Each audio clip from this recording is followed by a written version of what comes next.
Namaskar and welcome everyone to day 3 of this 3 days Project YugParivartan Global Summit 2023, in which we have invited 18 eminent speakers from various fields to talk about an ideal world order, which we also called as Golden World Order or Golden Age. And in our PYP terms, based on the physical infrastructure, we also call it as Wise World Order, wherein cities of the world are to be developed as a wise city instead of just a smart city. So today we have 6 speakers lined up for sharing their vision and views on creating the golden age for the entire humanity on the planet. So before we invite our first speaker of the day, let me just quickly set the context of the summit for all of us. So this is day 3, 6th June 2023. All times shown here are in India Standard Time, that is GMT 5.30 hours. We have first session by Pastor Wille from USA, followed by a session by Mr. Vishwatma Bharat Gandhi, who is the founder of Voters Party International from Delhi, India. Then a session by Swami Snehanand Jyoti from Kerala, India. Session by Mr. Subijoy Dutta from US and India. Session by Mr. Subesingh Yadav from Haryana, India. And the last session of this 3 days summit would be by Mr. Sanjeev Sharma from Gujarat, India. And then we will have a formal closure of the summit and beginning of a new momentum for the entire Project YugParivartan. Let me quickly give an overview of Project YugParivartan to the uninitiated. Project YugParivartan is world's largest project launched by PYP Golden Age Foundation in collaboration with Defined Values Consultants for reforming the entire world towards the Golden Age. We have envisioned the transition of humanity, the world and the universe into the next Yuga as per the eternal cosmic design described in the book in detail, Code of Citizens' Conduct, Rashtra Dharma. Now, a little bit about Project YugParivartan Global Summit 2023. It is a spectacular annual event to bring several eminent speakers, thought leaders, visionaries, and luminaries together as part of our effort to synergize the world through Project YugParivartan Synergy Platform. We truly believe that if good people come together, their energies become 1 + 1 = 11. So our aim is to unite the entire humanity as one family, one country, one workplace, and one philosophy. The Project YugParivartan vision is inclusive, exclusive, and at the same time, a conclusive vision to unite the humanity, and hence we need to take extra precautions not to offend anyone, regardless of their caste, creed, language, political affiliations, religion, or country, through any of our communications, speech, presentation, question, answers, during and after the summit in any of the official platform of Project YugParivartan. We understand that due to the ignorance, due to deviating from the self-realized state of consciousness, people do mistakes, right? And there is a saying which says, to err is human. So when we fall from our divine existence to the human existence and lower, we do make mistakes. So it is not the time to point fingers on each other. It is time to bring everyone together. It is time to even see the terrorist people in crime profession as victims also, victims of their ignorance. So at least one chance of course correction should be given to everyone. And the principle to do that, the only principle which breaks the unending cycle of cause and effect is forgiveness. So we start all our actions through forgiveness. This makes the job very easy. And this also brings us into the course correction as an effortless effort. So we truly believe that forgiveness will open the path towards the connection between human souls with each other, thereby establishing ekatmata or universal oneness. This is the event schedule. Today is the day 3 of this 3-day summit, 4 p.m. to 9 p.m. from 4th June to 6th June, India time. So we give a common theme, a common guideline to all the speakers. So based on their professional background, they can cover all these topics into their speech and presentation. What are these questions which they have to cover? What is your understanding of the situation of the world today? In your opinion, do we need a grand change in the governance and constitutions of the world, or the world is just doing fine and big reforms are not required? Which means the continuation of existing system, continuation of trust and belief that the existing system will deliver, even if the situation of the world has reached to a very volatile, uncertain, chaotic and ambiguous state. What three things you think should change for the ecosystem to become a golden age ecosystem? What is your take on the role of spiritual mentors and religious leaders in creating this golden age? And what is your take on the role of political organizations, governments, and NGOs in establishing the utopian world order, which we call as golden age ecosystem? What is your take on the role of business organization? Because businesses are also part of the ecosystem. In fact, they are the resource managers to bring all the good things to the lives of every human being on the planet. So what is their role in creating this golden age ecosystem? Now, last but not the least, the golden age system cannot be created by just few people. It is for the people and by the people. It is for all the people and by all the people. So there must be some role of a common man in creating the golden age as well. So that also has to be covered by the speakers. And how do you see your vision and mission converging with Project YugParivartan vision? While designing the scope of Project YugParivartan, we have made sure that everything and everyone should be under the scope of Project YugParivartan. It is our accountability as part of Project YugParivartan team to give service to even the last man on the planet. So any good vision and mission which is there on the planet will definitely find some possibilities of common ground to converge with Project YugParivartan vision. And that is also something which a speaker can include in his presentation. And what help do you seek from Project YugParivartan Synergy platform to empower your mission? So Project YugParivartan Synergy platform is open to create synergies between even the conflicting ideologies, right? It is not a time to create further conflicts. It is time for unification. So whatever help Project YugParivartan Synergy platform can give based on whatever resources it has, we are ready to give. Some disclaimers. Whatever views are presented by the speakers in this summit is solely their point of view and perspective. PYP Golden Age Foundation and Defined Values Consultants do not endorse any part of it as an official organizational standpoint of PYP, but all attempts are made to create a synergy between the speaker and the Project YugParivartan vision. These are the lineup of the eminent speakers who will be sharing their thoughts today, their vision today, and will help us evolve to our next level. So with this, let me invite my colleague to introduce our first speaker of the day, Pastor Wille Paul, all the way from United States.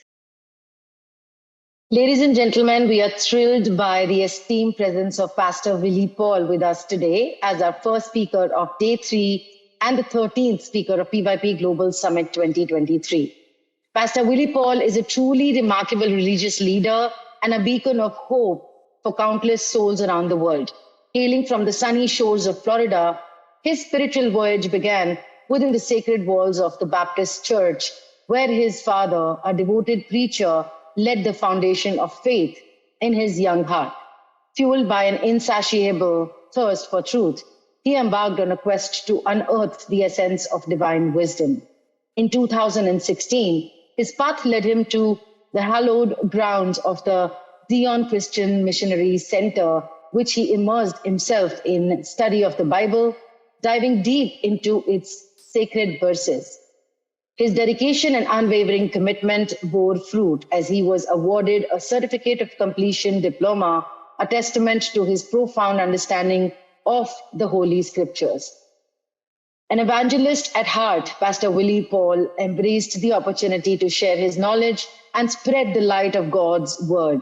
In 2017, he generously volunteered his time introducing and registering people to the Zion Christian Missionary Center, enabling them to experience the true enlightenment that comes from comprehending the Word of God.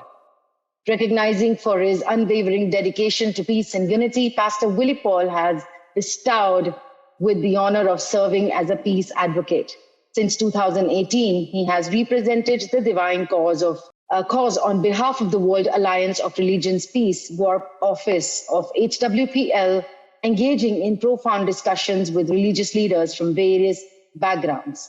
These exchanges revolve around crucial topics that touch the essence of life, peace, and understanding the true word of God, forging connections that transcend boundaries and foster harmonious coexistence. Today, he continues his noble mission of evangelism, passionately spreading the message of the paramount importance of understanding the true word of God. As we embark on this enlightening event, let us bask in the wisdom and enthusiasm that Pastor Willie Paul exudes.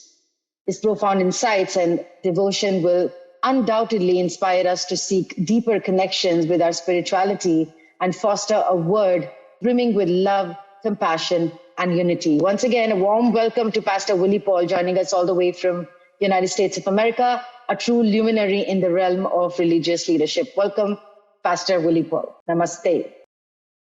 Yes, thank you for the introduction. First of all, I'd like to give my gratitude for everyone for inviting me here, especially to Chief Mentor Hitesh Sandel. Good morning, good evening, good afternoon to everyone. As mentioned earlier in that beautiful introduction, my name is Willie Paul, religious leader representing New Heaven, New Earth Church. And it is my honor to be here to participate in such a global and well-organized and beautiful event here by PYT and GAF. To my knowledge, the mission of PYT is to create an integrated ecosystem, as mentioned earlier. And this integration ecosystem is of peace, prosperity, and justice for a universal harmony for mankind. For this reason, I am very inspired today because of this mission as we are gathered here. Although we are in different areas, possibly, and different time zones, I'm very inspired that we're gathered here for this one beautiful mission for everyone to have this self-actualization, to have change and to spread awareness for the root cause of issues that affect the quality of life of mankind. Thank you. Once again, I am from the Church New Heaven, New Earth, which is the main focus is the God of the Bible. Therefore, it is my duty to continuously do the work of peace and do the work that also brings love, prosperity, and awareness to the world for such matters that we are gathered here today. And the vision of PYP is truly inspiring as it focuses on these things of love, peace, prosperity, and the unification of the oneness, as it is said today. This vision really reminds me of the biblical verse as shown in Ephesians chapter 4, verse 2 to 8, where the word of God says that we have to completely be humble, be patient, and bearing with one another to make every effort to keep this unity of peace through a bond of peace. Just as there is one body and one spirit, that's all through hope and the Lord faith God. And I really appreciate this verse as it expresses the importance of humility. And I really believe that by being humble, our outward appearance will express this kindness. And most importantly, we will have the ability to listen and to learn, which is very necessary for us to have peace, unity, and this oneness throughout mankind. Humility comes from within ourselves and through opening our hearts, not only to just speak, but also to listen and to receive. I believe that this is how we can truly know God, and this is how we can truly receive God. And as a religious leader, I speak often, but it is very important that I also have an open heart and with humility so I can also listen more. So therefore, being humble and having an heart can be able to come here today to even have this event. Having an open heart and having such humility is how we can surpass all our differences and our even beliefs and backgrounds, so we can be gathered to have such dialogue with the same intent and the same goal of outlook of this oneness and this unity and peace throughout the scriptures. If we look at the scripture in Matthew 15, it explains those who have this closed or hardened or callous heart. It says that they are not able to see or hear. But if we have our hearts softened and open, we can see, hear, and most importantly, we can understand. And I believe that understanding is one thing that I truly pray for everyone to have the desire to have, especially understanding not only each other, but understanding God, understanding the will of God and the purpose of God. This is what I came to realize as most important aspects for us as believers, which is understanding. Not just believing is great, but not only believing, but we should also understand. As written in John chapter 1, it says that in the beginning, the Word was God and the Word was with God. So therefore, God is the Word. And so therefore, for us to truly understand and know God, we must have this Word, not only in our possession, but we must have this understanding of this Word. This is how we can receive life. And although I come from the Christian background of New Heaven and Earth, I am a believer of the Bible solely, and I am a truth seeker. And therefore, our goal and our mission is for everyone to recognize the importance of understanding the Word that God has blessed us, God has given us through His mercy and His grace. It's very similar to having the destination that you're trying to go to, and you're given a map. Even though you're given this map, you should be able to understand how to read and interpret this map. In the same way, God gave us His instructions through His Word, and therefore we all have this destination we want to go to, which is to be with God and to receive salvation.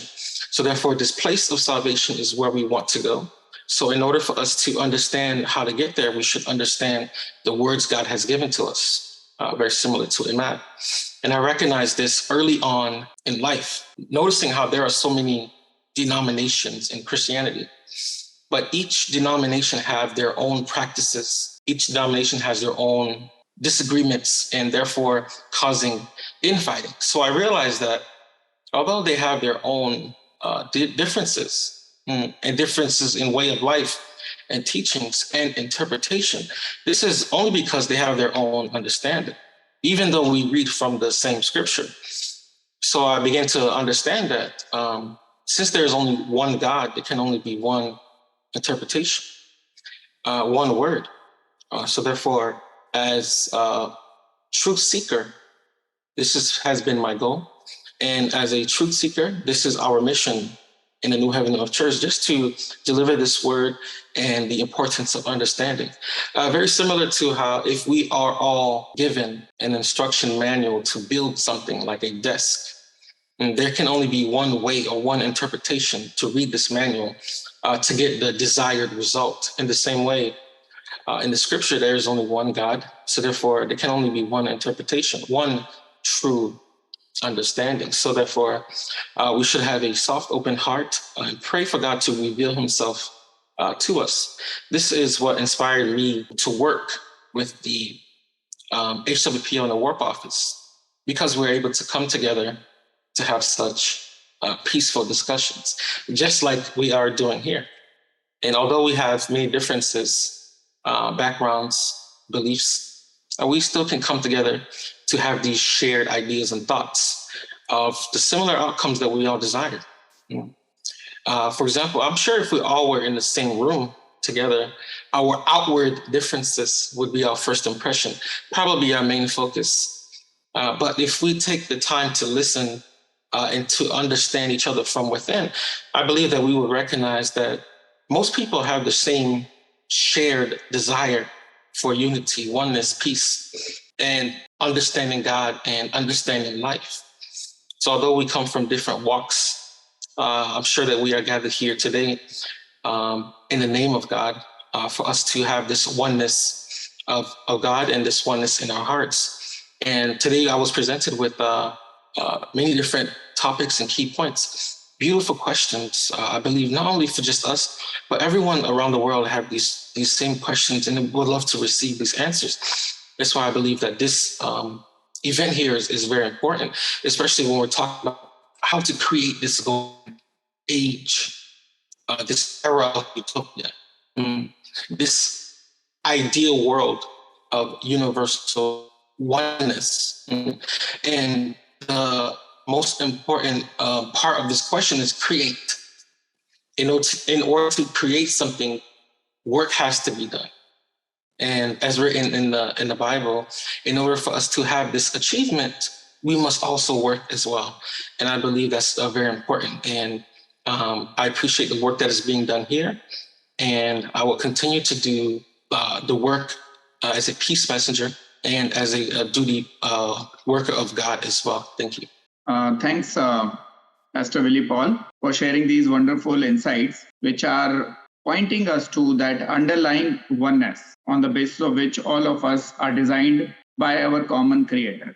And he has made this game very interesting, that even though every religion tries to say that there is only one God, but somehow people get stuck in proving that their God is that one God which exists and others are of lesser gods. But thanks to the initiatives like WARP office in HWPL and similar such initiatives, that people are coming forward and discussing, even though their upbringing is totally different from each other, they're discussing to find that common understanding, common ground, and commonality with which all of us are designed.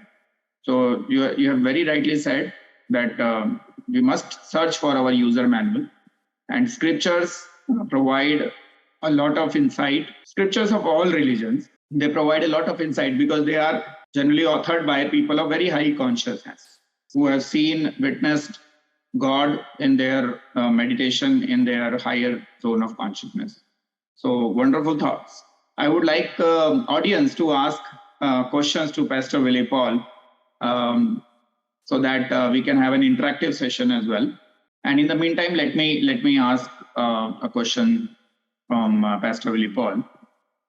So when we say that it's like bringing people into the fold of church, right? So there are several, you can say, controversies or several not so good things associated with that this is kind of a process, an attempt to convert people from other religion to Christianity.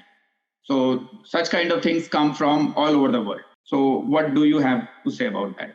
Very important question, right? And I think that us being here today is part of the answer of this question, right? Firstly, I brought up humility and having a soft heart. Having this is giving us the ability to not just speak, which can cause ignorance and can cause a bit of a barrier from one person to another, but to just also listen. Listen not only to the person's ideas and thoughts, but also their concerns as well.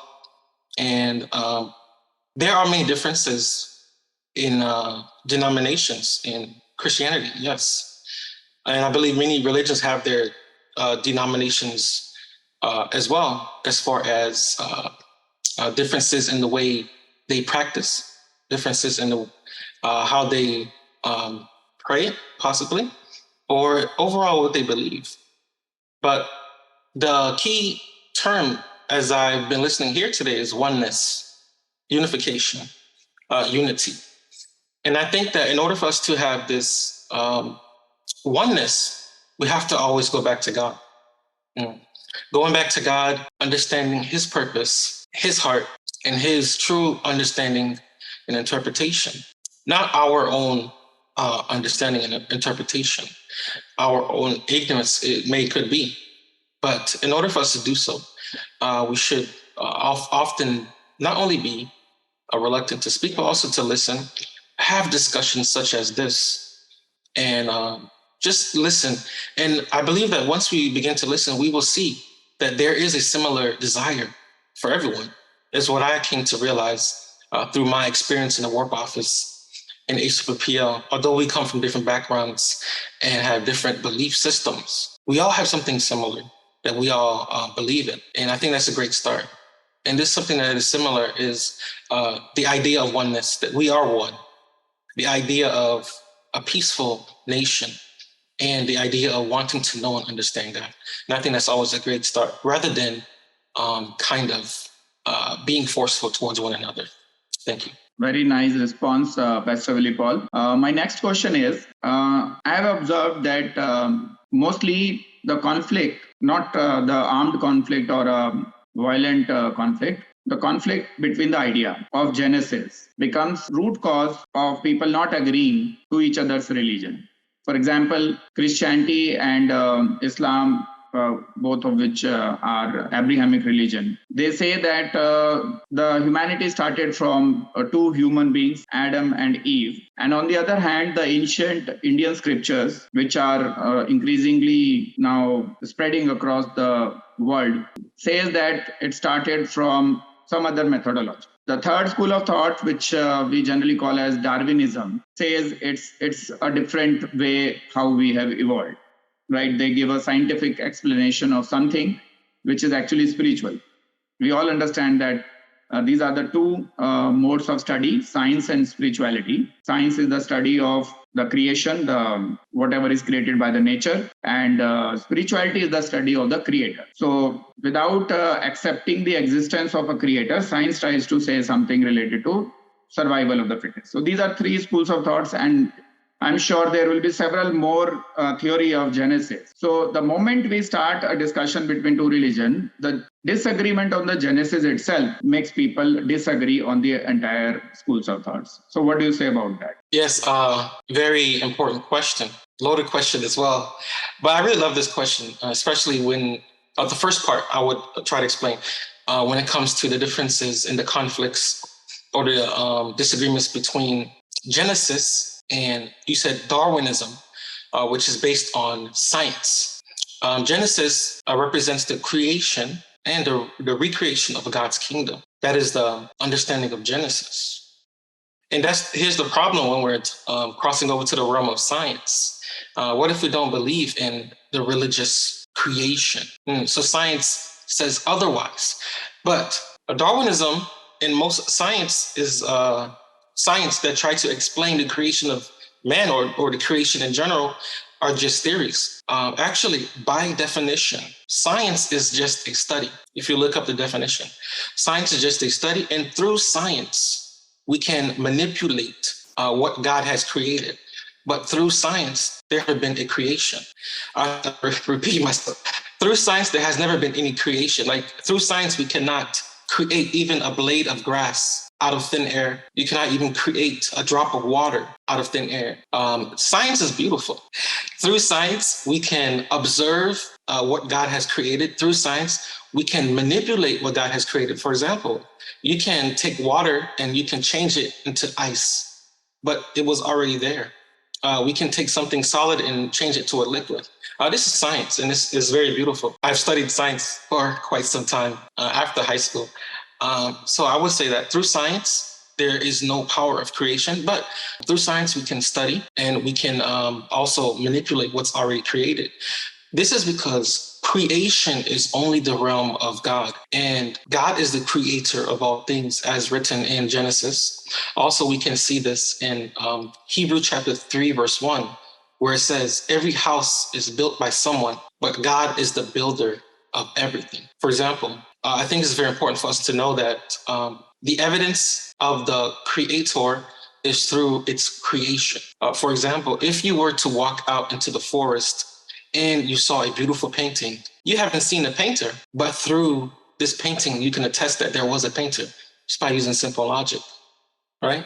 Or if you're in a desert alone and you see a beautiful house, you haven't seen the builder, but you can attest that there was a builder because of this building. In the same way, if you go outside right now, you see all of this creation, you see birds, bees, you see man, you see all this art, water. We haven't seen the creator, but we can attest that there is a creator because of the creation itself. And creation is only the power of God.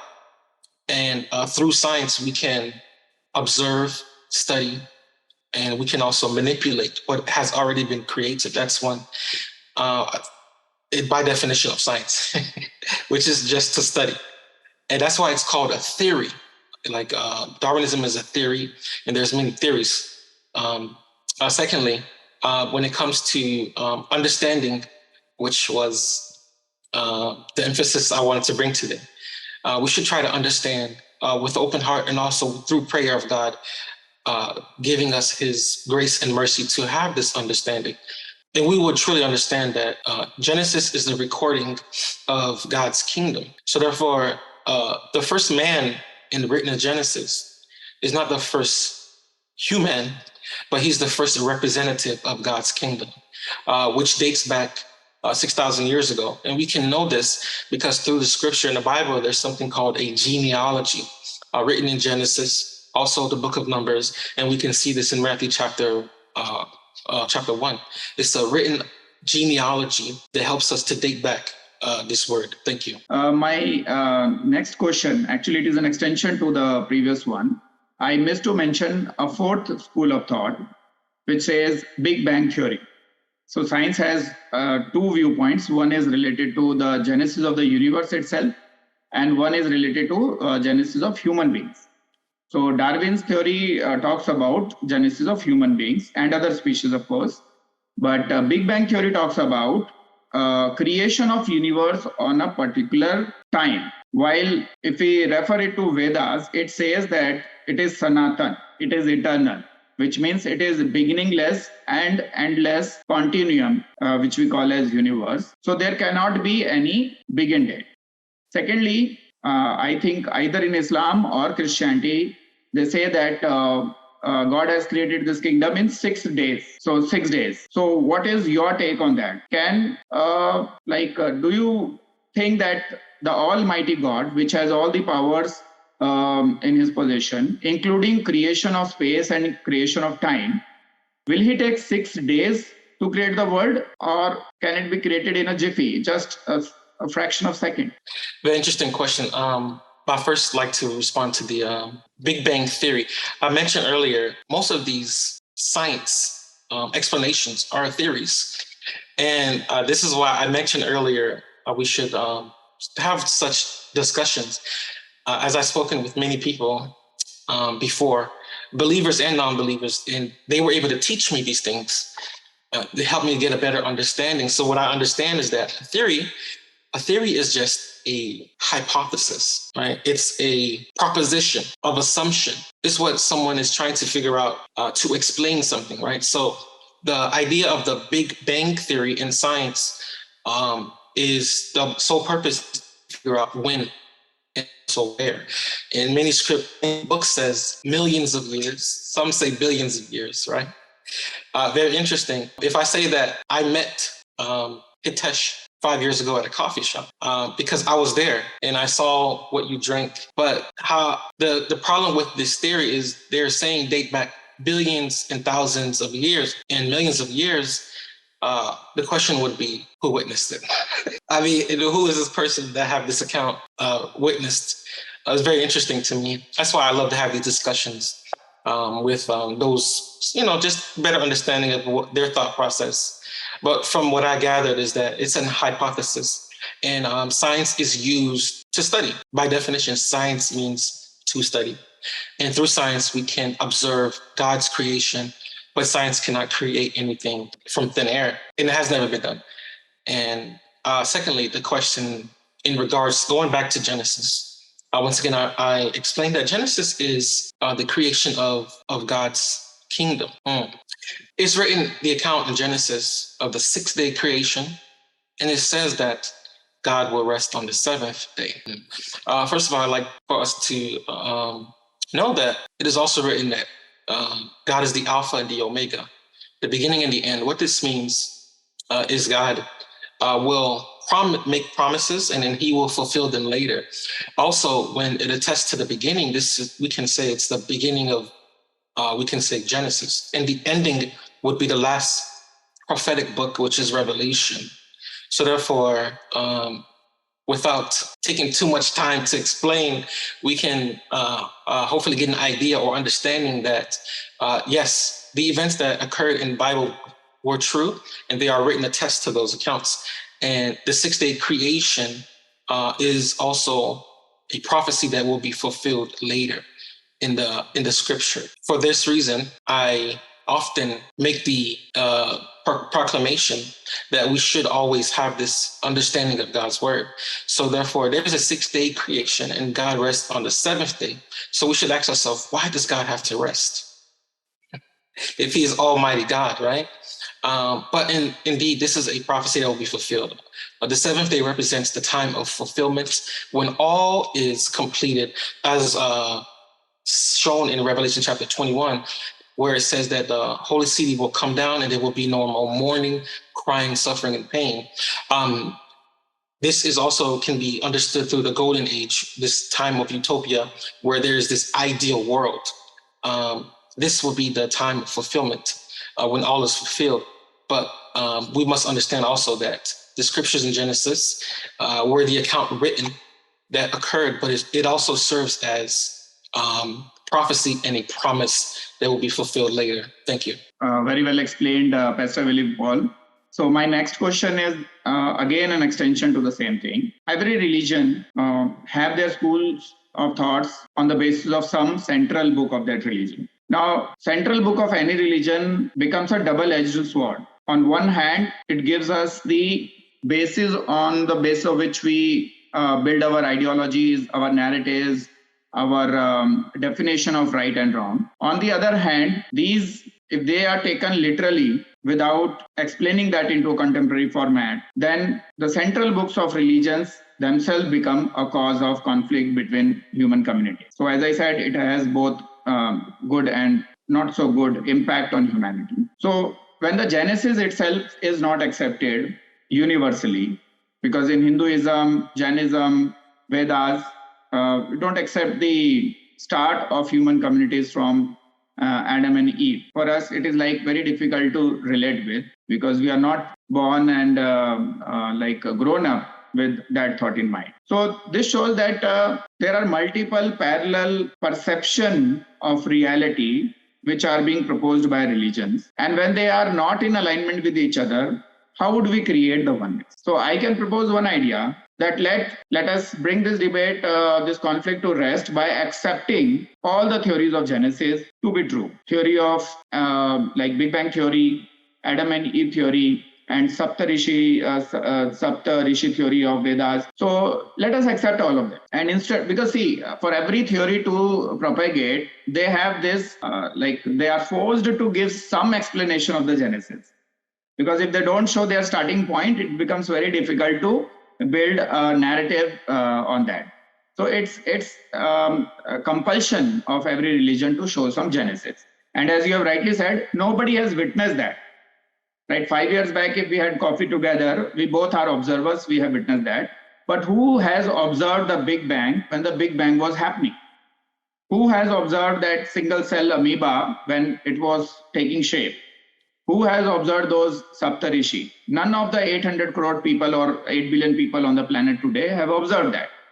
So we are all building our theories based on how we derive principle from principle and arrive at some conclusion. So in the New World Order, I would rather use the Golden World Order, because New World Order terminology has some different connotation also. So in the Golden World Order, Golden Age ecosystem, how do we cater to the needs of every religion and still ensure oneness? Any tips and points that you can share? Beautiful question, first of all. Very important question. I think what we are doing here today is an amazing start, similar to what we are doing in HWPL. Just sitting down just to have discussions. Can you imagine how the world would be if people who have differences just sit down and listen and just to hear each other out? I think that's the most important start, to have this, as you say, oneness, unity, right? Just to listen and to just hear each other out. This is how I was able to get understanding of many different schools of thoughts. because I don't want to just have my own understanding of someone else's ideas. I think it's best to sit down and hear firstly, so they can give you an understanding of their schools of thoughts. And then you can have this shared dialogue in peace, not only to find middle ground, but also to, make your own ideas, just as you're doing here, Hitesh. As we are listening to different ideas, schools of thoughts, I noticed that you are trying to find a resolution. And in order to do so, I think this is the most wonderful and the most beautiful start, is to just have such discussions openly in such a beautiful manner, just as we do also in the HMPO. And I think that's always the great start.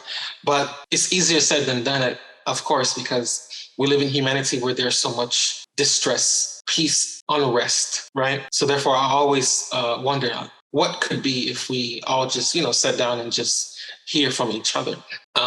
Yes, there are many differences.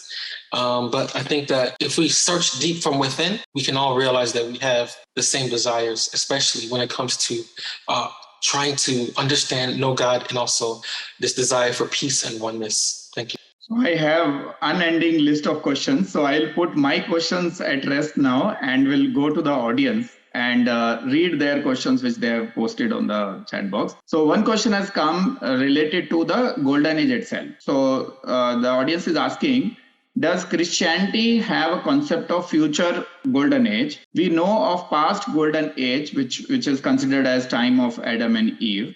So in the scriptures of Hinduism and Vedas, a cycle of yugas, cycle of ages, eras is shown, which says that from golden age we move to the silver age, then bronze age, then iron age, and then come back to the ascending cycle to restore the golden age. So do we have something like this, similar to this in Christianity?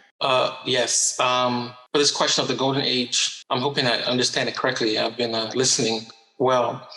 But as you mentioned, Genesis, it is written that in Genesis, everything was good, right? And also from Genesis, we can see that God made his dwelling with man. And that simple fact alone seems like paradise, which it was. But unfortunately, through Genesis, we can also understand that sin infiltrated this paradise by not keeping God's covenant and his word and his instructions. Betrayal happened through partaking in the forbidden fruit as written in the scripture. And from that time, sin has infiltrated the world, as we can also see in the book of Romans, where it says, through one man, death came and all have sinned. So what does this mean? This means that we all now have this sinful nature as the root cause of all these problems, which is sin, has came in. Therefore, this is why God gave us religion. Religion, we can understand it as the highest teaching. Also, religion, we can understand it as a reconnection between the lifeline of God and man. So therefore, if something has to be reconnected, we can understand that it is no longer connected. So therefore, now we are doing the works of this reconnection of God and man. As Genesis, as I mentioned earlier, is the representation of the recreation and the restoration of God's kingdom here on earth. So therefore, as it is a the fulfillment of this promise will be at the time of fulfillment, as written in the last prophetic book in Revelation. It says that at this time, heaven will come down, and God will have his will and his purpose finally true and come to pass. Because the way the world is not really God's will. We can see this in Lamentations chapter 3, verse 33, where it says he does not willingly afflict grief and pain to man. This is not God's will for us to live in grief, pain, and suffering. God's will is for him to make his dwelling here on earth, just as it once was in Genesis before the infiltration of sin. God's will and purpose is the restoration and recreation of his kingdom here on this earth. And it is written that this promise will come in Revelation, and there will be no more mourning, crying, death, suffering, because the old order of things has passed away. So therefore, there will be a new order of things. Thank you. Great. Good to hear the viewpoint about Satyug, Golden Age, or Dore-Haq, as is mentioned in Islam. Now, next question, I'm combining 2-3 questions together. One question has come related to revival of Abrahamic religions, Judaism, Christianity, and Islam. Pope has been backing the revival of all these Abrahamic religions. So what is your view on that? And to add to this question, another question from the audience, that all religions are competing with each other and trying to increase their numbers, because there is somewhere the underlying fear or a greed to expand the numbers for either survival of the fittest or for conquering the entire world. So all this is creating a lot of violence, killings, and human suffering. So again, this has become a double-edged sword. Propagating a good thing, spreading a good thing is actually a good thing. But at the same time, it creates competition with other parallelly existing schools of thoughts. So how do you see a balance coming into this, wherein one religion doesn't try to impose itself on other religions and believe in coexistence and interdependence? Yes, thank you for this question as well. One key point I think you mentioned earlier is through this question is how all religions are competing with each other to increase their number. And from this question, there's key indicators, right? So they're competing with each other, which I can agree to definitely to increase their number. And this is what we kind of see, right? And I think that through the New Heaven, New Earth, the church, the emphasis is providing understanding for every people. And the emphasis, from what I came to realize, it's not about us. It's solely about God and understanding God. So therefore, I think that from my viewpoint is that I'm a truth seeker, although I am a believer in the Bible, but I'm a truth seeker first. And seeking truth is very important because there's only one truth, should be, and there's only one word, and as there's only one God. So what does this mean to seek truth? To seek truth is all your efforts and humility is going forth, trying to find God. This is why it's important to understand the scriptures, and it's also important for us to try to understand each other through having these discussions. I believe the approach would be massively different if we came together, right, in the name of peace, to try to seek this truth and understanding of God. We use words such as unity, but what does unity really mean, right? It just means one. Sir, we can have our own differences and opinions, but it cannot be for our own gain. That is the problem when we are saying that when we're having understanding such as increasing our numbers of believers or increasing their numbers, right? It then becomes a priority on ourselves rather than a priority of understanding God. I think if we remove ourselves from the situation and it says in Christianity, let go and let God, we can try to have this understanding and try to do things according to God's will, not what we feel is correct, but we try to understand God so we can have our actions according to what God desires rather than our own desire. And desire comes from within our hearts, as I mentioned earlier, the importance of our hearts, right? Because as you mentioned, it could be depending upon which way you want to go. So therefore, through having our hearts open to each other and through prayer, having our heart open to God to give us this understanding and so we can work to seek God and God alone and not working towards our own desire, because of course, religion has been used by man for their own personal gain and their own desire. And it's an effective tool because people want this understanding. People want to know and understand God.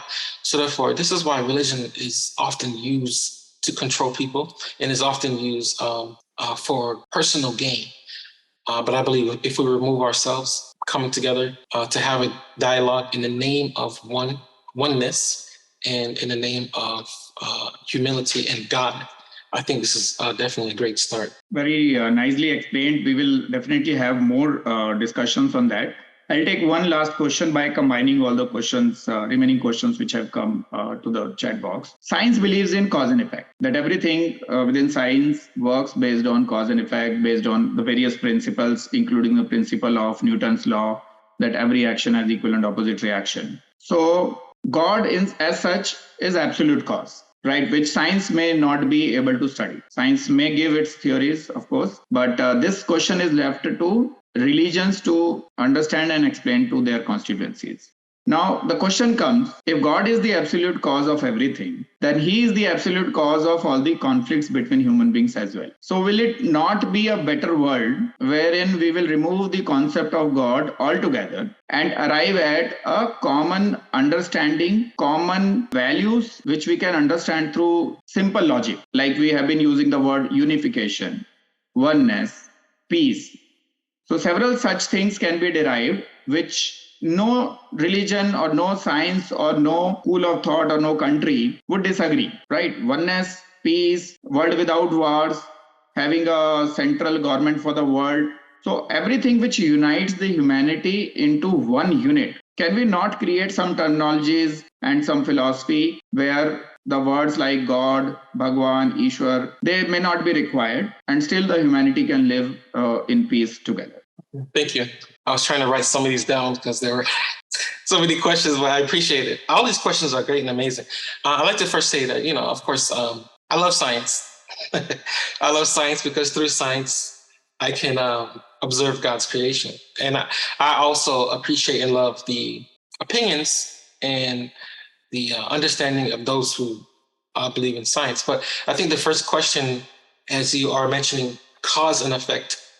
And since God is the creator of all, should he also have as much blame, so to speak, for the effects, especially the bad effects that happens in humanity?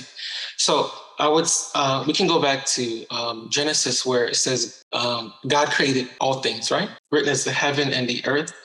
But as I mentioned earlier, it is written that all of these things were good. God made his dwelling with man and as with Adam as the first representative of God's kingdom.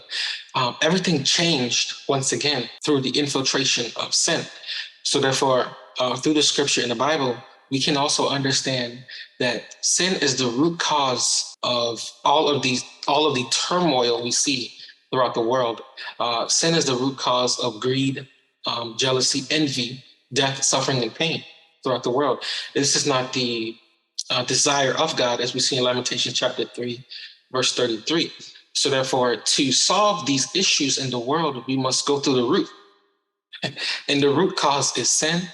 So therefore, we have to solve the sin problem. This process is given to us in scripture through religion, this process of reconnecting man and God, this process of cleansing ourselves through the water of life, which is the word of God, is how we can get rid of the root cause, which is sin. Very similar.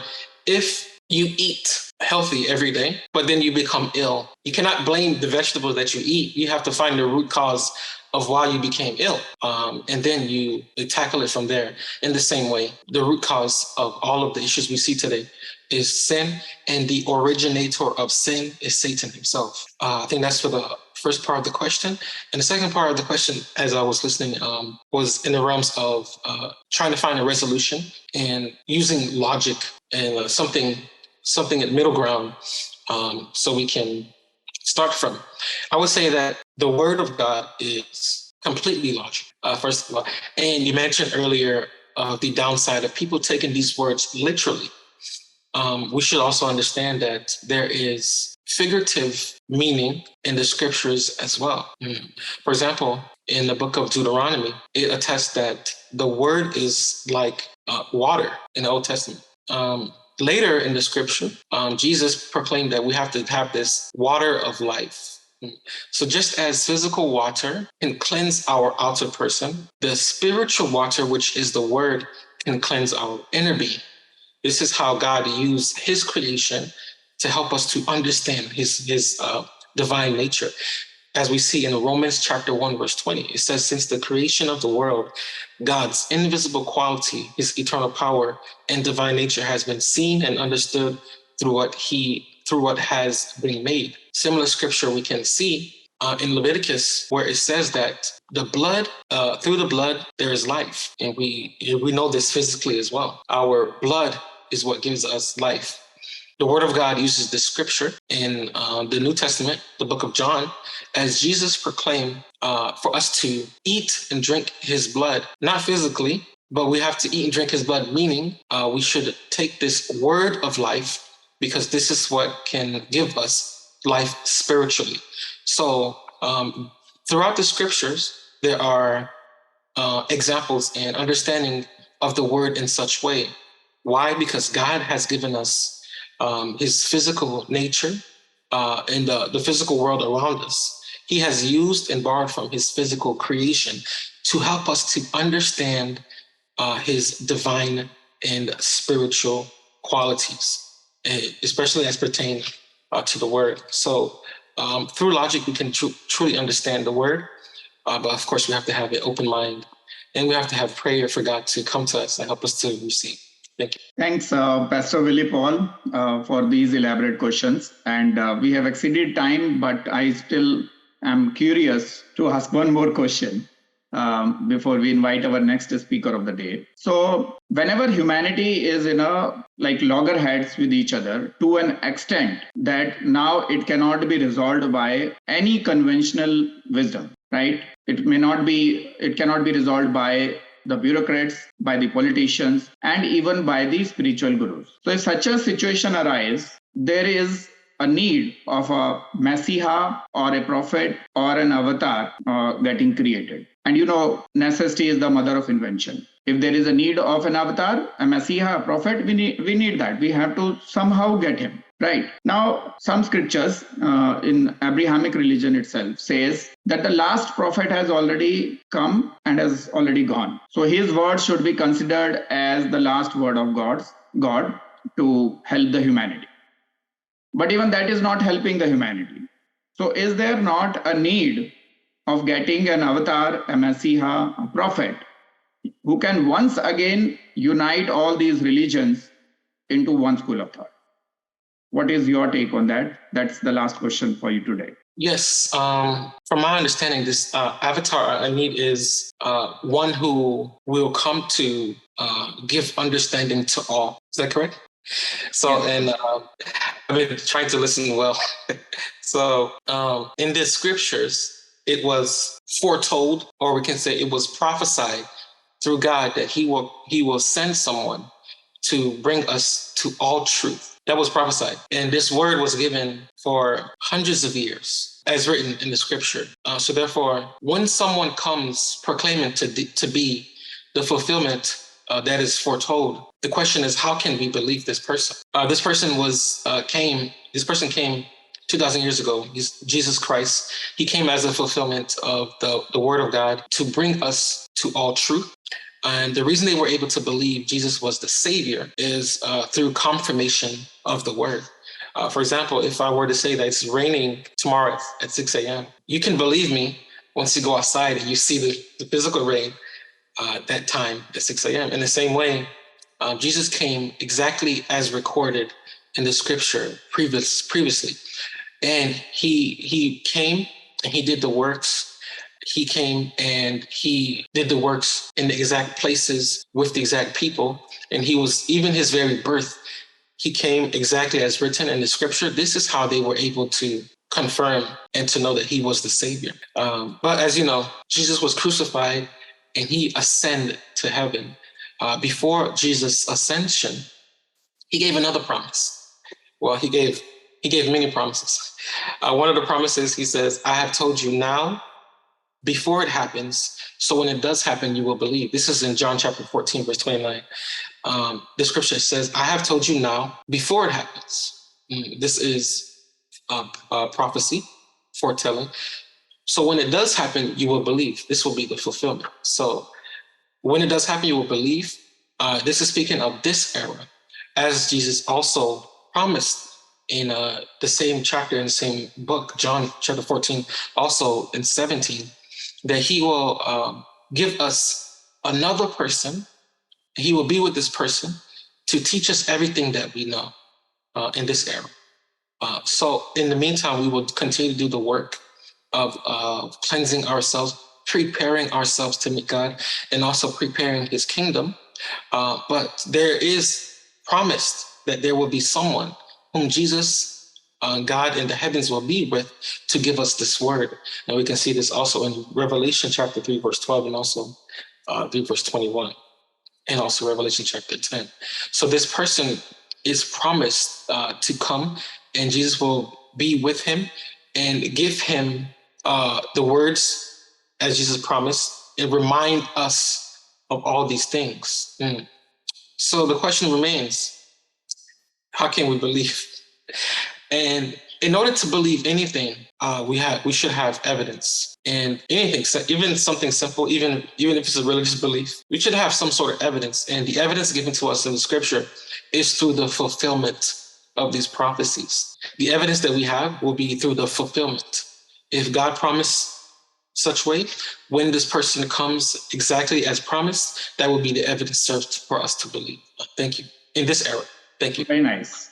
Very nice. This is very heartening to know that Christianity is open for a new avatar to arrive at the scene and do the redemption of all the souls who have deviated from the path of truth and bring them back towards the absolute truth, regardless of the religion, regardless of the nationality they are currently born with and living with. So I really hope that if we all pray to God together and request him to sort out this matter, because it is not being sorted by the bureaucrats, politicians, and the spiritual gurus.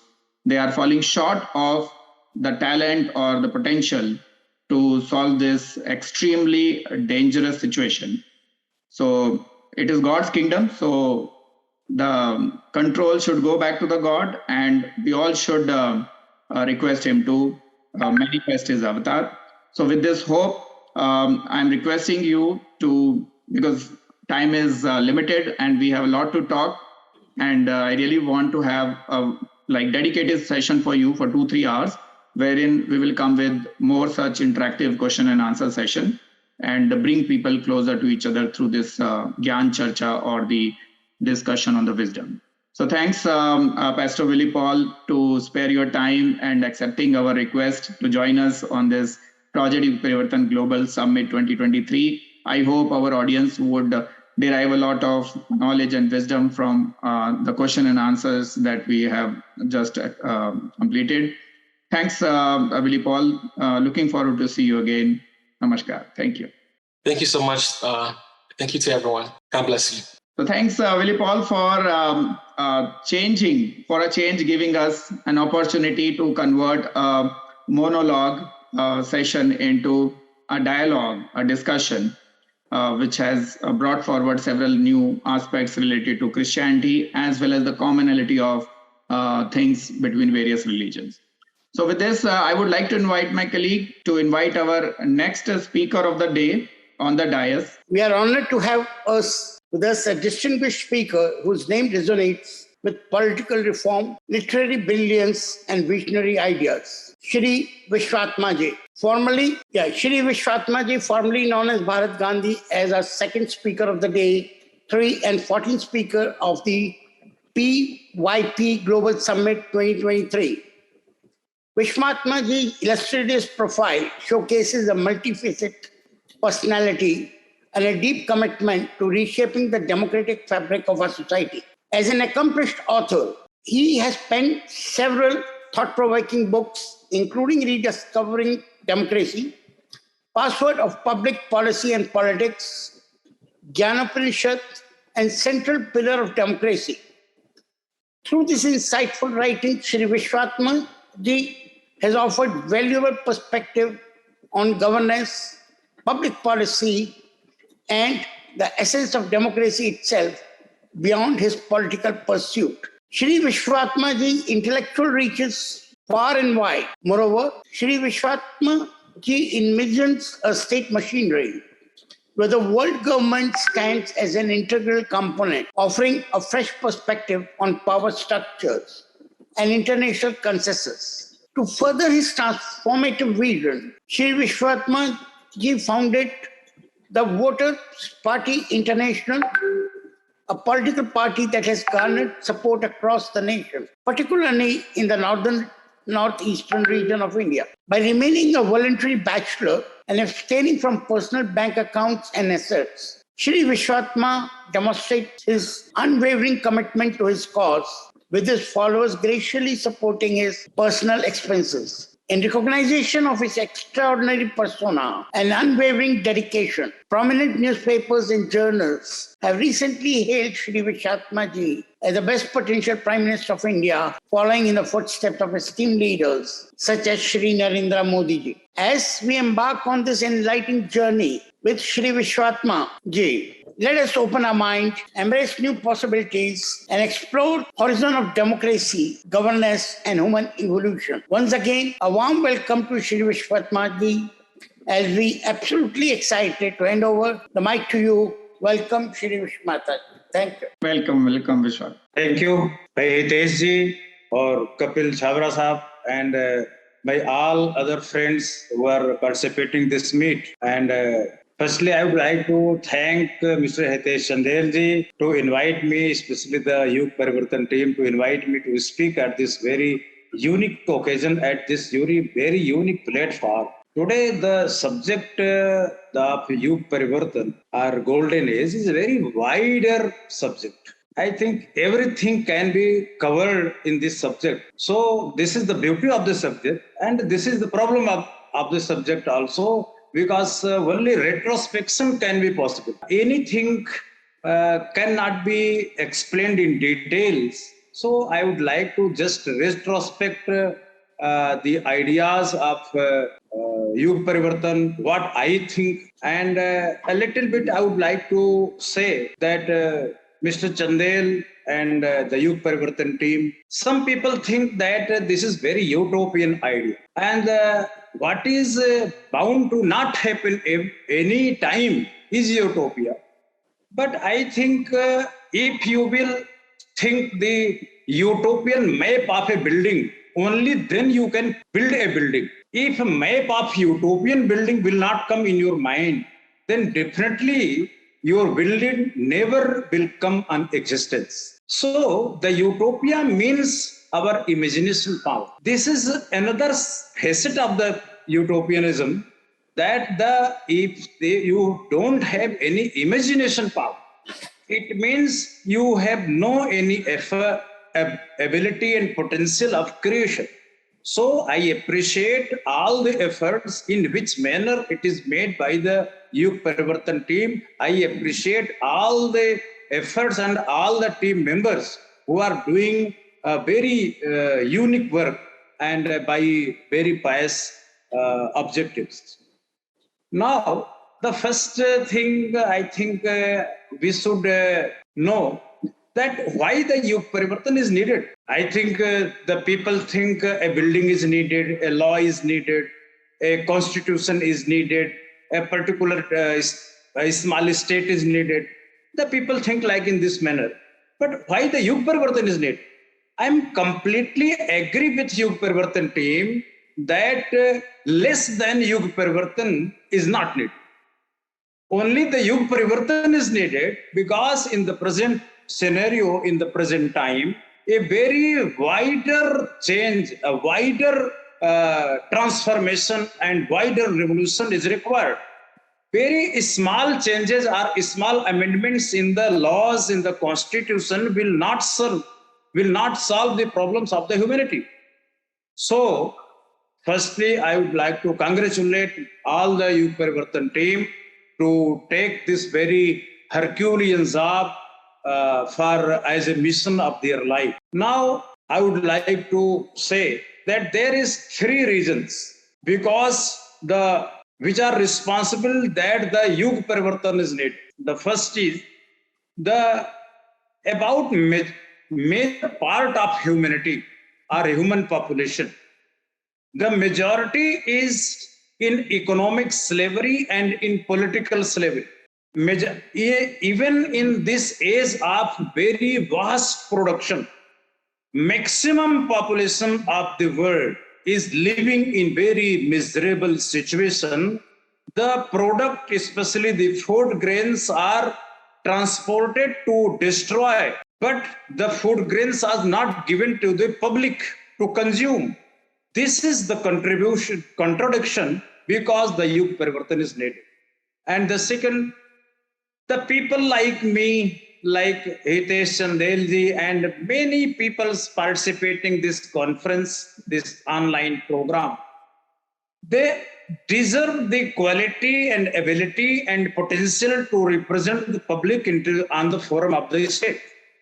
But they cannot win the election because they cannot manage money of 20 or 50 crores during the elections. So it is reserved that all the people, all the enlightened people, actualized people, and realized people, and capable people are bound to live outside of the parliament.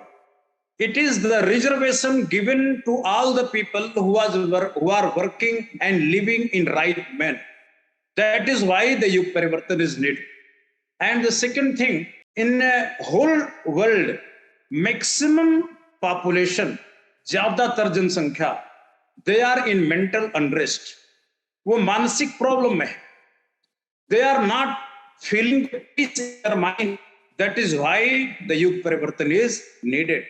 And the last third point is the maximum people of the world are misguided by the religious beliefs, by the beliefs related to God. That is why the unrest in society, the war in society, the riots in society is observed generally. That is why the YugParivartan is needed. I think we, the people, a very small group in this country, we are working for the changing the religious beliefs, the notion of the God. For this purpose, I have written a very big book, a voluminous book that is called The Zero Path. You have heard the allopath and homeopath, but the zero path is the specific my idea to treat the God, not to human being. But this is not the day that we should not explain the details about the zero path. And for the second thing, the mental unrest, जो मानसिक अशांति की problem को दूर करने के लिए, to solve the mental unrest, we need a new value system, we need a new education system, we need a new character building tips, so that the old ideas regarding the values, regarding the human culture, they are creating the problems for human being, and they are causing for the mental unrest. That is why in the present age, we the people are trying to open the schools at local level, and a organization is already working in this field that is called a National Foundation for Education and Research. We are trying to give the new education system, not only the system, but its content, its examination process, its assessment system, all these things are related to education.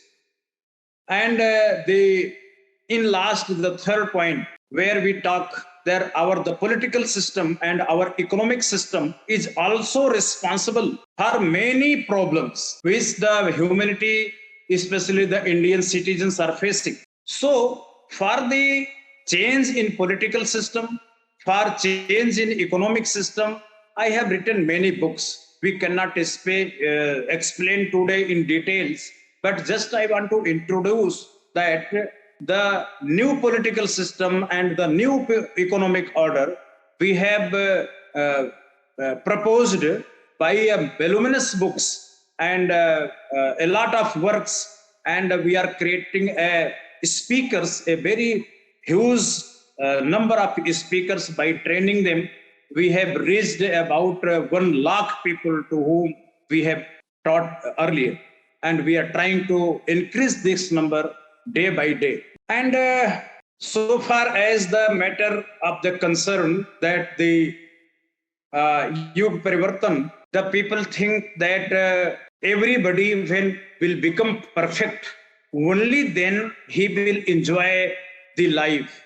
And if he will become the perfect, then only he can cooperate the society. I think this concept was given first by the Sri Aurobindo. He talked a lot about the supramental concept. The concept of supramental means he was trying and he was hoping that one day will come when all the people of this globe, all the human beings, become the self-actualized and self-realized, and they will become the supramental. I think this is also very like of utopianism. We think that if the people, a majority of the people are not actualized, they are not realized, they are not even identified self, even they did not assess themselves, even then they should enjoy their life. That is why we should make a political order, we should make a new economic system, we should create a new value system, we should create a new notion of the God, and especially the science of the creation, so that those people can enjoy their life who are not much intellectual, who are not much wise, who are not actualized and self-realized. So I think this way, if we will think that one day will come that everybody will be supramental, everybody will be realized and actualized, self-actualized, I think to my mind, this day will never come. And if we will wait that day, it means we will not create a system by which the other people, especially the majority of the society, can enjoy their life. So I think, especially to my mind, I think the golden age will come. The golden age will come when those people can enjoy this life, their life, and those people can live comfortably in this world, in this society, who have failed the competitive exams, who are not very much intellectual, who are very less intellectual. I think at that time, if we will be able to create that very system, then only we can think that the global age has come. Although it is a very respective matter, you can say that the Mr. Ambani and Adani are there, they are living in the global age, golden age, and they don't need the YugParivartan. Some people are in present, they are living in global golden age. In past, many people have lived their life in golden age. In future, many people will live in golden age without coming to golden age. So, to my mind, I think if we can offer, we can propose, we can create, we can install a new political and economic system, and also the value system in which all the people, the majority of the people can enjoy their life, that will be the real golden age. And that type of YugParivartan is needed for the society, not for India, but our whole world. I think, to my mind, the problem, where is the root cause of the problem? The root cause of the problem is the notion of the God. भगवान के बारे में जो सोचा गया इतिहास में, उसमें जो गलती थी, the error in the concept of the God, what was discovered and propagated in past, that error is responsible for the present problems. Because the sovereign word comes from religion. It is not the word of the politics. It is not the word of political science. The sovereignty has come from the religion, and the sovereign word is related directly with the existence and the notion of the God. If there is problem in the notion and concept of the God, then all the problems carried out in the field of the politics. That is why if you want to amend the system, especially the political and economic system, you will have to start with the correcting the notion and concept of the God. That is why I appreciate Mr. Hitesh Chandel and YugParivartan team. They have taken this concept of the God. They are already working thereon. It is the good thing. Some people think that the religion should be disconnected with the politics. समाज का राजनीति धर्म से कोई रिश्ता नहीं होना चाहिए, वो बात तो ठीक है. ये वैसे ही बात है कि जीन्स से और जेनेटिक्स से हमारा कोई रिश्ता नहीं होना चाहिए. धर्म तो हमारे जीन्स में घुसा है. The religion is working in our genes, in our chromosomes. So all the problems which is already lying in the religion that are creating the problem in society, that is creating problem in politics, that is creating problem in constitutional structure, that is creating problem in economic order. So the word religion, sovereignty, and all these things, especially the state, the word state, the concept of the state is directly connected with the concept of the God. If there is no concept of the God, there is no state. Some people are trying to disconnect the concept of the state with the God, but it is not happening. And even in the secular states in the Europe and some other states which claim that they are the secular, I don't think that they are secular, because of if you will pray the God in morning and evening, and you will become the PM or MP and MLA, and you will say that I am the secular, it is not possible. If you are practicing your religion in your personal life, then your behavior, your acts, your output of your life will be not secular. That is why I think we should rethink about the secularism, but we should not think that I am opposing the secularism. In fact, I'm in favor to coin the new terminology to communicate the pious portion of the secularism. So if we think that our state should be secular and our social behavior should be secular, then definitely a major change in the field of religion, in the field of spiritualism, and also in the notion of the God is required. And that is the subject of the YugParivartan. And I think due to a mistake in the notion of the God, the concept of this citizenship is distorted.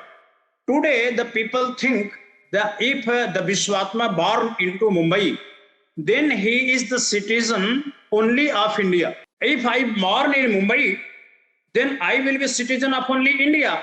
But I love the Pakistan. I love the Europe. I love the Australia. I love the Canada and US. I love the whole earth. But I am the citizen of India. The certificate which is granted by the state, it should be the beyond jurisdiction of the state. Just similarly, if it is my freedom to choose the religion, similarly, it is our freedom, it is the jurisdiction of the public to choose the citizenship. If I love to be the whole globe, so my citizenship should be global. It should not be Indian citizenship. So the change in the rules and regulations in the citizenship is required. It is the subject of the YugParivartan, the democracy. In the democracy where 90% people are living the miserable life, the majority is in miserable life. They are leading the miserable life, and it is called the democracy. How you can say this is the democracy if the majority is not having the food to eat?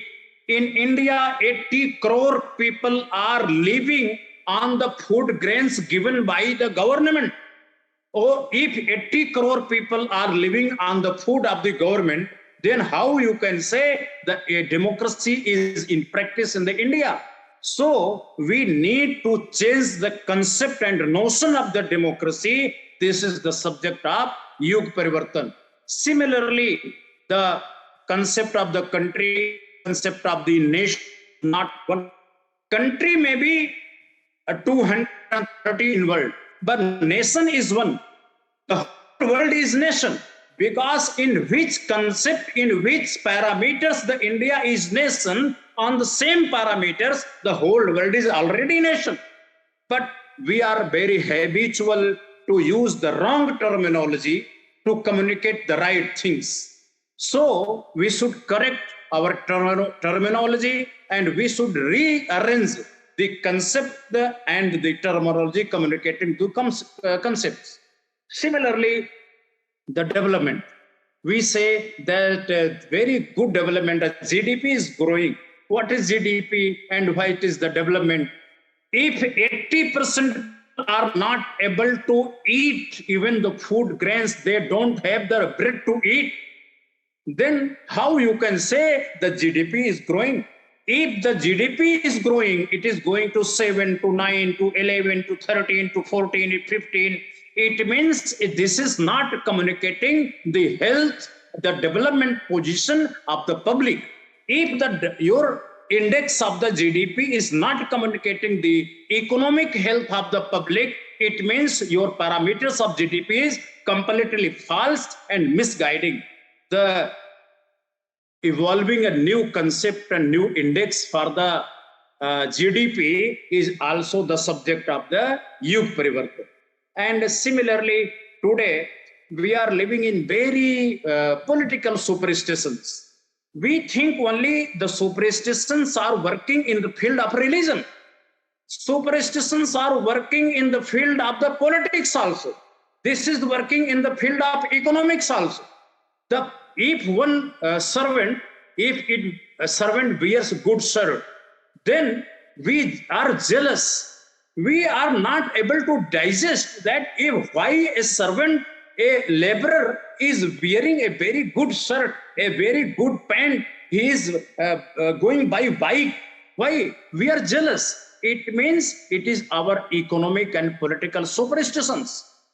If we think that we are much wise and we are entitled to get a lot of the resources, then why a laborer? Why not a laborer is entitled? It is also our superstition. Today, in this age of machines, the maximum works are done by the machines. The maximum production is created by the machines. Now the AI, the artificial intelligence, going to replace even the intellectual people from the economy, to the drivers, to doctors, to engineers, to advocates, to judges, to even to teachers. All these sectors of service sector going to be eliminated in coming days.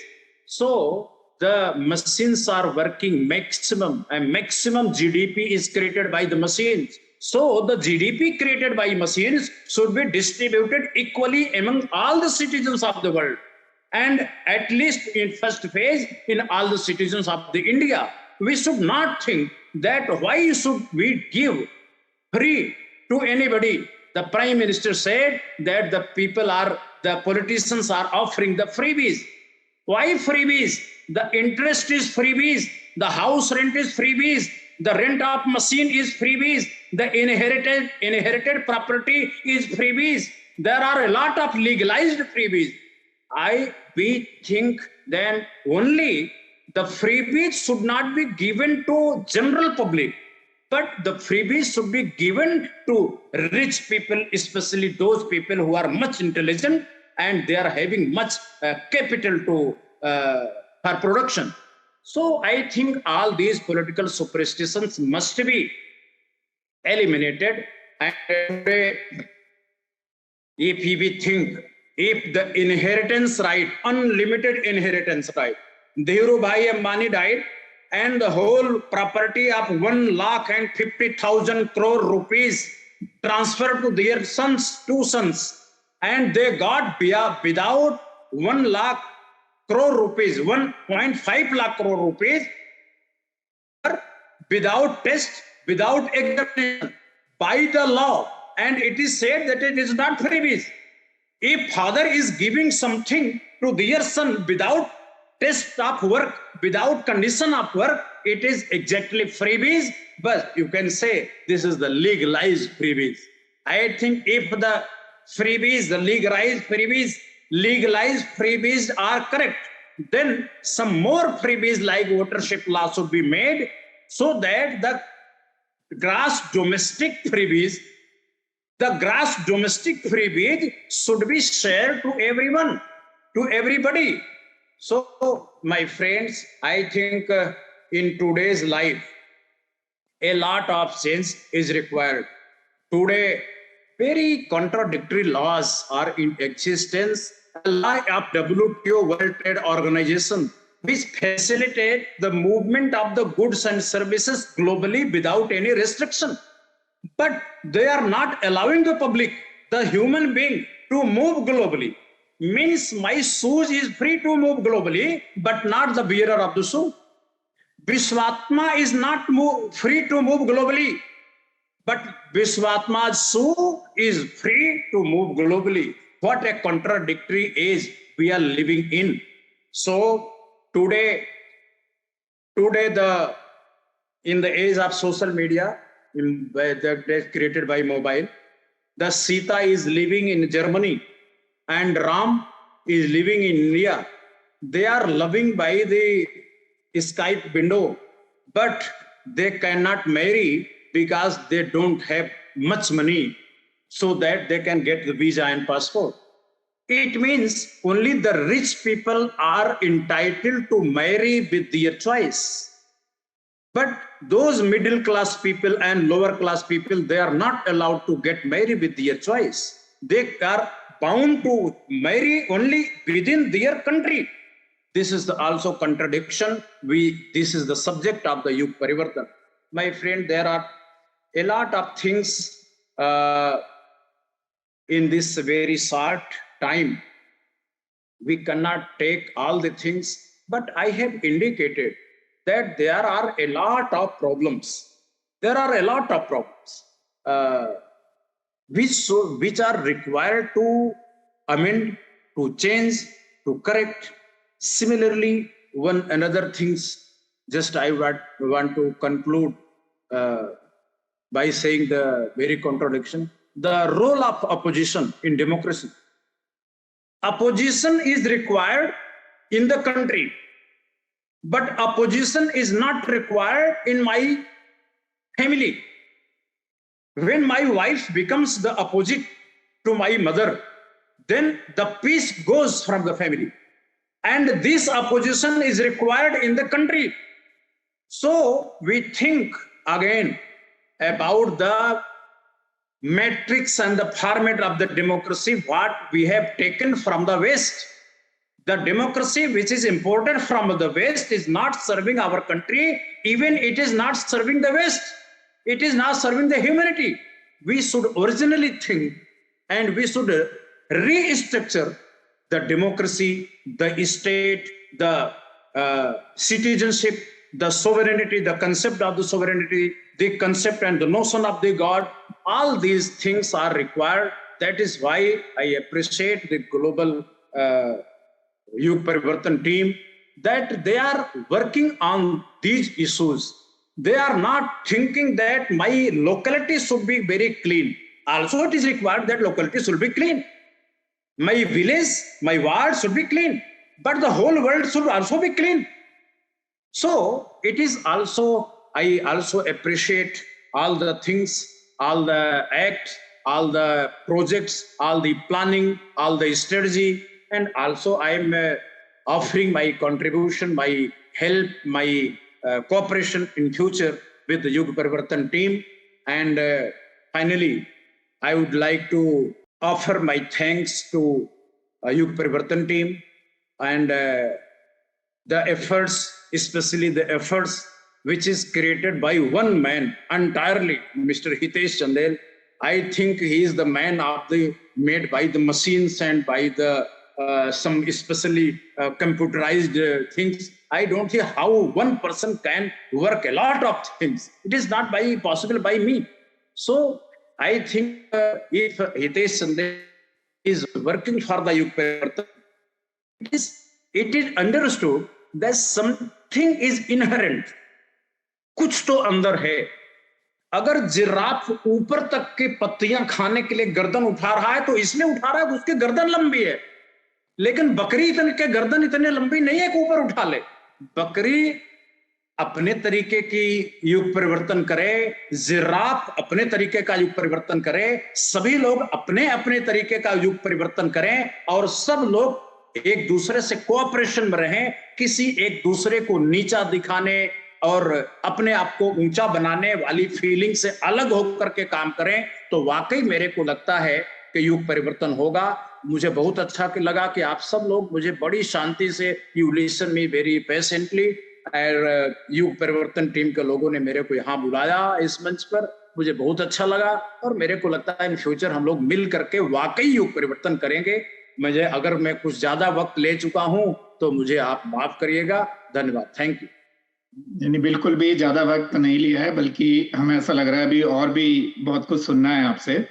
तो एक dedicated session तो बनता है 2-3 घंटे का, जिसमें हम और डिटेल में इन चीजों को जाने. अभी हम कुछ क्वेश्चंस को ले लेते हैं ऑडियंस से.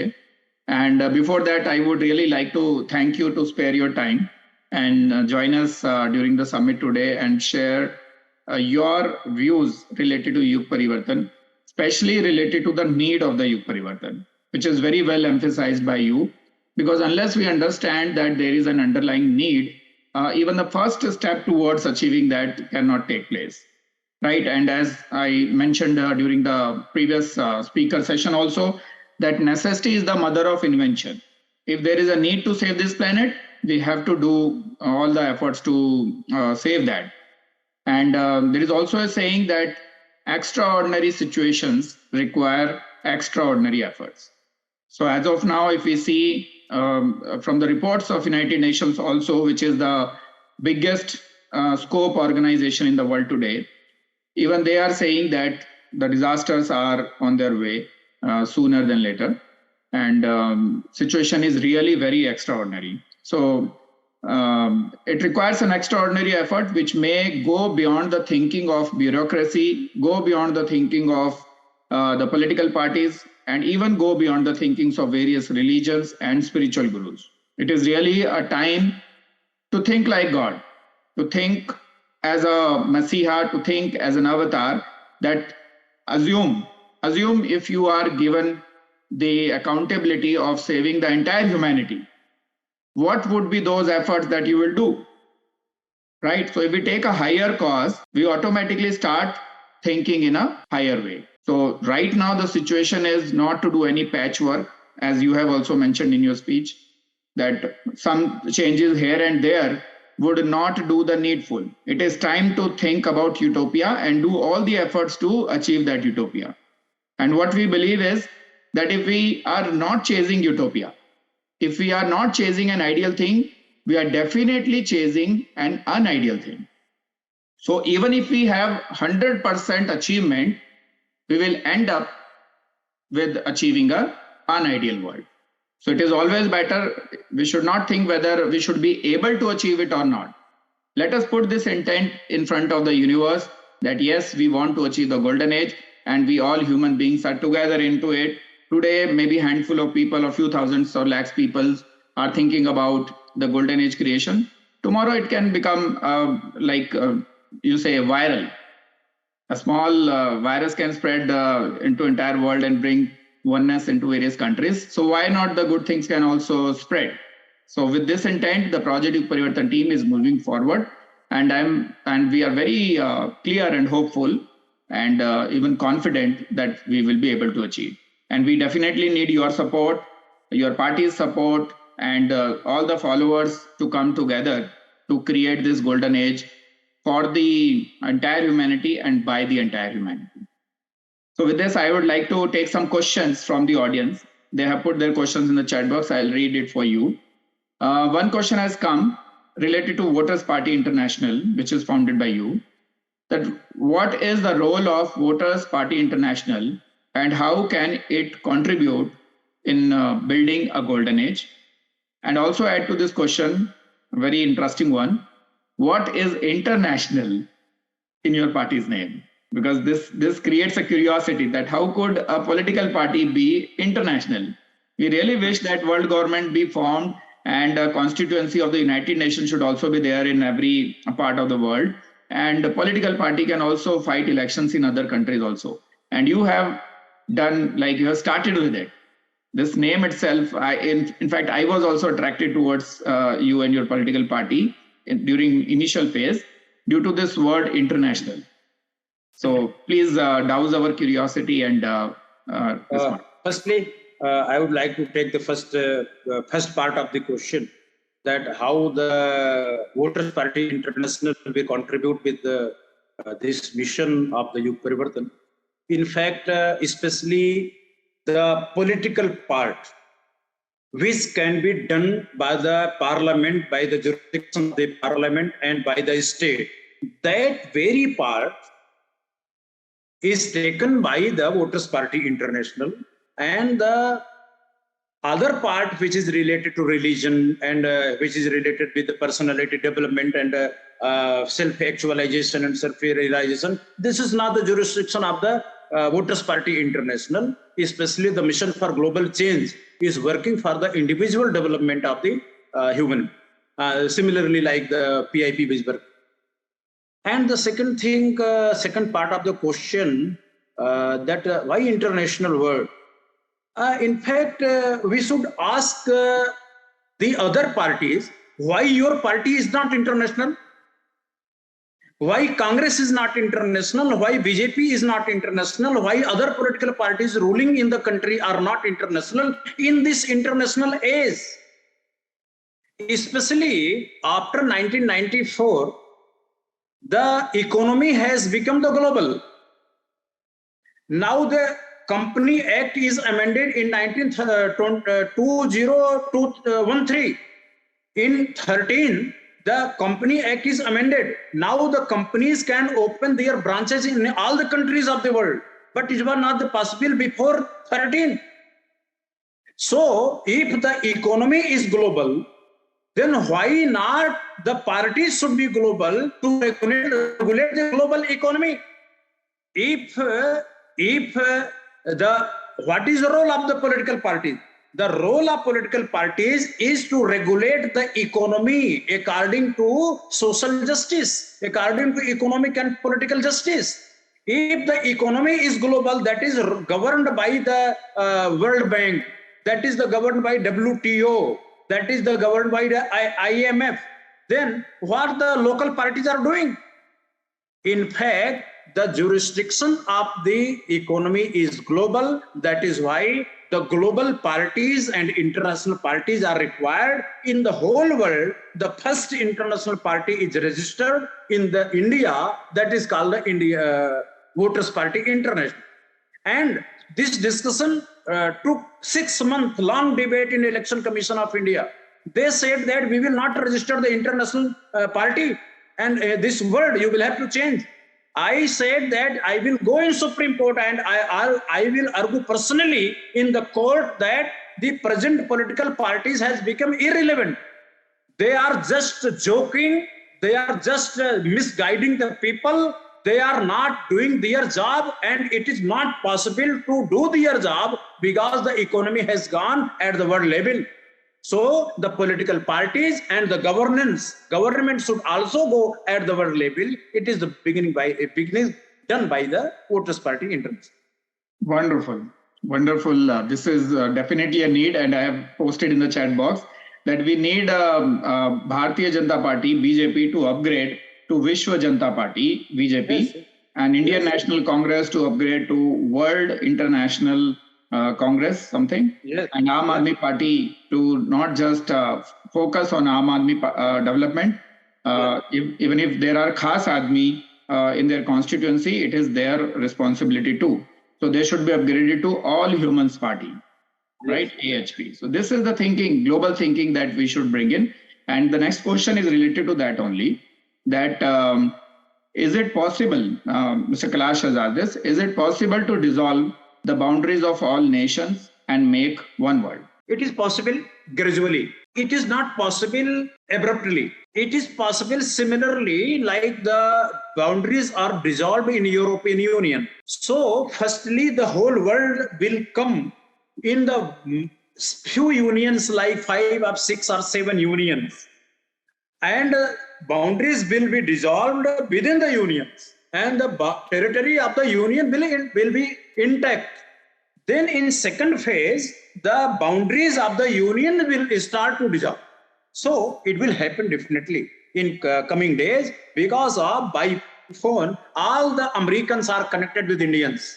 Whole world, citizens of whole world, the people of whole world are connected by phone without any expenditure. They are talking mutually, but the state machinery is not allowed to meet them. So always the structure of the state follow the rule requirement of the public. So it will happen, and very soon it will happen. Don't think it will take 100 years. Yes, definitely it will happen. And just to mention about an initiative in which Vishwatma ji and PYP are together, it's One Nation Earth, an initiative called as One Nation Earth, which is also working on global oneness design. So we all are connected through that. So all good initiatives are joining hands together in various different ways to create a synergy, which will bring, as Vishwatma ji has rightly said, which will bring us to the golden age, to the world government, to the oneness sooner than what general people can think, right? So definitely it will happen. So thanks a lot, Vishwatma ji, for sparing your time. And we look forward to have you in one-to-one session through PYP Talks platform, in which we invite only one person on a day and give them 2-3 hours and ask, like first they explain their concept and then we ask questions. Thanks a lot. Namaskar, Vishwatma ji. Thank you. I hope each audience, each person who is attending this summit since 2 days would have shifted their center of mass, their point of view, much closer to the God's point of view or the absolute truth point of view. Whatever be the percentage of shifting, but it would definitely happen.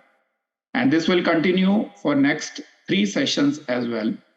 So I would like to take this opportunity to invite my colleague Girish Chaudhary ji to invite our next speaker of the day, Dr. John Thekkedam, who is now popularly known as Swami Snehanand Jyoti ji. So Girish ji. Thank you, Hitesh ji. Thank you. So up next we have a friend, philosopher and guide in the spiritual world as the third speaker of the day 3 of the PYP Global Summit 2023, Swami Snehananda Jyoti ji.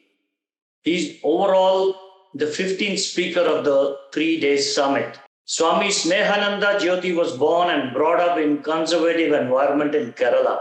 He ended up in northern India after his secondary school education to serve humanity. He has a plethora of degrees at bachelor's, master's, and doctorate level in the disciplines of philosophy, divinity, education, clinical psychology, just to name a few.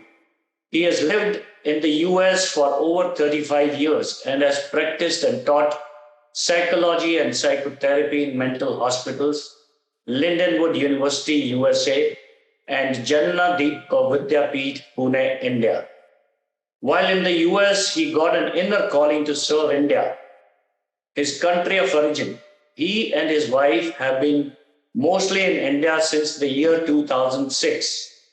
Currently, they live a holistic life in the spiritual and peace centers, ashramas, mostly in India, applying psychology to spirituality and conducting retreats and offering courses. He is also the founder and director of East West Awakening and Vishwashanti Foundation. Besides being a clinical psychologist, he is also an international inter-religious priest, a spiritual guide, and a sannyasi. He believes in spirituality beyond religions, relationships, beyond blood connections, and friendship and cooperation among religions. He works for unity and humanity and religions. He firmly believes that we are all sons and daughters of the God who is our father and mother. He says, I quote, "We are all one, we are all in the one, we are all equal, no one is big and no one is small," unquote. He is Visishta Vaidin. He calls himself a global citizen and Bhumiputra. He believes that after death, he will continue to be in bliss, the state of consciousness he is going to live in this world. Let's give him a huge round of applause for sharing his decades of experience, which will surely add a lot of value in our pursuit of creating golden age. Welcome, Swamiji. Welcome on board. Welcome, Swamiji. Welcome.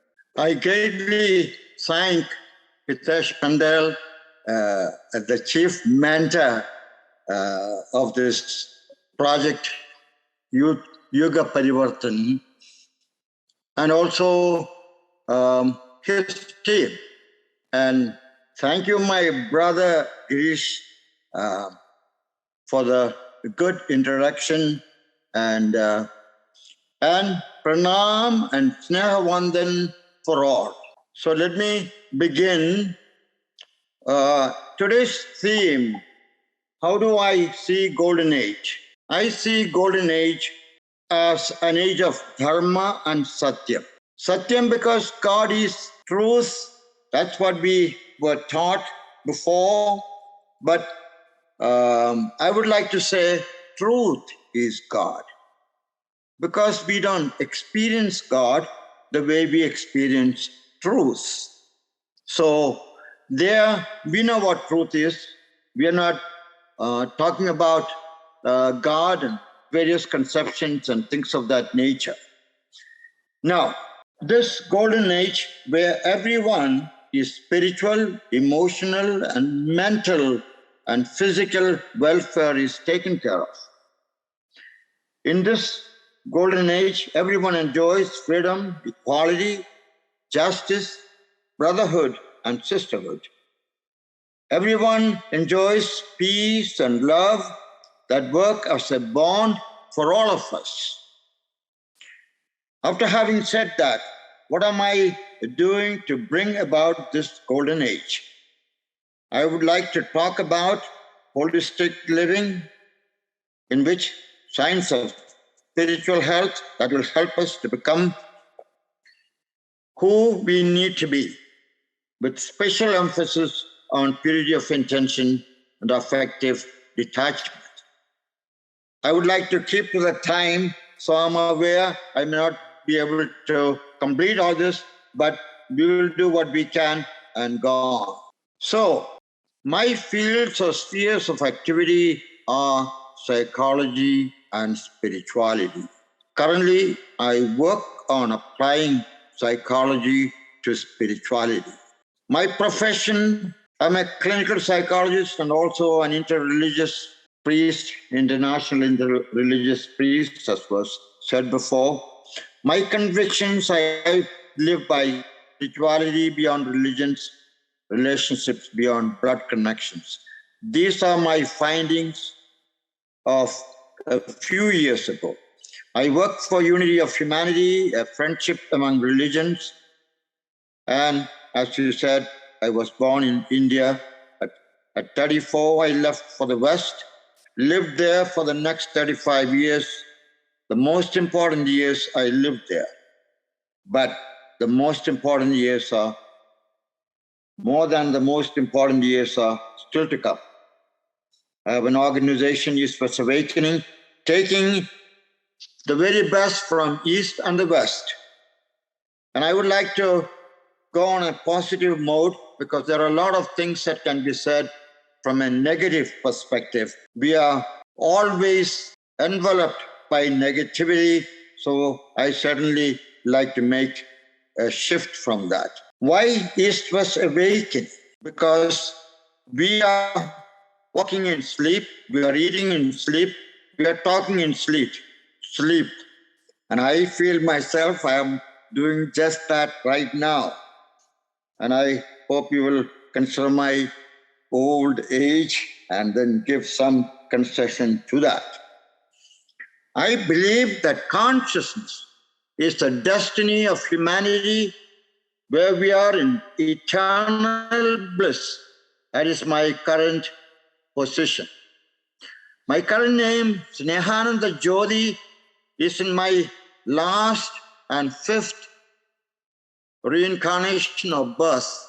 That means light, blissful in love. I came back to India after receiving an inner call in 2006. I also model forgiveness and reconciliation as an important area of holistic living. I would like to read 3 quotes from the scriptures. You are your own master. You make your own future. This is coming from Dhammapada. The second one is, lead me from the unreal to the real. Lead me from darkness to light. Lead me from death to immortality. The third one is, so always treat others as you would like them to treat you.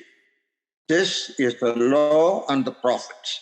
This is from the New Testament of the Bible. So holistic living relates to the totality of life that will include spirit, soul, mind, and body. Each one is unique. Our nature, God has created us to be unique. So what has God or nature has placed in us to become what we are in God? What we are is God's gift to us. What we become is our gift to God. Each human has a mission, and I believe strongly that each person is an avatar for the time that he lives or she lives. Why? Because there will never be one like me who will come.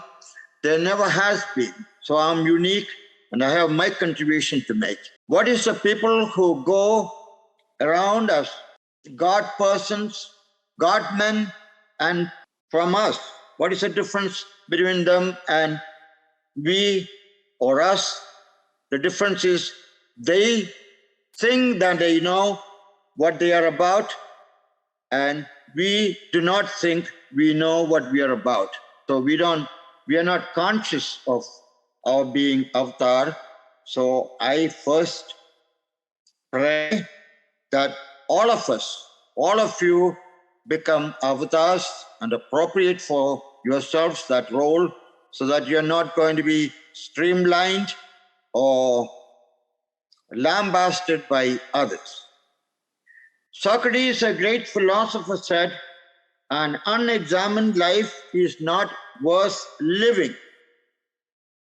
Life is not mere existing and functioning, but living and loving. A very wise man said, glory of God is human, fully alive. So, what do we have in Buddha? Gautam became Siddhartha, the searcher for realization, and Buddha became awakened. So using our freedom, we need to form a strong conscience, develop our own awareness. Another thing I want to stress is, I strongly believe that after death, all humans will continue in the state of consciousness in which they parted this world. Hell, heaven, rebirths are all human conceptions. Nobody knows about these things for sure. I can say this with some measure of authority because I have got my specializations or degrees in these areas, and I'm glad I got them because I can talk with authority and license. I am going to touch on 12 principles of holistic living that I have discovered over the long years of life in the West and in the East.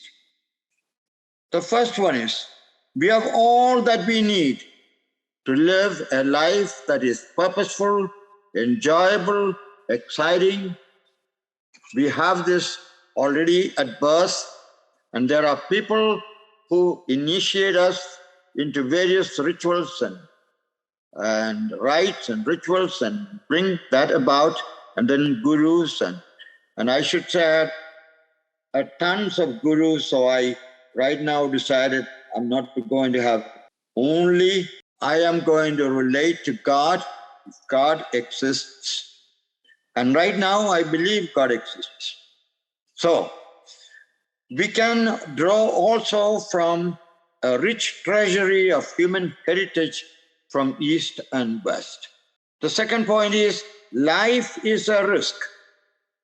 We will get hurt.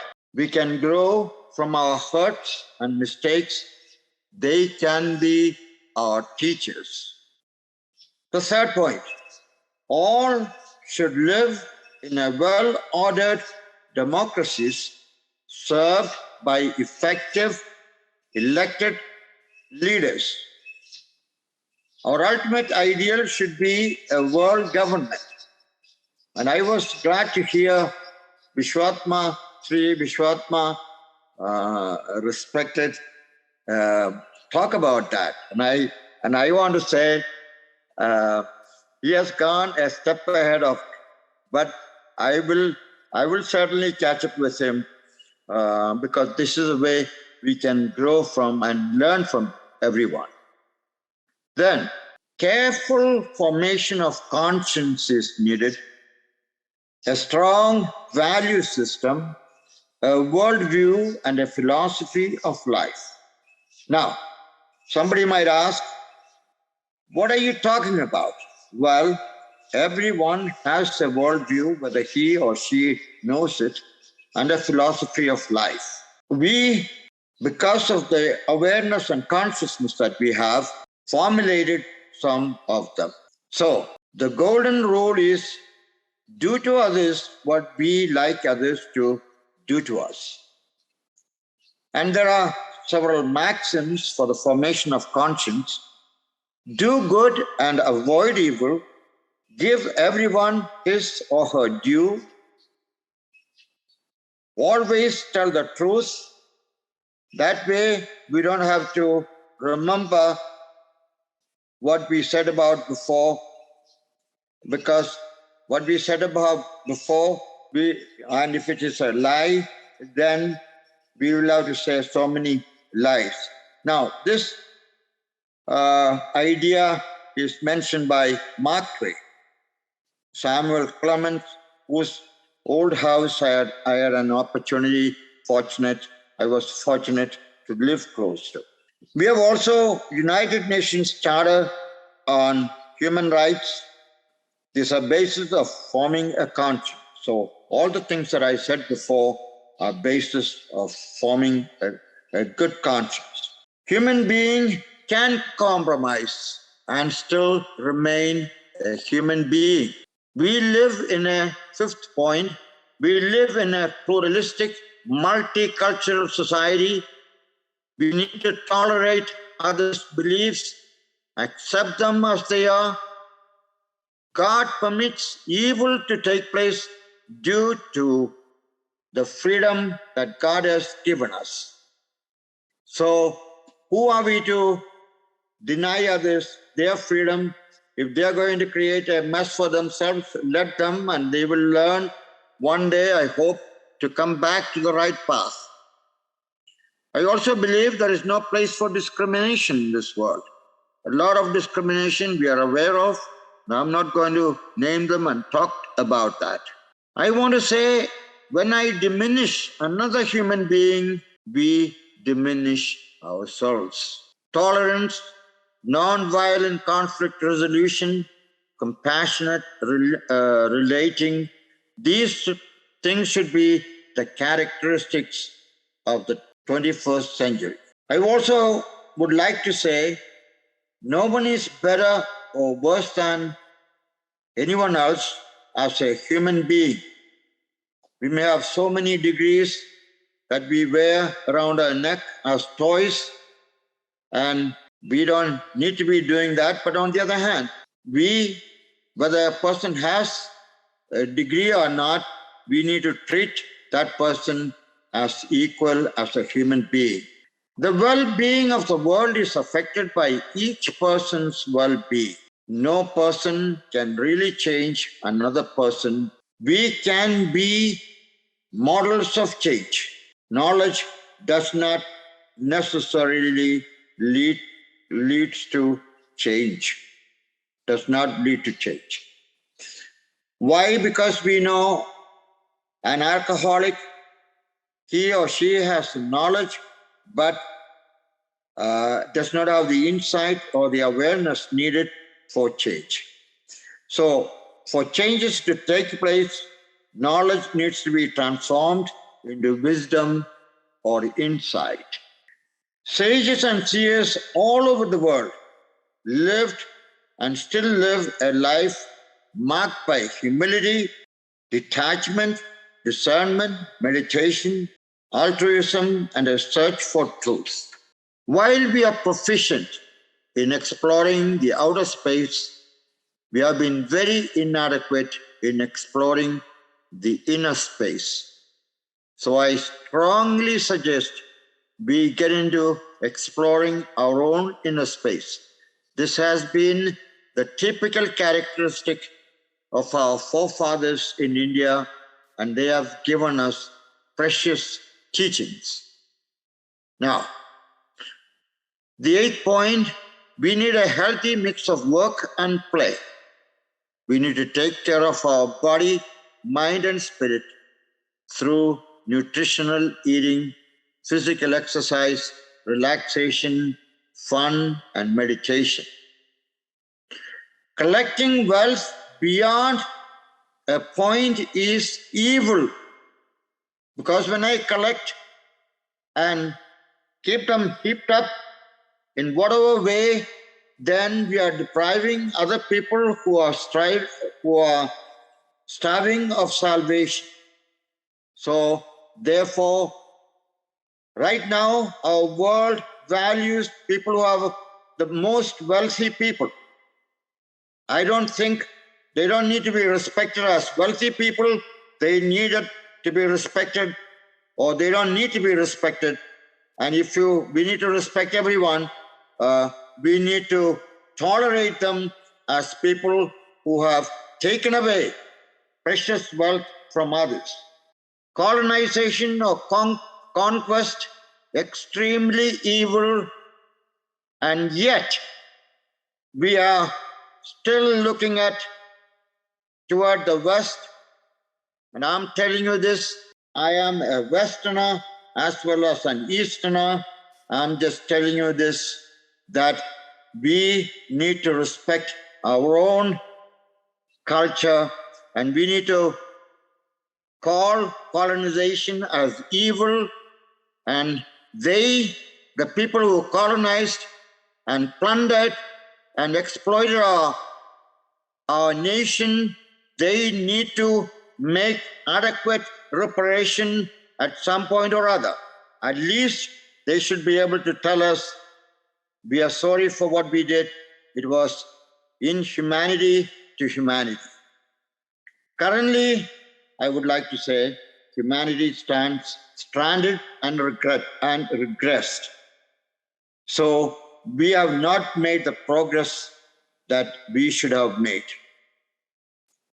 I also think of us, wherever we are born, east or west, we are all earth persons. We need to stop exploiting the earth and its resources, because these resources are finite and we don't want to exhaust them, so they will not be able to be handed over to others. We are called to love. We need to bloom where we are. I came to the realization that I don't need to be in the West or the East, because I belong to the same earth, that we are in the same big boat, and I need to be somewhere to be able to survive. It does not matter whether we are recognized or appreciated. Only thing that matters is that we are who we are.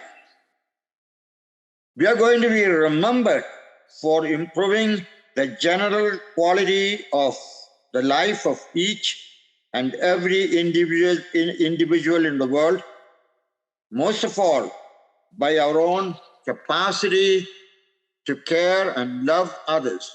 Our spirituality needs to be positive, based more on edification, that means building up, than on modification, that means extraordinary penances and deprivations. Enough pain and discomfort and stress comes from misunderstanding, ridicule, mistreatment, discrimination, exploitation, abuse, unfairness, and I can go on. So if you're able to deal with them, why do we need to torture our body? Incidentally, I also want to say, about 15 years ago, I decided to become a full vegetarian, and I'm continuing, and I do not have any desire or crave for anything that I used to eat. Friends, life is very short. We are pilgrims at a way station with our luggage, belongings. We are there in an inn for a few hours, for a few days. So we need to look at our life from the perspective of eternity. We need to look at our life from the perspectives of our own moments lived in a coffin. And I'm not asking you to get into a coffin and start living.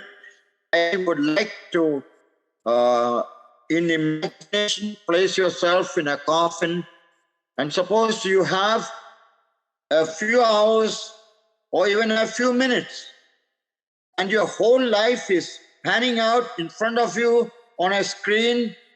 What would you like to change in the few hours that you have? Well, because you are doing it in imagination, you have that time right in front of you to live that remaining time the way you would like to be living. Now, in a world of enormous stress and suffering, what is most needed in the world is compassionate relating. Understanding, this compassionate relating comes from understanding, that comes from empathic listening and behavior. When I use empathy as a psychological term, what I mean is we need to put ourselves in the shoes of other persons and see things the way they see. So we should be able to listen to them empathically and also behave accordingly. Finally, for this section, we can usher the golden age, looking at the signs of the times indicated by the deterioration of the world in general, the missed signals that are constantly being presented in front of us. So I came to the conclusion what is mostly needed is forgiveness and reconciliation. Total and unconditional acceptance of the other paves the way for reconciliation or reparation of damaged relationships. And I am just briefly mention the father of the prodigal son as described in the holy writings.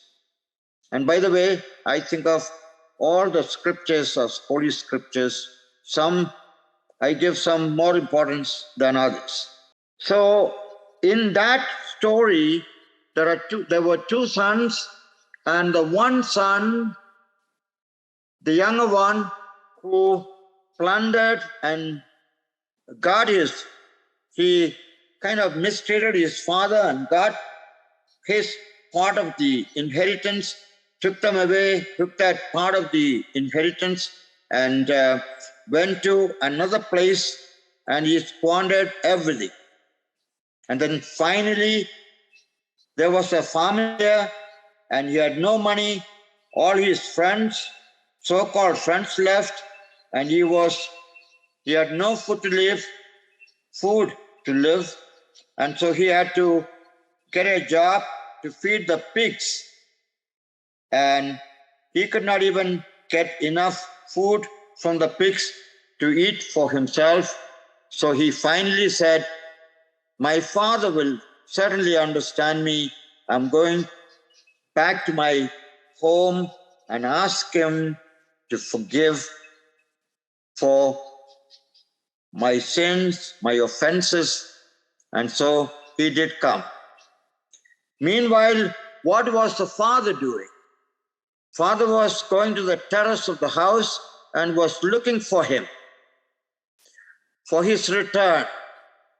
And one day he saw his son coming, and he came down and went and met him, and he embraced him, and he was so happy to see him. He did not ask him for an explanation. He did not ask him to repent. He unconditionally accepted him. Now, there is another part of the story, and I'll briefly mention that the older son. See, the father was asking his servants to get the best that he could give his prodigal son, and kill the fatted calf and things like that, and gave him rings and gold and all that. So his prodigal son's brother was seeing that, and he was very jealous, and he was very upset, and he was very upset with his father as well as with his brother. You know what the answer of his father was? "You, older brother of this younger brother, the prodigal son, he was dead, now he is alive.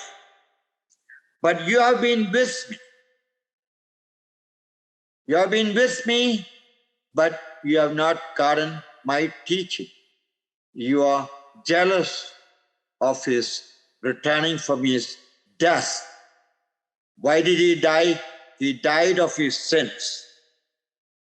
So I consider this father of the prodigal son as modeling forgiveness that stands for God.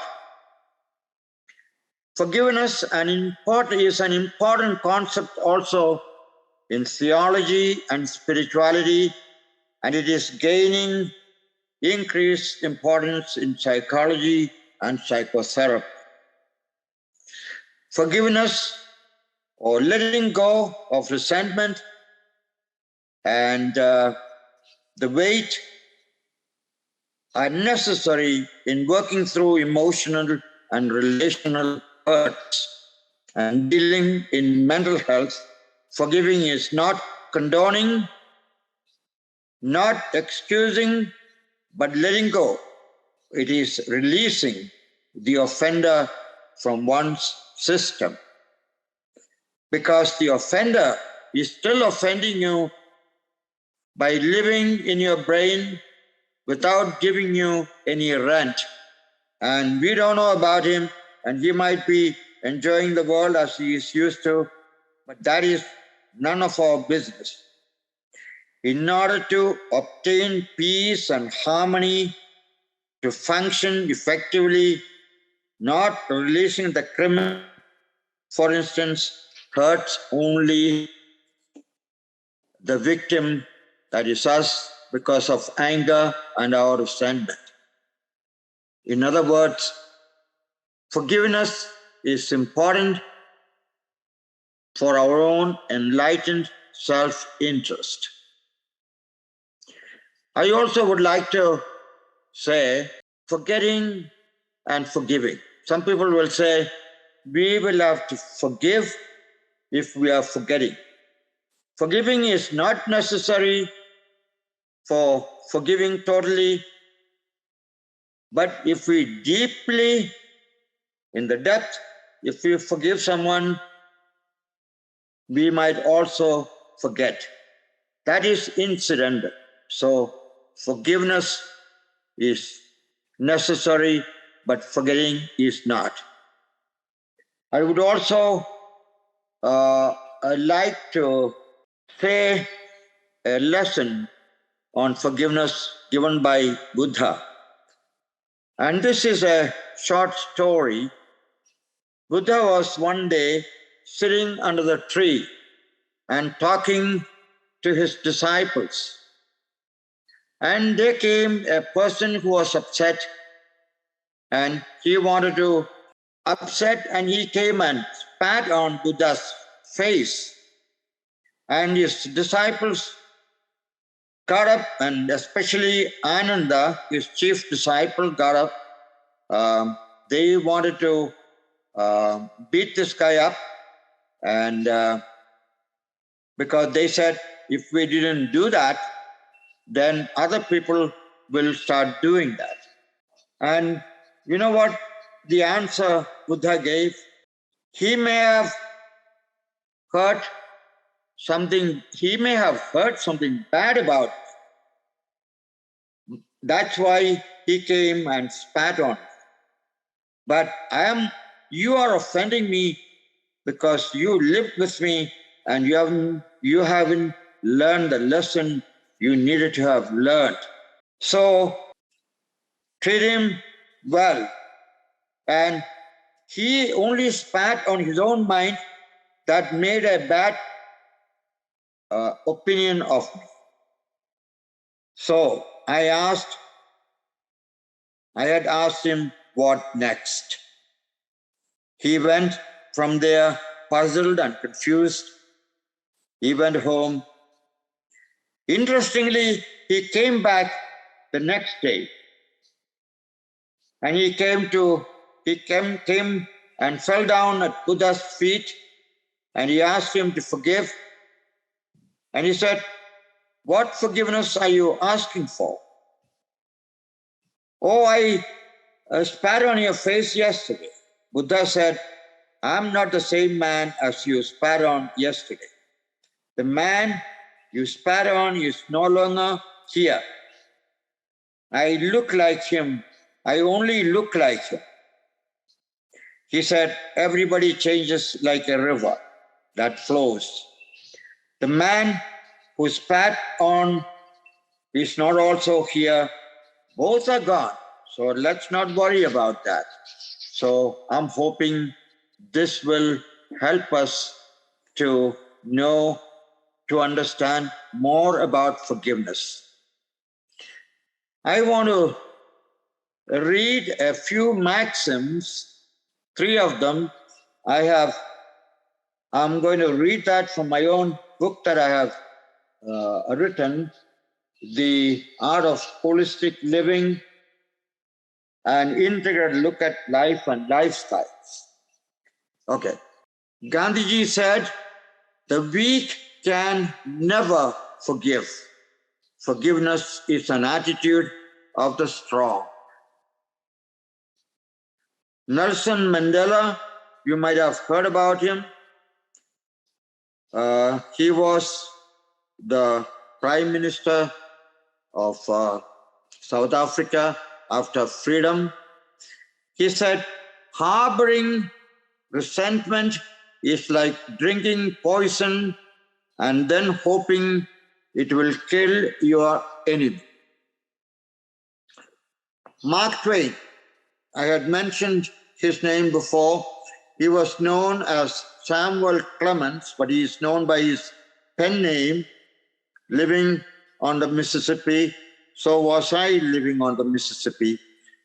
He said, forgiveness is a fragrance the violet, the plant, sheds on the heel that is crushed. And then I might read just quickly from my own book some of the signs of spiritual health and vital signs of spiritual health.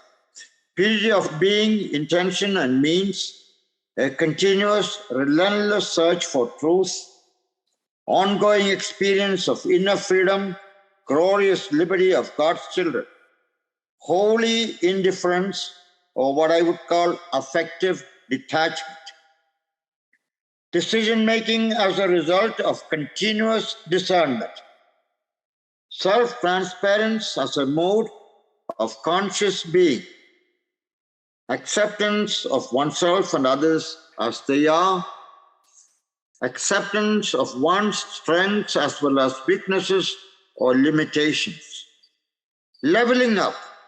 No one is more important or less important than anyone else as a human being. I mentioned this before. A deep awareness that physical and emotional pains are part of one's life, growth, and development. An unlimited, unconditional, and ever-increasing capacity to forgive hurts, injustice, discrimination, and unfair treatment. Non-exploitative human relationships that are mutual and infinitely respectful of other persons. A deep awareness of the spirituality of sexuality, nutritional eating, appropriate clothing, and proper hygiene. Continuous effort at integrating being, doing, and having. A deep consciousness of the unity of humanity, a deep respect for the entire universe. Realistic acceptance of death as an inevitable end to life, final surrendering or offering of oneself to God in death. So that is also, that surrendering, offering also a phase of life, a part of life that we can present to God. So these signs of spiritual life can come under a unifying philosophy of life one develops for oneself. Now, I'm not going to expand on this. We don't have time. And so I'm going to stop here. But I would like to have some questions from my enlightened audience, or even I also want to say I am beyond political parties. That's why I don't, I evaluate people as they are, and then I vote according to who deserves that kind of way. Sure. Okay. All right. Thanks a lot, Swamiji. And we are greedy in a positive sense that we want to hear more from you. So we would definitely create another forum, which we call as PYP Talks, in which we will invite you as the single speaker of the day, and we'll have a lot of questions on that day also. But let's go to the audience and take some questions. Yes, audience, if you want to ask voice question, you can raise your hand and I will unmute you. In the meantime, there is one question which has come in the chat box. How to bring oneness among religions so they should come together? So how part of it? We all have intent. Yes. Yeah. It's a very slow process, and we are limited in what we can do. You are talking about YugParivartan. So that is what a yug on an average would be 42 lakhs of years. So it is going to take, if there is rebirth, it's going to take many. But let us be honest. Each one of us did what we need to do, whether we are together or not, in thinking, in talking, in behaving. That would be the measure of change that is going to happen. And if I do it, I change, the world has changed, because the world is made of what? 8 billion people or something like that. So the short answer is very gradually, very conscientiously, very methodically, very slowly. Very nice. Very nice. And we are kind of at Project YugParivartan unrealistically optimistic. If we feel that 4 lakh years are required to do the YugParivartan, then we assume that 3,98,998 years have already passed. So we have only 2 years left. So light is being seen at the end of the tunnel already. And when we say gradual process, then also we assume that this gradual process is going on since several millenniums. And now is the time to play the, you can say, slog overs, in which we have to hit the 4s and 6s and other high scores. So remaining in optimistic mode is one of the traits of spirituality. So I feel that golden age can be created at a very rapid pace also. Of course, I respect and honor what you have said, because it has to be propagated to 800 crore people. So it may not happen in one day. It may require its own time, but the seeding can be done in next 2 years. Very good. Fully hopeful for that. Okay. Very good. Very good. Thank you. Next question is from, so of course, as you said, it's a slow process, but what can we do, like one of the audience is asking, to enhance this process of bringing people together? Some tips from your side. Yeah. Actually, I mean, different people have different talents or charisms. Now, Hitesh, you brought about the global summit, one individual. So people who are creative, who can think, and those geniuses are in our midst, but they are too lazy or they are too concerned about other things.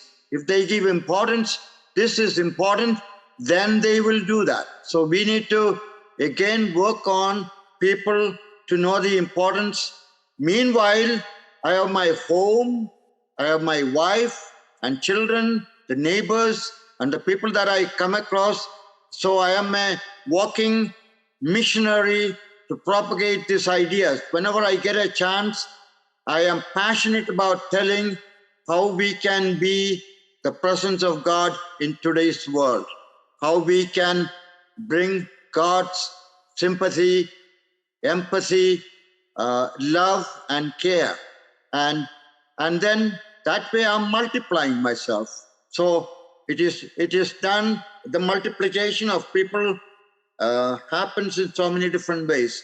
And I can keep on talking. Yeah, sure. In fact, you very rightly said that even though I started this alone, like one decade back, but today several people who could sync with it, who had the similar frequency, who were born to be a part of Project YugParivartan, they have all come together from several different cities, from several different states, and now from several countries as well.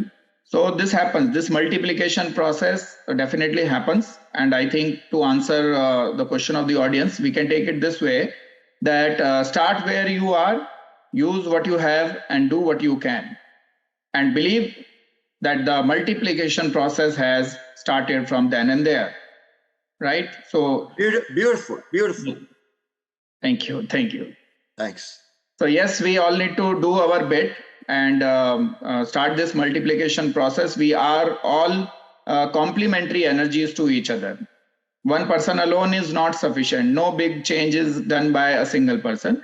It is the oneness of thought process of several people which bring them together and make a sustainable and long-term change. Great. So any other question? We can take one more question before we invite our next esteemed speaker of the day. Oh, good. One question has come, which is, I think, one of the most difficult one. How to bring all these religious and spiritual masters together? That's not going to happen. That's going to take a long way because there are vested interests. And they need to come to the realization that they can do without all the benefits and all the perks and all kinds of things happen, that we are being hawked, gods of their own gods. There's only one God, and this one God is our father and our mother. And because God doesn't have any gender, so of course we need to get out of this patriarchal mentality. That's a different point, and I'm not going to talk about that. Equality of men and women, and saying, hey, there's a lot of nonsense going on in the name of religion. We need to stand for that. We are not going to be popular, but we need to go. We need to go through this pain and stress sometime. But if we don't have the guts, then let's not do that, because we need to be part of the solution rather than part of the problems. Religions are springing up like mushrooms, and God alone knows. Religions, the concept of religion is itself coming from our imagination, coming from is a construct of ours. It's a conception because we believe. If we don't believe, there is no God. So that's why a sincere atheist who does believe in God can also be saved. And our God is that great that he or she can save a person like that. And because God looks at our conscience, our framework, our mentality, and our sincerity. So I don't have, the question is not complicated for me. I've been thinking about it and I've been writing about it. But I don't want to use, today I used notes, and so I was not so spontaneous because I didn't want to keep on rambling like the politicians.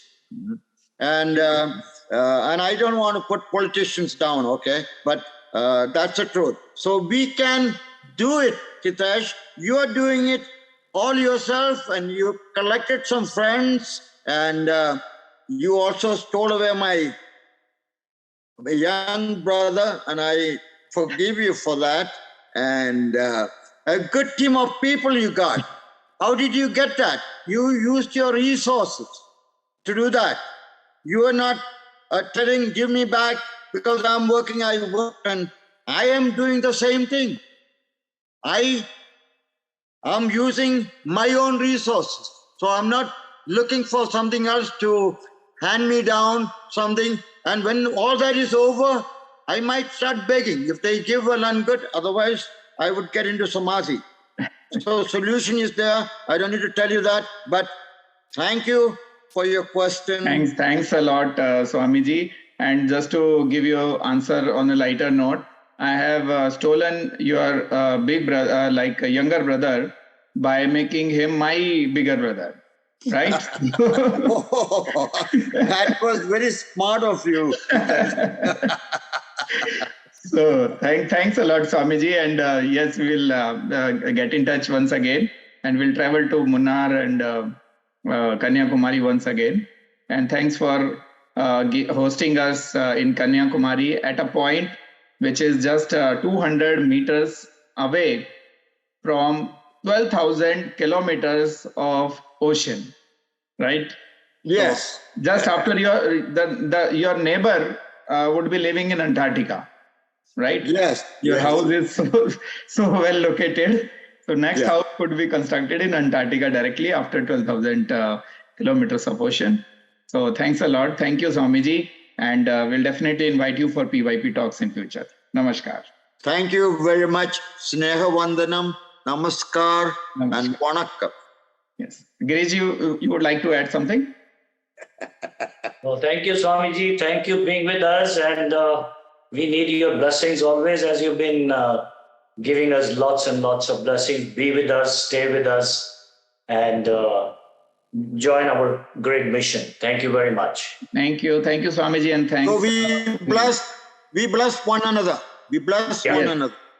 Yes, let each God within us bless the other gods in other human machines. And let us play this game created by God with the rules. And the rule is that no one will win unless everyone wins. So let us try to enable everyone's win. Good. Great. Thank you. Okay, so with this, let us now invite our fourth speaker of the day, once again from USA. And for that, I would like to invite my colleague Girish ji once again to introduce him to the audience. Thank you, Hitesh ji, once again. And I am pleased to invite the fifth speaker of the PYP Global Summit 2023, Mr. Subijoy Dutta, who is a profound thinker, a great leader, and an exemplary executioner. Mr. Dutta is our 16th speaker of the Summit 2023. Subijoy Dattaji's expertise extends far and wide, showcased by his notable achievements and contributions to the field. He has authored 2 influential books, Sustainable Mining Practices, A Global Perspective, and Environmental Treatment Technologies for Hazardous and Medical Wastes, Remedial Scope and Efficacy. I think he authored this, co-authored this book with our another friend, Rajaram from Chicago. So this was published by prestigious publishing houses. One of his significant accomplishments is his leadership role in the development of the EPA document on best management practices for soil treatment technologies. This document focuses on identifying and controlling cross-media transfer of contaminants during the implementation of soil treatment technologies. Mr. Datta's expertise also extends to designing modified power systems for landfills and supervising their installations at hazardous waste sites across the United States. Mr. Dutta has provided valuable assistance to the Central Pollution Control Board, New Delhi, India, in developing regulations and guidance concerning medical waste management and land. Further, the Yamuna River Correction Project, working tirelessly to protect and restore this highly polluted river in New Delhi. His commitment to the environment and his unwavering determination inspire all those who have the privilege of working with him, and I happen to be one of them. Mr. Datta's extensive project experience speaks volumes about his expertise and versatility. From revising regulatory standards and guidance to conducting soil teaching studies and developing watershed management plans, his contributions have left an indelible mark in the field of environmental engineering. With over 40 publications in major technical journals and 2 pending equipment patents, Mr. Datta's impact on the industry is undeniable. His dedication and excellence have been recognized with prestigious awards, including the National Award for Individual Excellence in Environment Restoration and the Unsung Hero Award for his voluntary work in cleaning up the Yamuna River. It is also pertinent to mention that Mr. Datta is the founder of an NGO based in Maryland called Rivers of the World, and he was kind enough to include me as one of the founders as well of the same NGO. Please join me in giving a warm round of applause to Mr. Subijoy Dutta for gracing us with his presence today. Get ready to be inspired, educated, and empowered by the profound insights he's going to share with us. Welcome, Subijoy Dutta ji. Welcome, Subijoy. Welcome. Let me unmute myself. Thank you, Girish. I don't know how to express. You captured that 25 years of our friendship and interaction and working with the Jamuna River initially when we were in the Lions Club. Excuse me. Again, good evening to everyone. I know a few people here. Of course, Girish is known to me for quite some time.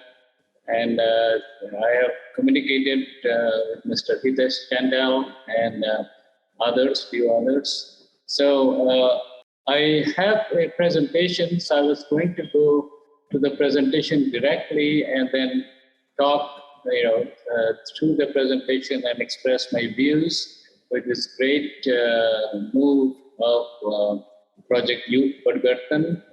And this is pretty interesting and new to me. I always think about, the change of an era comes only after an era, and then, different eras we have. So this is really a massive undertaking in one way. And I appreciate the courage and energy of Mr. Hitesh Chandel and others who gathered together. Well, it always starts with a small thing. When I started Rivers of the World Foundation in US with Dr. Bill Roper and Declan and Matt Perry, just 4 or 5 people, and we said, let us do for the whole world rather than only Jamuna River. So in the same way, and now we have expanded to 7 or 8 countries and many rivers. So it will happen. So I really want to at least congratulate Hitesh Chandel for such a wide view and getting started here. Today I'll be talking about climate change issues, and these climate change issues, mainly I'll be talking about how we have different issues that are causing climate changes and building resilience and reversal of global warming. So there are different types of impacts that I've observed since 2013, first time, or maybe before that, sometimes before that, 2013, 2015, 2013 we had Uttarakhand, the cloudburst and the flood. I rushed there to help with some, CDC-approved toolkits, etc. And thereafter, a number of disasters I have attended to. So, how to build resilience? That's the issue, and I'm very closely working with Uttarakhand. And there are some students we train on water. Okay. So today I'll be talking about climate change issues and impacts, general observation, what I have seen, impacts on rivers and species due to global warming, example, study steps on a river system and a Himalayan glacier, and building climate resilience. What are the ways that we are thinking? I have a team that I work with, and complexities, which knows no bounds at times, and constraints. We do have constraints in various application and implementation constraints, and how we can work together to face this challenge. And one of them is right here, this platform. I've heard a few speakers before me, and they are emphasizing we all have to work together. And that's the only way we can face this challenge. It's really a very deeply shocking and hardening when it happens right next to you. The California fire was not too far from where I was. in Maryland. Of course, it is far from Maryland, but the impact went all the way up to Colorado and Illinois. So millions of acres, acres that burned, and we lost a lot of big forest, which was the major source of carbon sequestration, and the emission itself. So much extra global warming gases you got up there.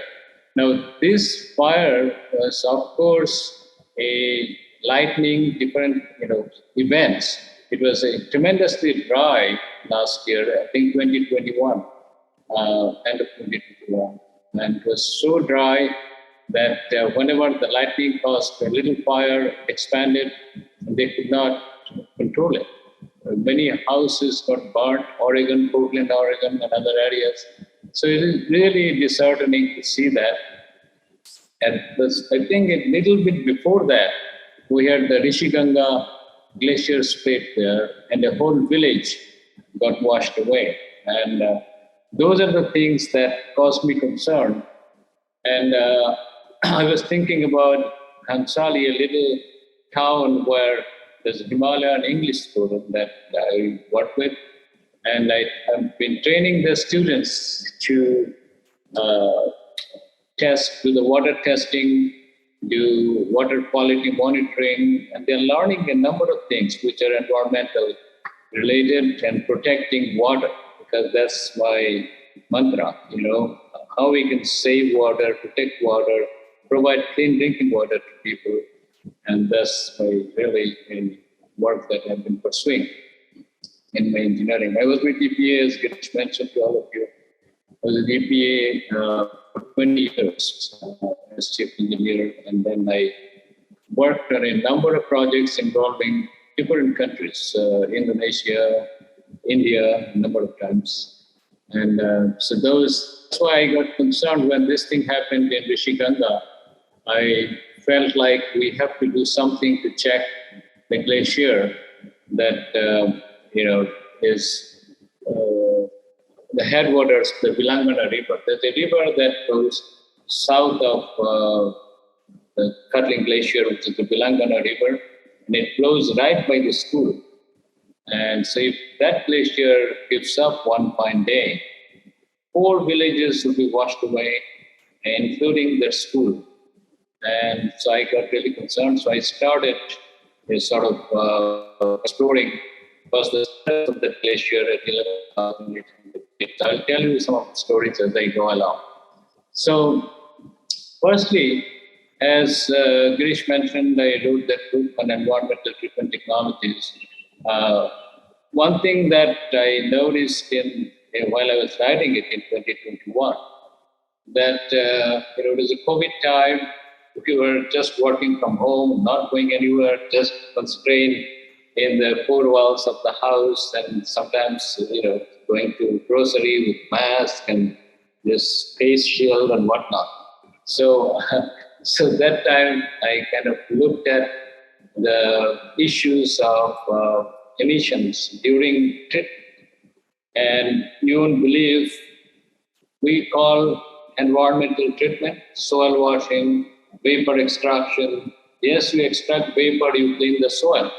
But when you extract the vapor, there are ample opportunities for some of the vapor to escape and go up there.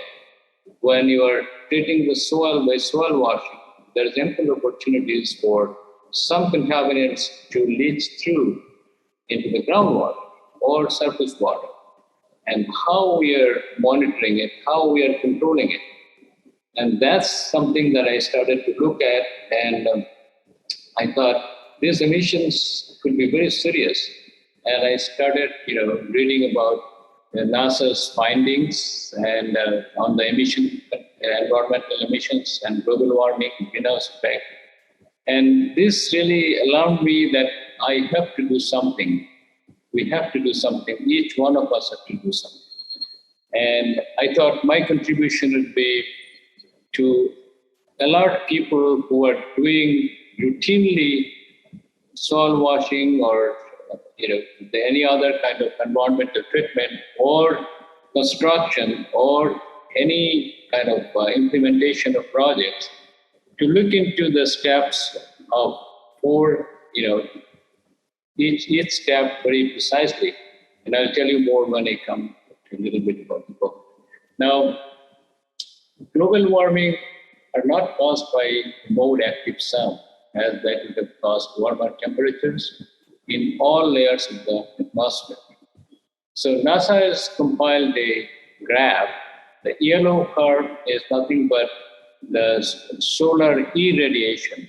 The irradiation is the radiation from the sun that comes and hits the earth.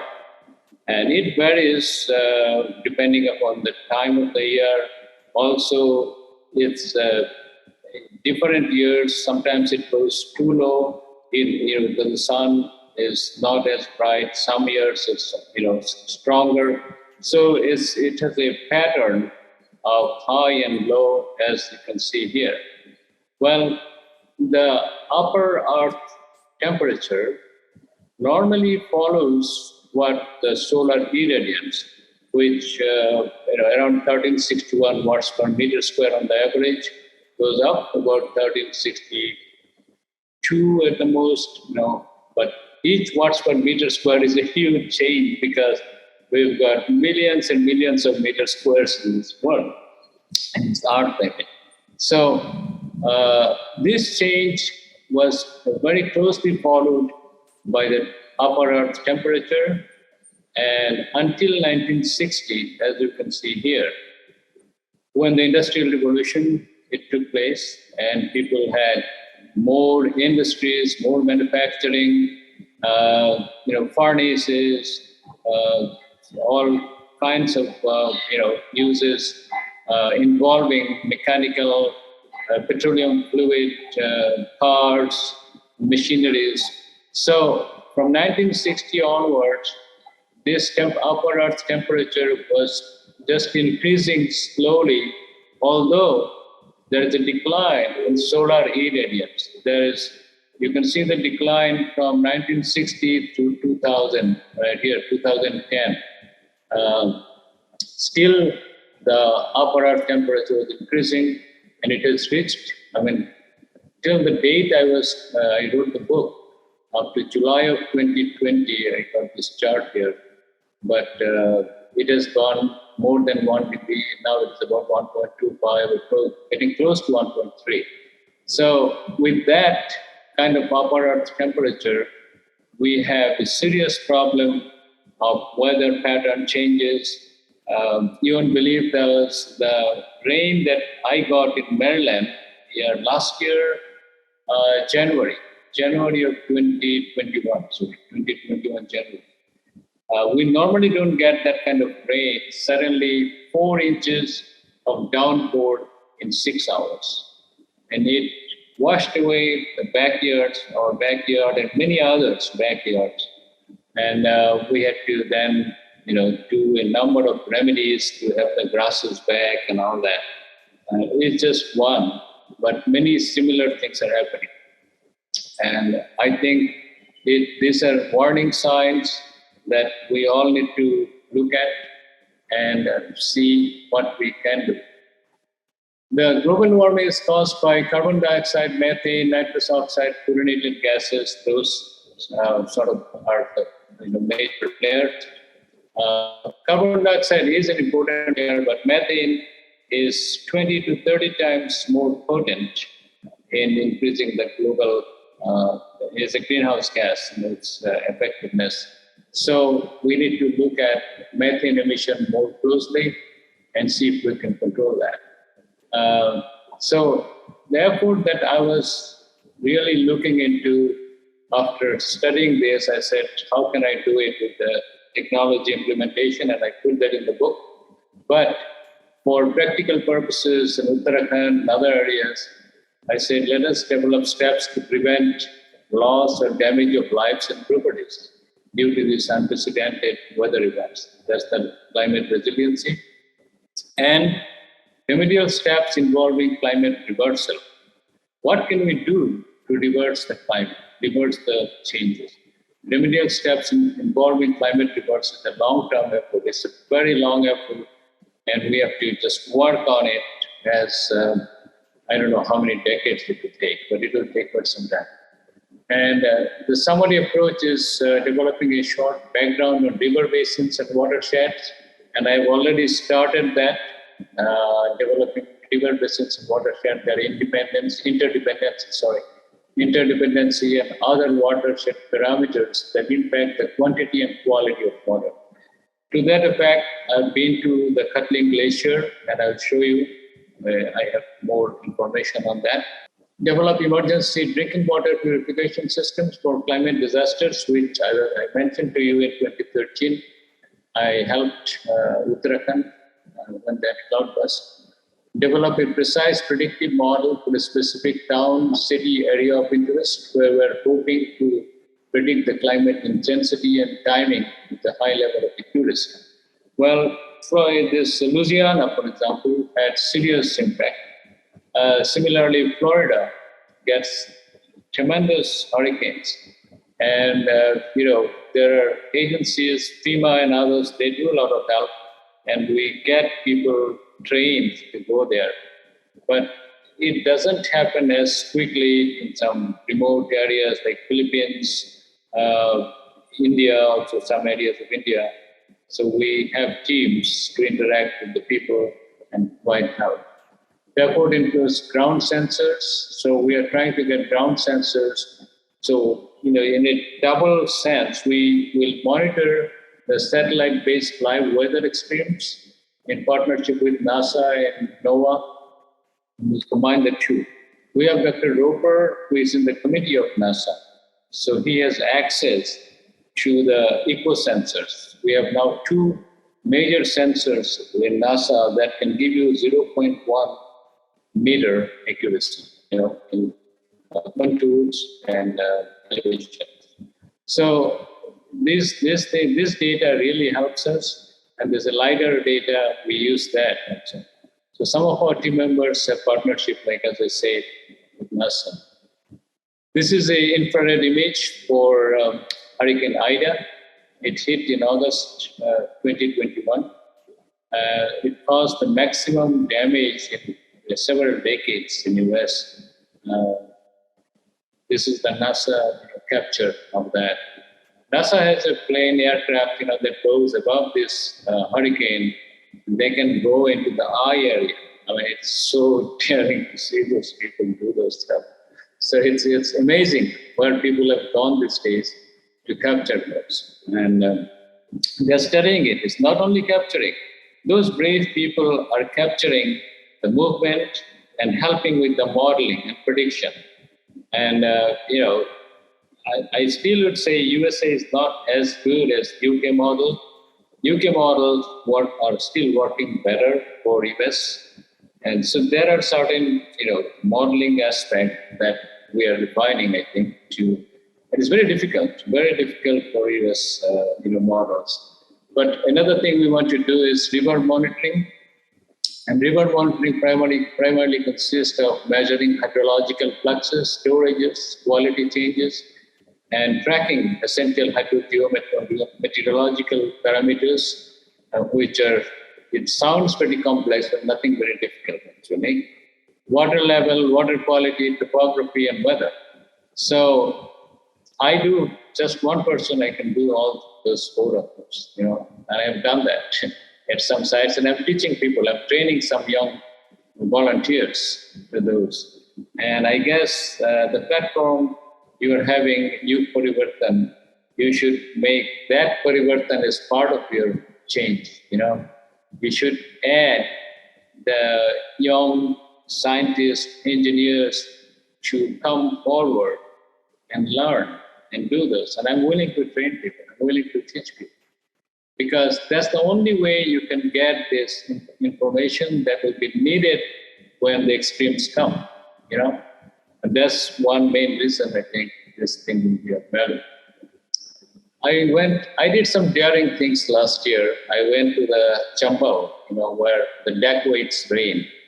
So all those dakus were there, there's a Shiva Bare Shiv Temple, I think, Shiv Mandir, this one, right here. Went there, and I went where the Chambal meets the Jamuna River. And you could see that the Chambal is so much cleaner. Just see the color. This is Jamuna River coming here. And this is Chambal. Here it is. I mean, all of this I planned in US. I planned exact spot how to get there in US. And I went there with only a driver, nobody else. And I could manage because I speak Hindi. You know, Girish Chaudhary can tell you. उसको साथ में हिंदी बोलता है और दूसरा कुछ नहीं. So, so anyway, when I went there, all these young fellows came to me and said, "Sir, आपको हम लोग मदद करेंगे." चलो मेरे साथ. So I just took them to this Shiv Mandir, and they showed me the tunnel through which the Dhatus come. So it's really a very thrilling place, very thrilling experience. But I enjoyed this area with so many birds. And I really want you to, I don't know if I have the picture. I don't have the link to the picture, but if some of you are interested, please send me a note and I'll send you a link to some of the wonderful bird species, at least 20 or 30 that sits here and fishes, a kingfisher and many others. They just hunt, they just do the fishing here. Whereas Jamuna comes dirty and the Chambal cleans it up. Anyway, those are the things that you will notice, you will learn, and I think the YugParivartan should do some of those to make changes in people. So watershed monitoring is another under study by using NOAA, NASA, other resources, undertakes such studies. So we did this Jamuna study in January. Also weather monitoring. I could do this weather monitoring sitting in Hyderabad and looking at the exotic Iceland weather, and I could predict what's going to happen there. And it's pretty simple. And of course, you will have to have some access, but if you are working with a team, your team will have access. There's nothing too difficult. Social networking. Now I'm coming to your Project YugParivartan. I mean, this is an era of social networking. And this has transformed the way people connect and share information with each other.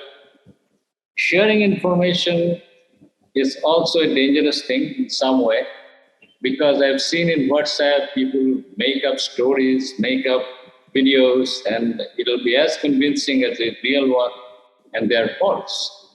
And they just do it for fun.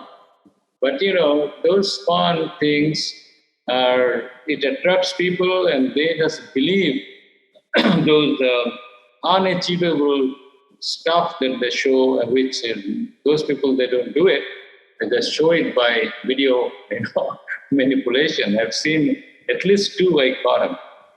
And but it could be used for good purpose.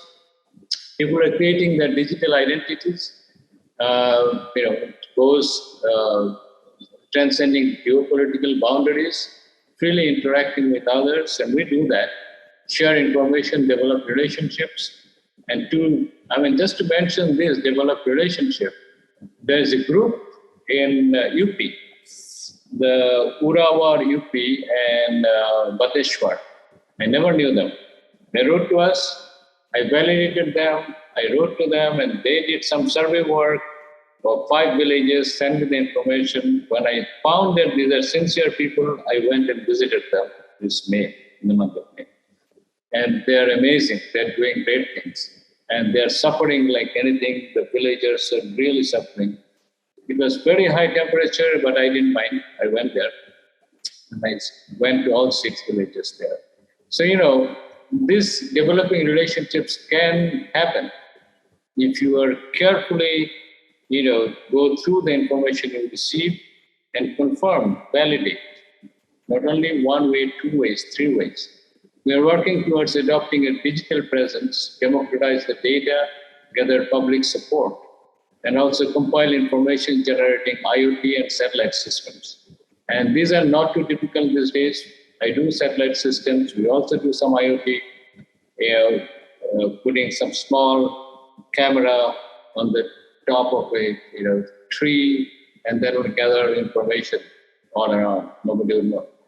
And also weather, not only this thing, but weather related. And we began educating and disseminating information, Gangi, Guttu, etc. I went there last year. I'll just answer a couple of the questions that I saw posed by YugParivartan. I've already answered some of it, but I would say the situation of world today, do I like it as it is, or do I think that it will just change itself? No, I don't think so. There is nothing required. I don't say it's nothing required. Many things are required, and there should be many paths to the requirement. It's not just one requirement. There has to be science. There has to be others, geopolitical things also there. I'm not into this politics very much, but there are people, and different things are required. And the three things I think should change for ecosystems to becoming golden age ecosystems. I think we have to have science-based solution. That's one, and the other is really to have a platform where you get genuine people with tasks that they don't hesitate to put their hands into dirty water, dirty soil, and get it done. Not just calling somebody, calling others. You have to use your own hands, and that's really a learning too for anybody who is conducting that. Later on, they become expert, they can manage. Role of spiritual mentors, and that is definitely important. And role of political organization, governments, NGOs, definitely they're important. And I don't know how to rope in the political organizations. It's a tough one for YugParivartan, but they can work with them, yes. So wish list for Project YugParivartan, synergy platform awareness. I think awareness and education is an important one. It's a very, very important one. And supporting science-based actions in implementation. Those are the two things, I think, just to respond to their questions. But I'll come now, and as I speak, you can refer back to what I said, and it will prove how it worked. I went to the Khatling Glacier, 11,800 feet, last year, April 2022.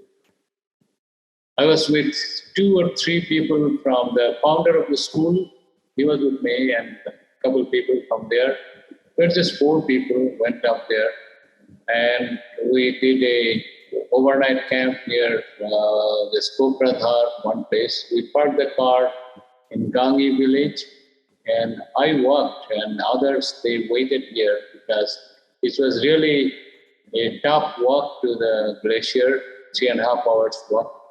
So I went with the local person, and one of the gentlemen from that, there's a monitoring station, the Wadia Institute of Geology and Hydrogeology, WIGH, I think. He came with us, came with me rather. So 3 of us, we went, local person, me, and then that guy from WIGH. What I noticed there is, of course, I started my observation from the Khansali itself down below. And this is the Bilangana River coming down. I think this is not the Bilangana. This is the Tehri. Bhagirathi comes from. So here is the Bilangana comes from that. And April 7th we went there. And Gangi is the maximum you can drive to. After that is to walk 3.5 hours. The glacier is just a fantastic thing, and here's the glacier, and the river goes south this way. So I could not go that. I did not have to go this top here because it was melting right here. So I could see the melt, and I captured it at the Bilangana River, which is down here. So this was my focus, how much water is coming through and what's the quality. This glacial water is as good as God's water, believe me. It was, I measured the spring water here. It was like 10 or 12, the best TDS, the total dissolved solids I got, right around here. And then we measured here. It got a little, some contaminated, small contamination we got here. But the spring water was really good. But the flow was really heavy. And in April, you don't see a river with that much high volume of water. It looked like there was a rain, tremendous rain that the water is coming through. So it gave me an idea of what can happen. These are some of the data I have. So I took all the GPS data. The spring water, this is the check dam area, the first one in near Kamsali. The TDS was higher. As we went up, you can see the TDS was going down. And we were getting very good quality water as we went up. So that point, the spring water. And, this showed that how much the river is getting polluted as it's coming down. I was just trying to correlate the information. The impact on rivers, wetlands, and species due to global warming. And I just want to mention, this is the book I wrote, published by Taylor & Francis, the CRC Press published it.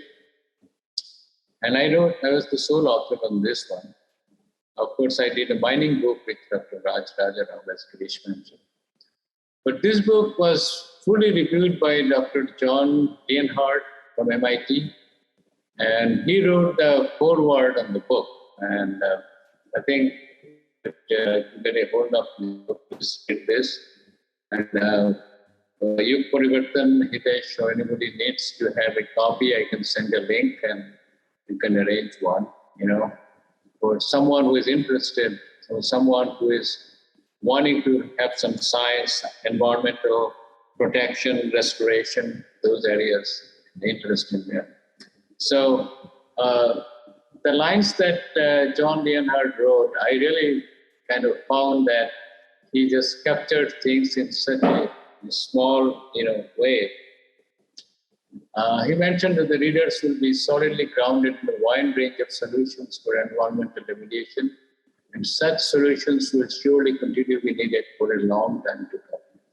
And that's what your YugParivartan is, because you will have these things coming up. Right now, people are not aware of this need as much, but they will. And that's the type of thing that I try to mention. And I think it will be a valuable thing for you to just browse through this book. So this is the Jamuna study we did. And again, with only 3 people I started, and 2 of them became very sick when they came to Gokul. With the cold, it's January, and COVID was going a little bit. It was coming back, if you recall, last year in January. But they did not have COVID, but they have cough and fever, so they got scared. So when I said, better go back to Delhi and, I will manage. So I went with volunteers in Agra. And so we have a project near Taj Mahal, where we have a wetland systems.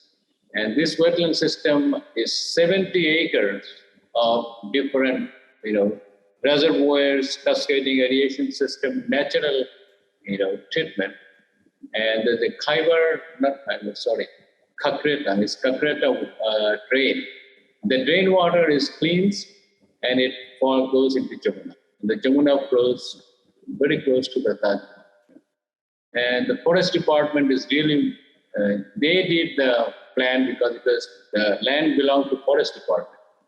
And one of our volunteers, he was instrumental in getting that done because he told the DFO that, look, if you let Mr. Dutta's plan implemented there, you get the benefit of nutrients, your trees are going to grow much faster, you sell trees, you make money.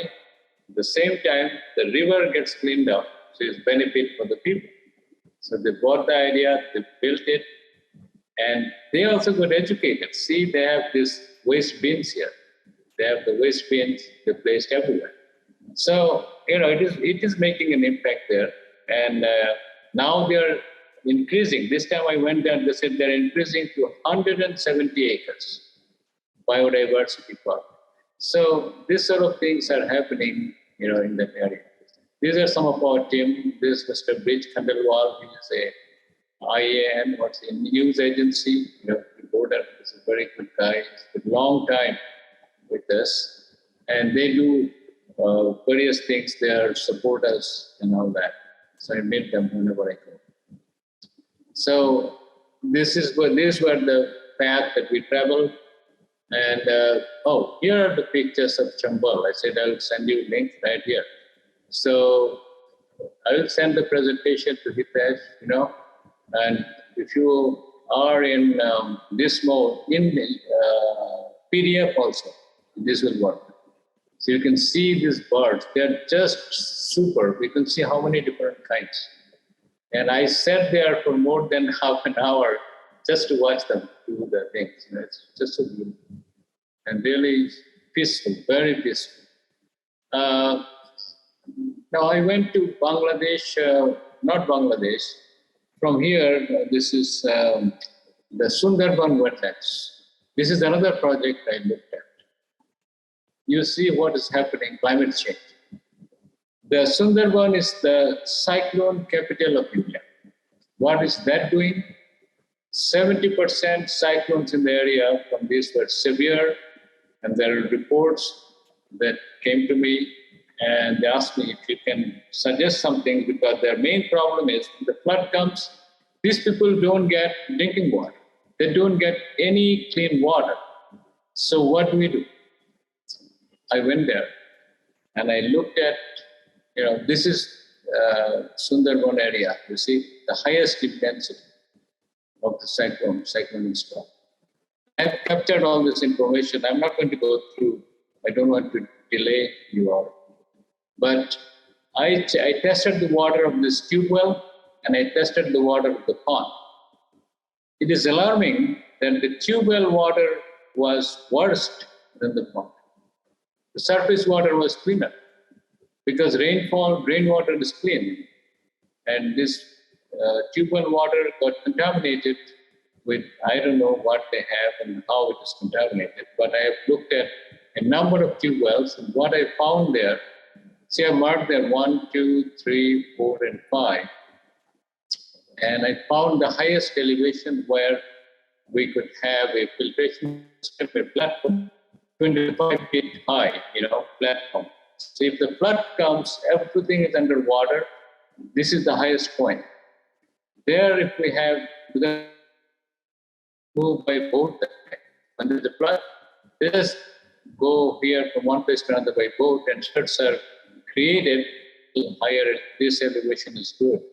So at the 25-foot platform, we will have the pumps, and we will have a filtration system to clean the water. So that's what we're planning. We talked to the Gram Panchayat chief, and they are very agreeable. So we're working on that. You can see I've been to different schools, and it's one of those community board well. I checked water quality, all of those things. I explained to the kids, and the kids were very smart actually. They were telling their school just started, and after COVID, and I told them that, look, if you need help with water, learn about water, ask your teacher, they will tell you those things, And I speak Bengali, so I go there, I can speak with them. So these are the well depth, all the technical data I have. I took various water samples, and the TDS values were pretty high, you see. Only one of them was 806, not too much. But everyone else was pretty high. They will need a little cleaning, but I think that area has the seawater, that Bay of Bengal, So it has some salty water intuition. So it's not all that bad, but it's a little higher in that areas. So I also visited South India, went to Chennai, Tamil Nadu, Trichur, Alapi, Palakkad, various places in Kerala, Mysuru, Bangalore, Karnataka, Kaveri River, all those areas I traveled last year. And I got some good responses in Hyderabad, Vizianagaram, those areas. But this will be a different topic. I won't talk about it now. Effort towards reversal of global warming, what can we do? This is the reversal. This is not the climate building resilience, building protection. This is not how to save people. This is more about what can we do in the long run. To prevent these disasters, and the impacts of climate change, it's global warming, how can we reduce it? How can we reduce the flood impacts, fire, drought, retreating glaciers, rising sea level? We need to demonstrate to students and communities about the importance of protecting water and environment and show what they can do to reverse the trend of global warming, to avoid disasters due to climate change. I'm not just stating it. I wrote that, and I have I'm still working with the same founder of the Himalayan English schools, and we opened the climate center there. So that's what we're doing. We opened a climate center. We'll start teaching 9th grade, 7, 8, 9, 10, 11, all of them about climate changes. And they're working on water testing. They're working on measuring the rainfall, different seasonal changes, all those factors. So I really would like to emphasize to Project this YugParivartan also, look into this. Train your people, train the youngster, form an army of people, form an army of volunteers. It could be young, it could be seniors, it could be anybody.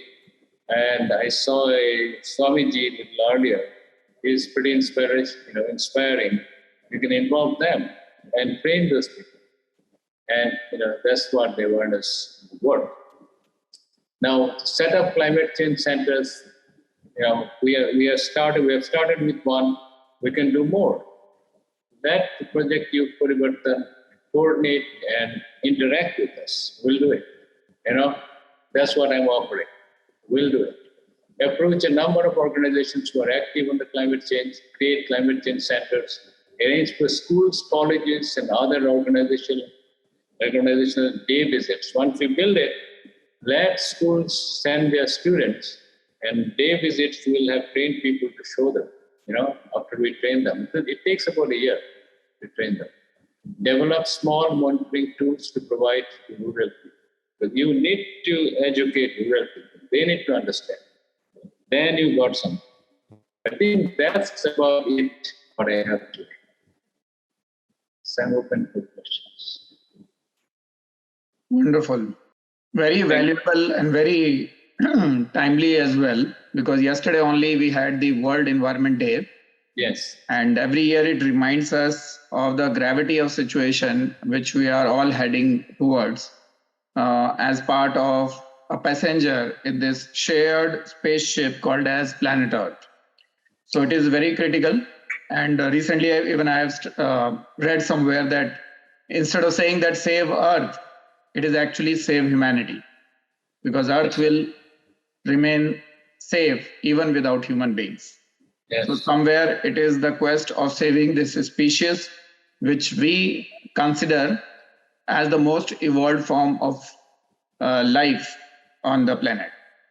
So somewhere we have to do our acts together. If I can better something, I would save Earth or save life can be a better word. Life, in animals, creatures. Yes. Save the life. Yes. Save life. Because due to this life only, we can call Earth as a living planet, living entity. Exactly. So it is very critical for all of us to do that together. And as I keep saying, that objects in the mirror are closer than they appear. So whatever estimate that human beings are doing with their limited evolution about the disasters coming our way may fall short. And we may see the disasters much earlier than what we are anticipating. Yes. That's true. So it is very, very important now. And yes, Project YugParivartan is very focused on this side of the scope of work as well, because we feel that it is the collective accountability of human beings to save this planet for their own species and other species. We are the ones who have polluted it the most, even though we are self-certifying ourselves as the most evolved form of life. So yes, let us take some questions from the audience. So Garima Vermaji has raised hand. Yes, Garimaji, you being part of the same domain in environmental, like an environmental activist and educator. So please ask your question. You have mentioned about certain places in India which are your focus right now. Some cyclone-prone areas like Sundarbans and Uttarakhand, West Bengal, and some other Himalayan areas, Chambal and all of that. I wanted to just understand from you, what's your grandest vision in this space of climate retrieval? Till which limit do you see the work needs to be done? Good. Very good question. Thank you for this question. As I showed you in my short presentation, I mean, what are the most critical things that are happening and may happen? Well, we have had one example of Rishiganga, the glacier in the split. It has washed away a village. And there are several other glaciers which are really vulnerable.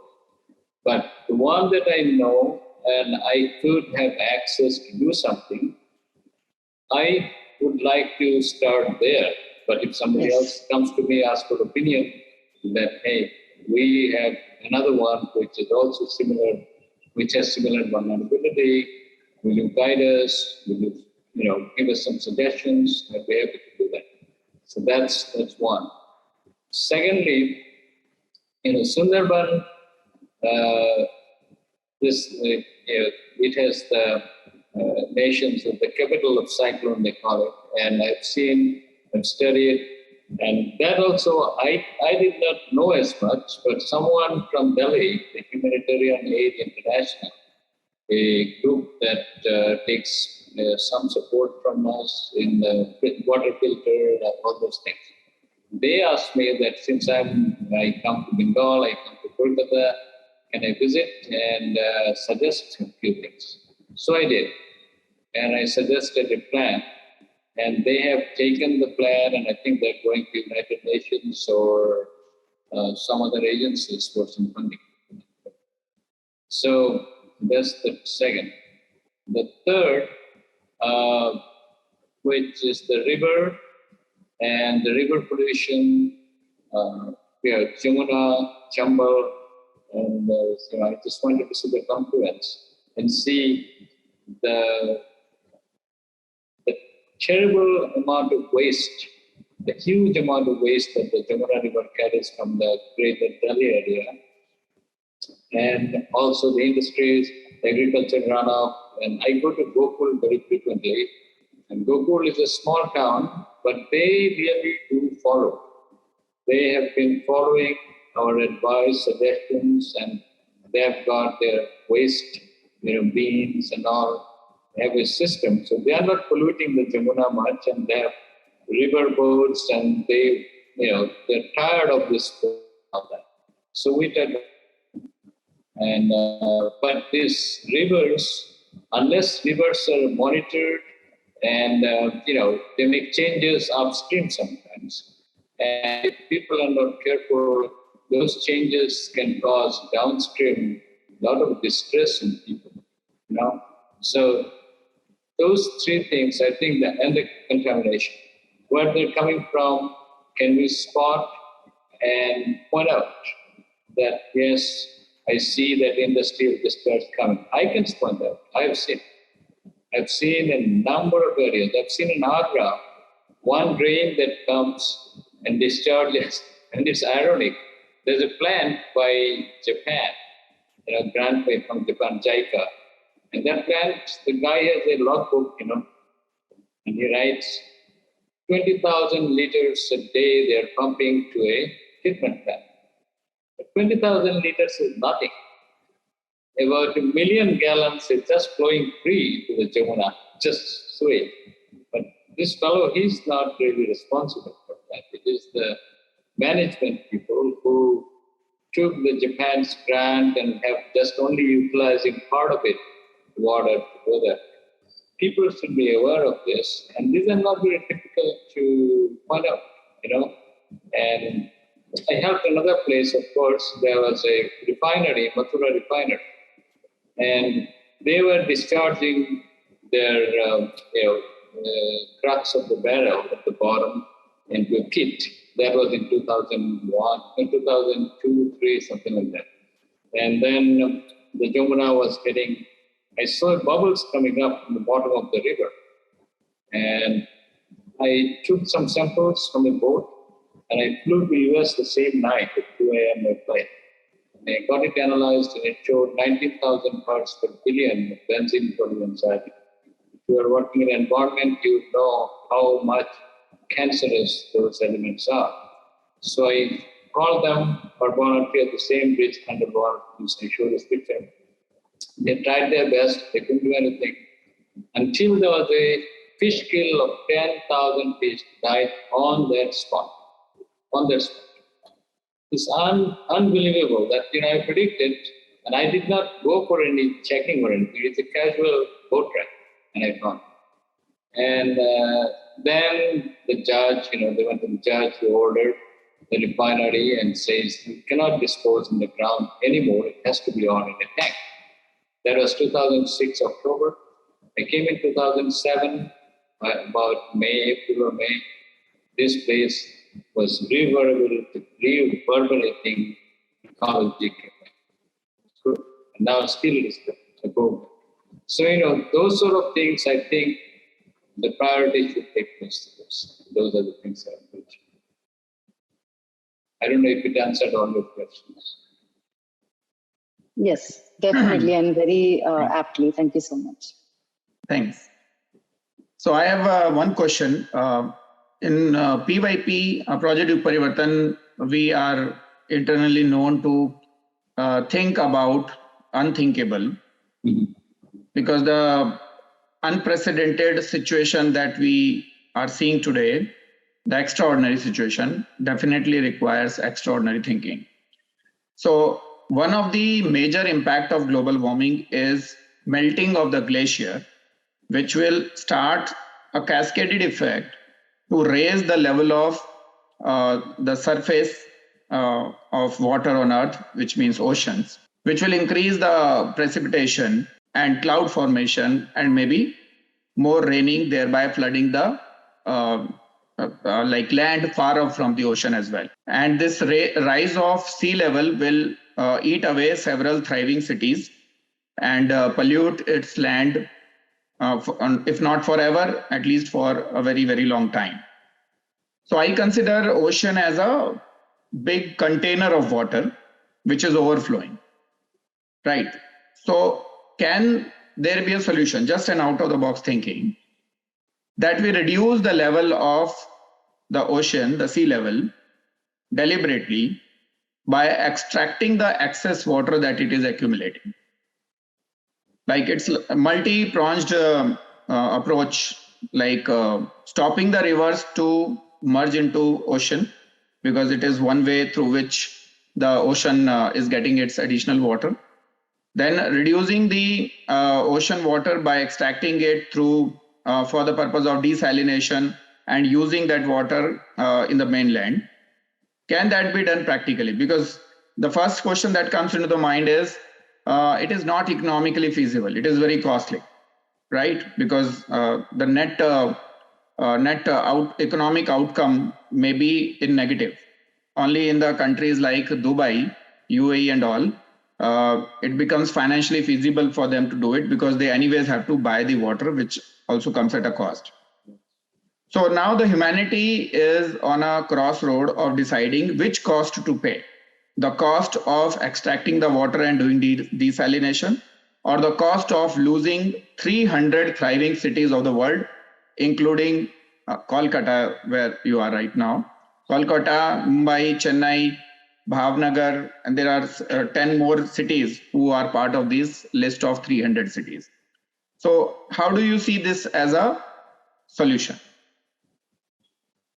One thing that I definitely, from experience of the last 20 years that I've been seeing changes.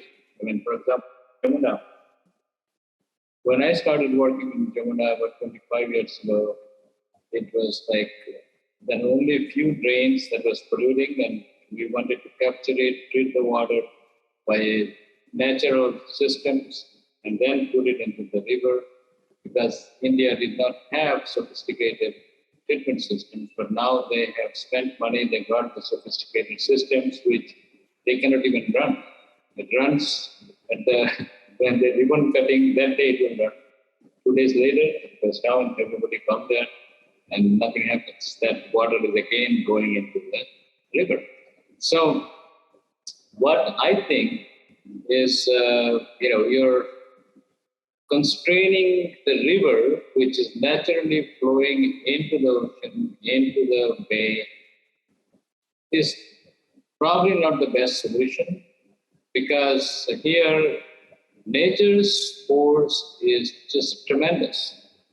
The river can become as deadly as I don't know what to say. If it starts breaking a dam, it will wash people off and take everyone away.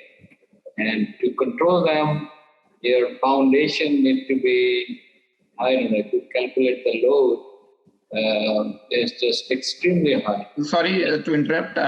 Just to add that I'm not asking about stopping it by creating dams. I'm saying extract the water. It's about, the situation is such that there is an overflow of water in ocean where the good water of river is merging, making it unusable for human consumption. And on the other hand, the water levels in the various aquifers are decreasing.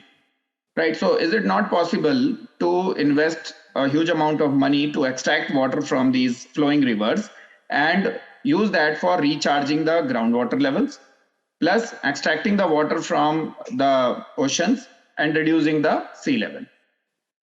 Because ultimately the net water content on the planet will remain constant, right? It will keep changing into clouds, into glaciers, into flowing water, into stored water, or underground water, but the net quantity will remain constant.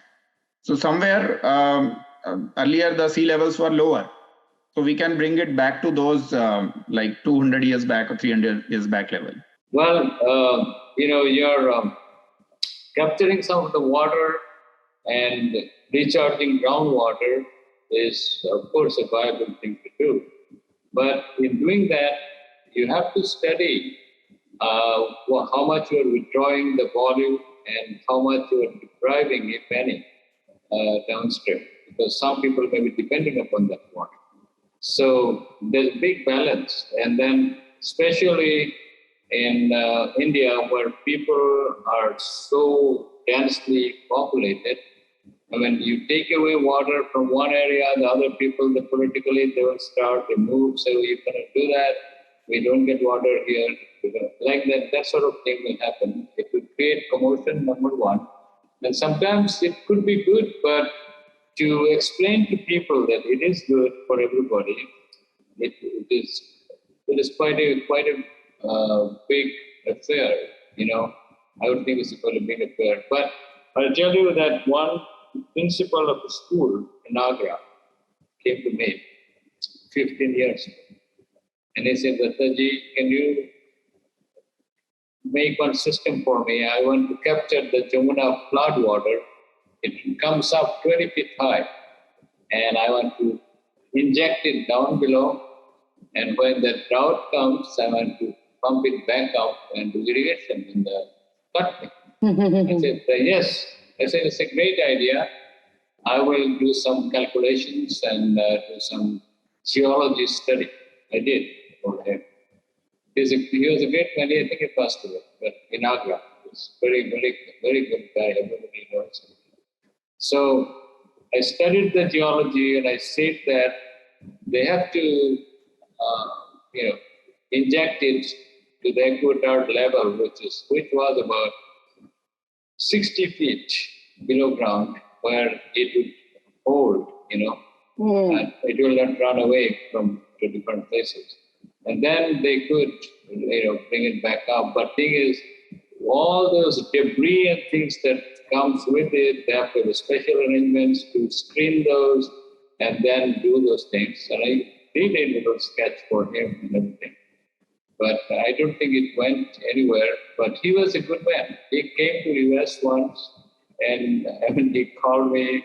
He said, I need to meet you. He brought so many sweets for me and so many things, So he was very happy with the plan I gave him.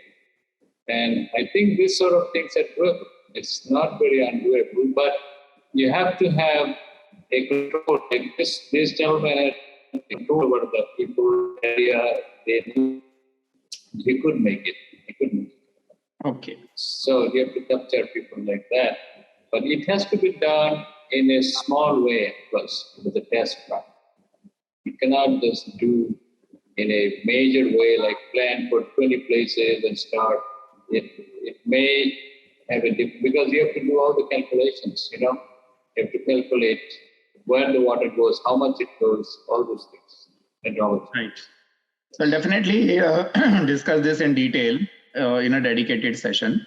Sure. The next question, which you can answer in yes or no, is: does Rivers of the World, that is your initiative, has anything to do with the Sadhguru's mission to save the rivers? Coming to it, let me answer your second part of the question also. You wanted the withdrawing water from the ocean or the bay to reduce the level, right? You had that question there. And that, I think, would not be a possible thing, because ocean, as one Guruji said, is Kanyakumari to the 12,000 kilometers of water here going there. I mean, it's a humongous.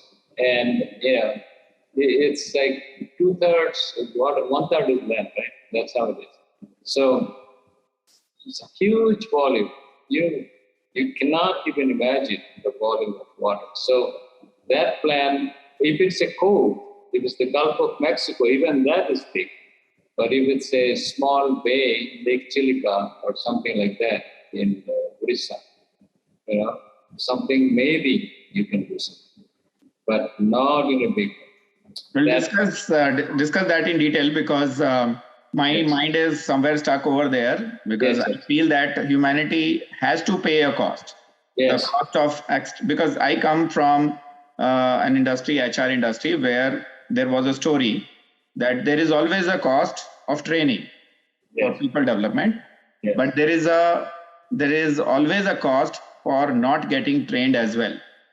So similarly, there is a cost definitely involved in extracting the water from ocean, and there is definitely a bigger cost if we don't extract that from the ocean. So somewhere we need to find a solution. There are so many technological evolutions, like in these days, in hours, you can create a forest.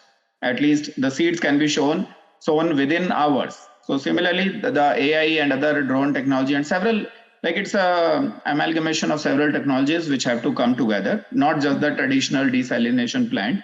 There can be several different ways through which we can do it. Okay. So we'll discuss that in detail.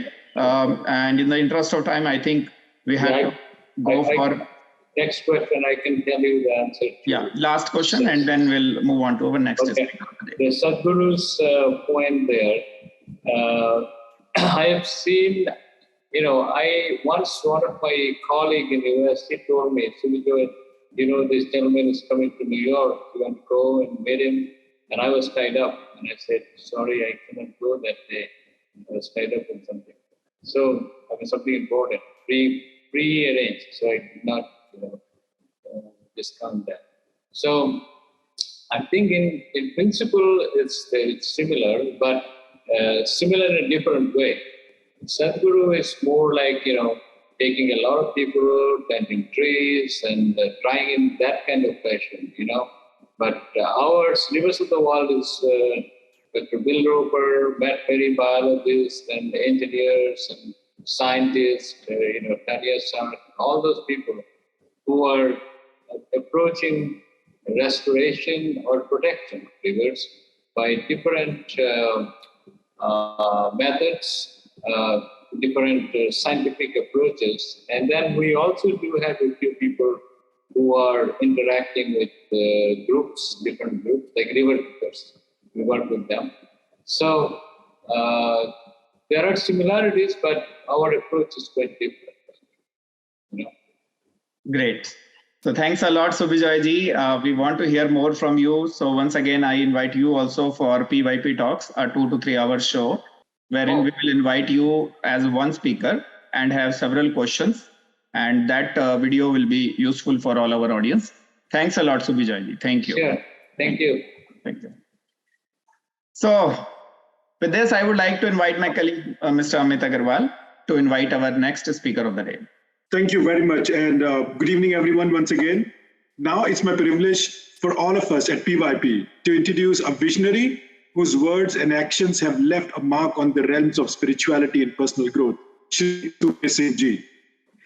From the vibrant village of Bhilwara in Haryana, in India, Shri Subesingh Yadav has dedicated his life's work to the convergence of spirituality and career, which encapsulates this conviction with the powerful mantra, which is career in spirituality and spirituality in career. Subesingh ji is the founder president of the transformatory movement known as Total Truth Absolute Spiritual Science. It's a resolute stand against blind faith.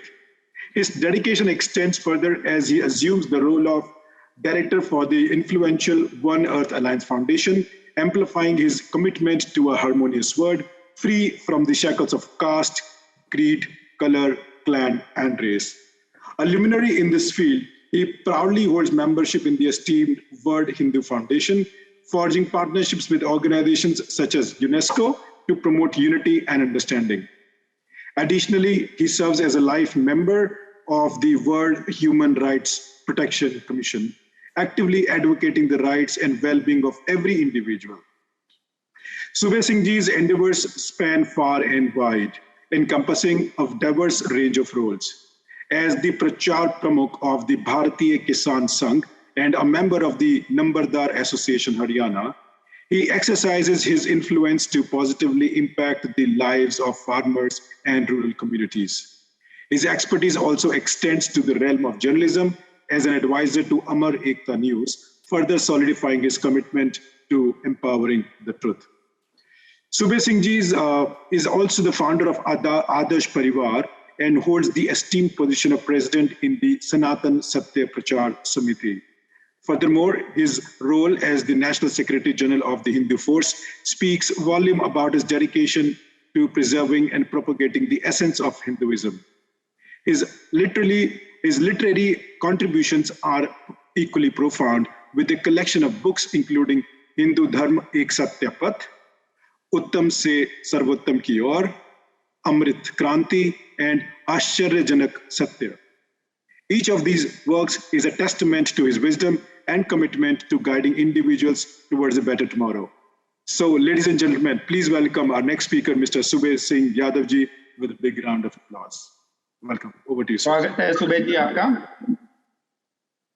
जी, अमित जी, बहुत सारे शब्दों में आपने परिचय दिया और धन्यवाद मैं देता हूं, विशेषकर हितेश जी का कि उन्होंने एक अवसर प्रदान किया। मैं अपनी बात आपको कैसे, और आज की जो समिट का विषय है वो ये है कि गोल्डन एज यानी कि सतयुग कैसे आए, हम सतयुग को कैसे ला सकते। मैं एक बात आरंभ करना चाहता हूं, सतयुग कैसे आए। दिल जा रहा है हाथ से, दिल जा रहा है हाथ से, हाथ आ रहा है क्या, समझा क्या रहे हैं हम, दिल को समझ में आ रहा है क्या। हम लोग एक दूसरे को समझाने और समझ में लगे हैं। यदि हम सच में सच लोगों को बता दें तो सतयुग भी आएगा और लोगों के जीवन में खुशी भी आएगी। अब बहुत सारे लोग कहते हैं सब लोग एक मत नहीं हो सकते। थोड़ी देर पहले एक प्रश्न आया था स्वामी जी के सामने कि सभी धर्म या सभी संप्रदाय या सभी लोग कैसे एक साथ आ सकते हैं। तो मैंने उस विषय को थोड़ी देर सोचा सब लोग सच के ऊपर सहमत हैं। आप सच कह दो, एक मत हो जाएंगे। मैं 2-3 एग्जाम्पल दूंगा छोटे छोटे। प्राकृतिक चीजों पर हिंदू, मुस्लिम, सिख, ईसाई, बौद्ध, जैन, यहूदी, पारसी भाई सारे के सारे एक मत। आकाश को सब आकाश कहते हैं, वायु को सब वायु कहते हैं, अग्नि को सब अग्नि कहते हैं। अभी जल की बात आई, जल को सब जल कहते हैं, पृथ्वी को सब पृथ्वी कहते हैं। यानी प्राकृतिक जितनी भी चीजें हैं उनके नामों पर सारे के सारे लोग सहमत, कोई मतभेद नहीं। ठीक इसी तरह से वैज्ञानिक बातों पर भी सारे के सारे लोग एक मत है। वैज्ञानिक चीजें जो हमारे सामने आई, हिंदुस्तान का आदमी हो, जापान का आदमी हो, अमेरिका का आदमी हो, ऑस्ट्रेलिया का आदमी हो या अफ्रीका का आदमी हो, रेल को सब रेल ही कहते हैं, हवाई जहाज को सब हवाई जहाज कहते हैं, मोबाइल को सब मोबाइल कहते हैं। यानी कि आप कोई भी वैज्ञानिक वस्तु को आप ले लें, सब एक मत है। कोई आदमी ये नहीं कहता अफ्रीका वाला कि तुम रेल को रेल क्यों कहते हो, हम तो रेल को रेल नहीं कहेंगे। प्राकृतिक चीजों पर सब एक मत है, कोई वाद विवाद नहीं। ना हवा पर वाद विवाद है, ना पानी पर वाद विवाद है। सब ने इनके नाम रखे हुए हैं, वर्गीकरण करके रखे। वैज्ञानिक चीजों पर भी सारे लोग सर्वसम्मत। और एक बात, प्राकृतिक, वैज्ञानिक, व्यवहारिक। व्यवहार में हम अपनी माँ को माँ कहते हैं। कोई ट्राइबल या आदिवासी क्षेत्र का आदमी है, वह भी अपनी माँ को माई कहता है, पिता को पिता कहता है, भाई को भाई कहता है। यानी कि सच पर सब सहमत हैं। मैं इस बात को लेके आ रहा था। और सच जब आप बताएंगे तभी सतयुग आएगा, और सतयुग आएगा तभी जो हम गोल्डन एज की बात कर रहे हैं आएगी। अब सच कैसे बताएं, क्योंकि सच के कई तरह से। एक बात आप सब नोट करिए, जहां दो मत हैं वहां सत्य नहीं रह सकते, जहां दो मत हैं वहां सत्य नहीं है। तो अब हम एक बात विचार करके चल रहे हैं कि जब कई चीजों पर हम प्राकृतिक, वैज्ञानिक, व्यवहारिक चीजों पर एक मत है, तो सत्य पर हम क्यों एक मत नहीं। चलिए आज हम 2-4 सत्य आपको बताएं। सारी दुनिया के लोग राजा चाहते हैं, सरकार चाहते हैं, लेकिन सरकार सब चाहते हैं, इस पर सब एक मत है। परंतु सरकार की कार्य पद्धति क्या हो, कोई डेमोक्रेसी को पसंद कर रहा है, कोई दूसरी पद्धति को पसंद कर रहा है, कोई राजशाही को पसंद कर रहा है, यह मतभेद है। लेकिन राजा सबको चाहिए, सरकार सबको चाहिए, व्यवस्था सबको चाहिए। राज कोई एक ऐसी वस्तु नहीं है, एक व्यवस्था है। व्यवस्था पर एक मत है, पर व्यवस्था कैसी चाहिए इस पर हम दो मत हो जाए। मैं कोशिश ये कर रहा हूं समझाने की कि प्राकृतिक चीजों पर एक मत है, वैज्ञानिक चीजों पर एक मत है, व्यवहारिक चीजों पर एक मत है, लेकिन हम जो सच जिसकी बात हम कर रहे हैं उस पर एक मत। कौन सा सच? आस्था का, विश्वास का। इस पर हम एक मत नहीं हो पाते।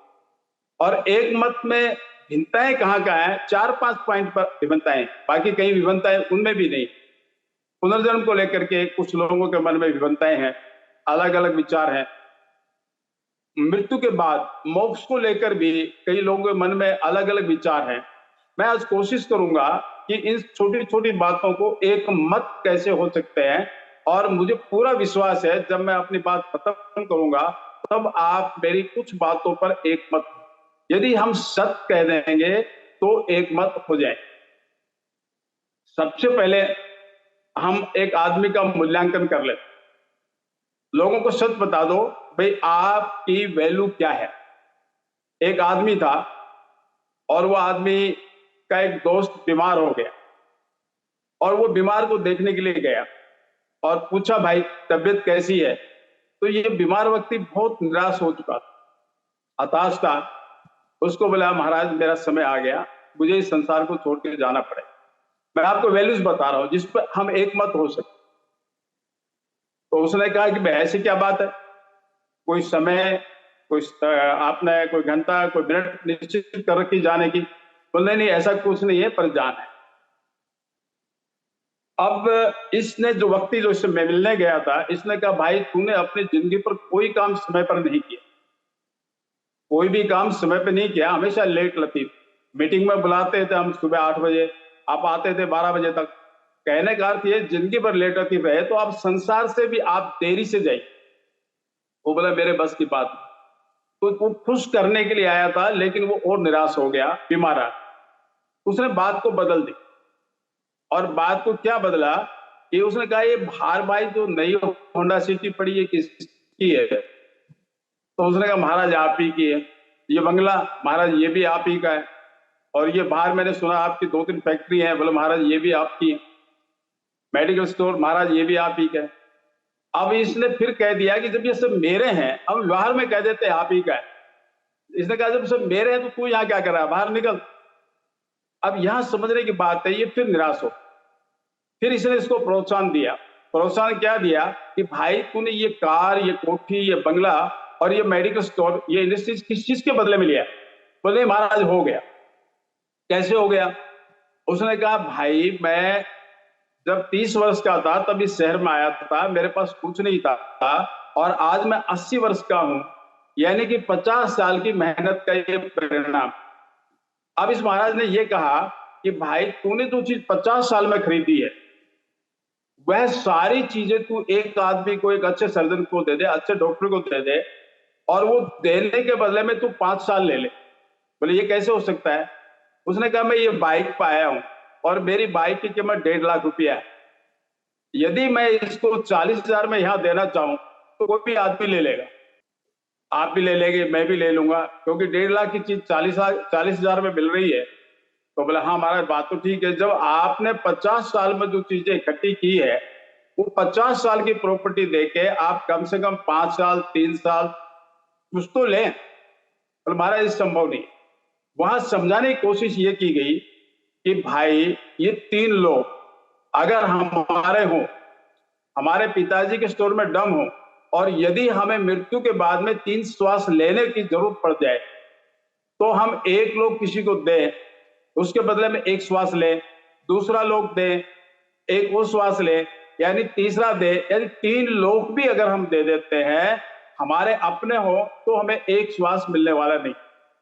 अब ये समझने की बात यह है, 3 लोग जिसमें सारा सोना चांदी हीरे मोती राज यानी सब कुछ इसमें ही है, और इतनी सारी प्रॉपर्टी देने के बाद में 1 श्वास आपको नहीं मिल रहा है, तो इसका सीधा सा अर्थ यह हुआ कि 1 श्वास की कीमत अधिक है और इस त्रिलोकी की कीमत कम है। यहां समझने के लिए यह है कि एक जो श्वास है वह 3 लोग से भी ज्यादा कीमती। अब हम एक दिन में 21,600 श्वास के आसपास लेते हैं।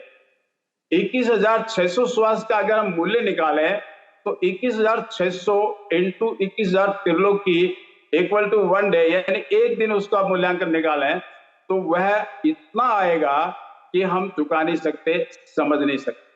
तो आपका एक श्वास इतना महंगा है, एक दिन उससे भी ज्यादा महंगा है, एक महीना उससे भी ज्यादा है, एक साल उससे भी ज्यादा है। हम 30 साल 50 साल 80 साल इस संसार में रहते हैं। यदि हम हमारे जीवन का मूल्य ही निकालें तो आपका जीवन अनमोल है।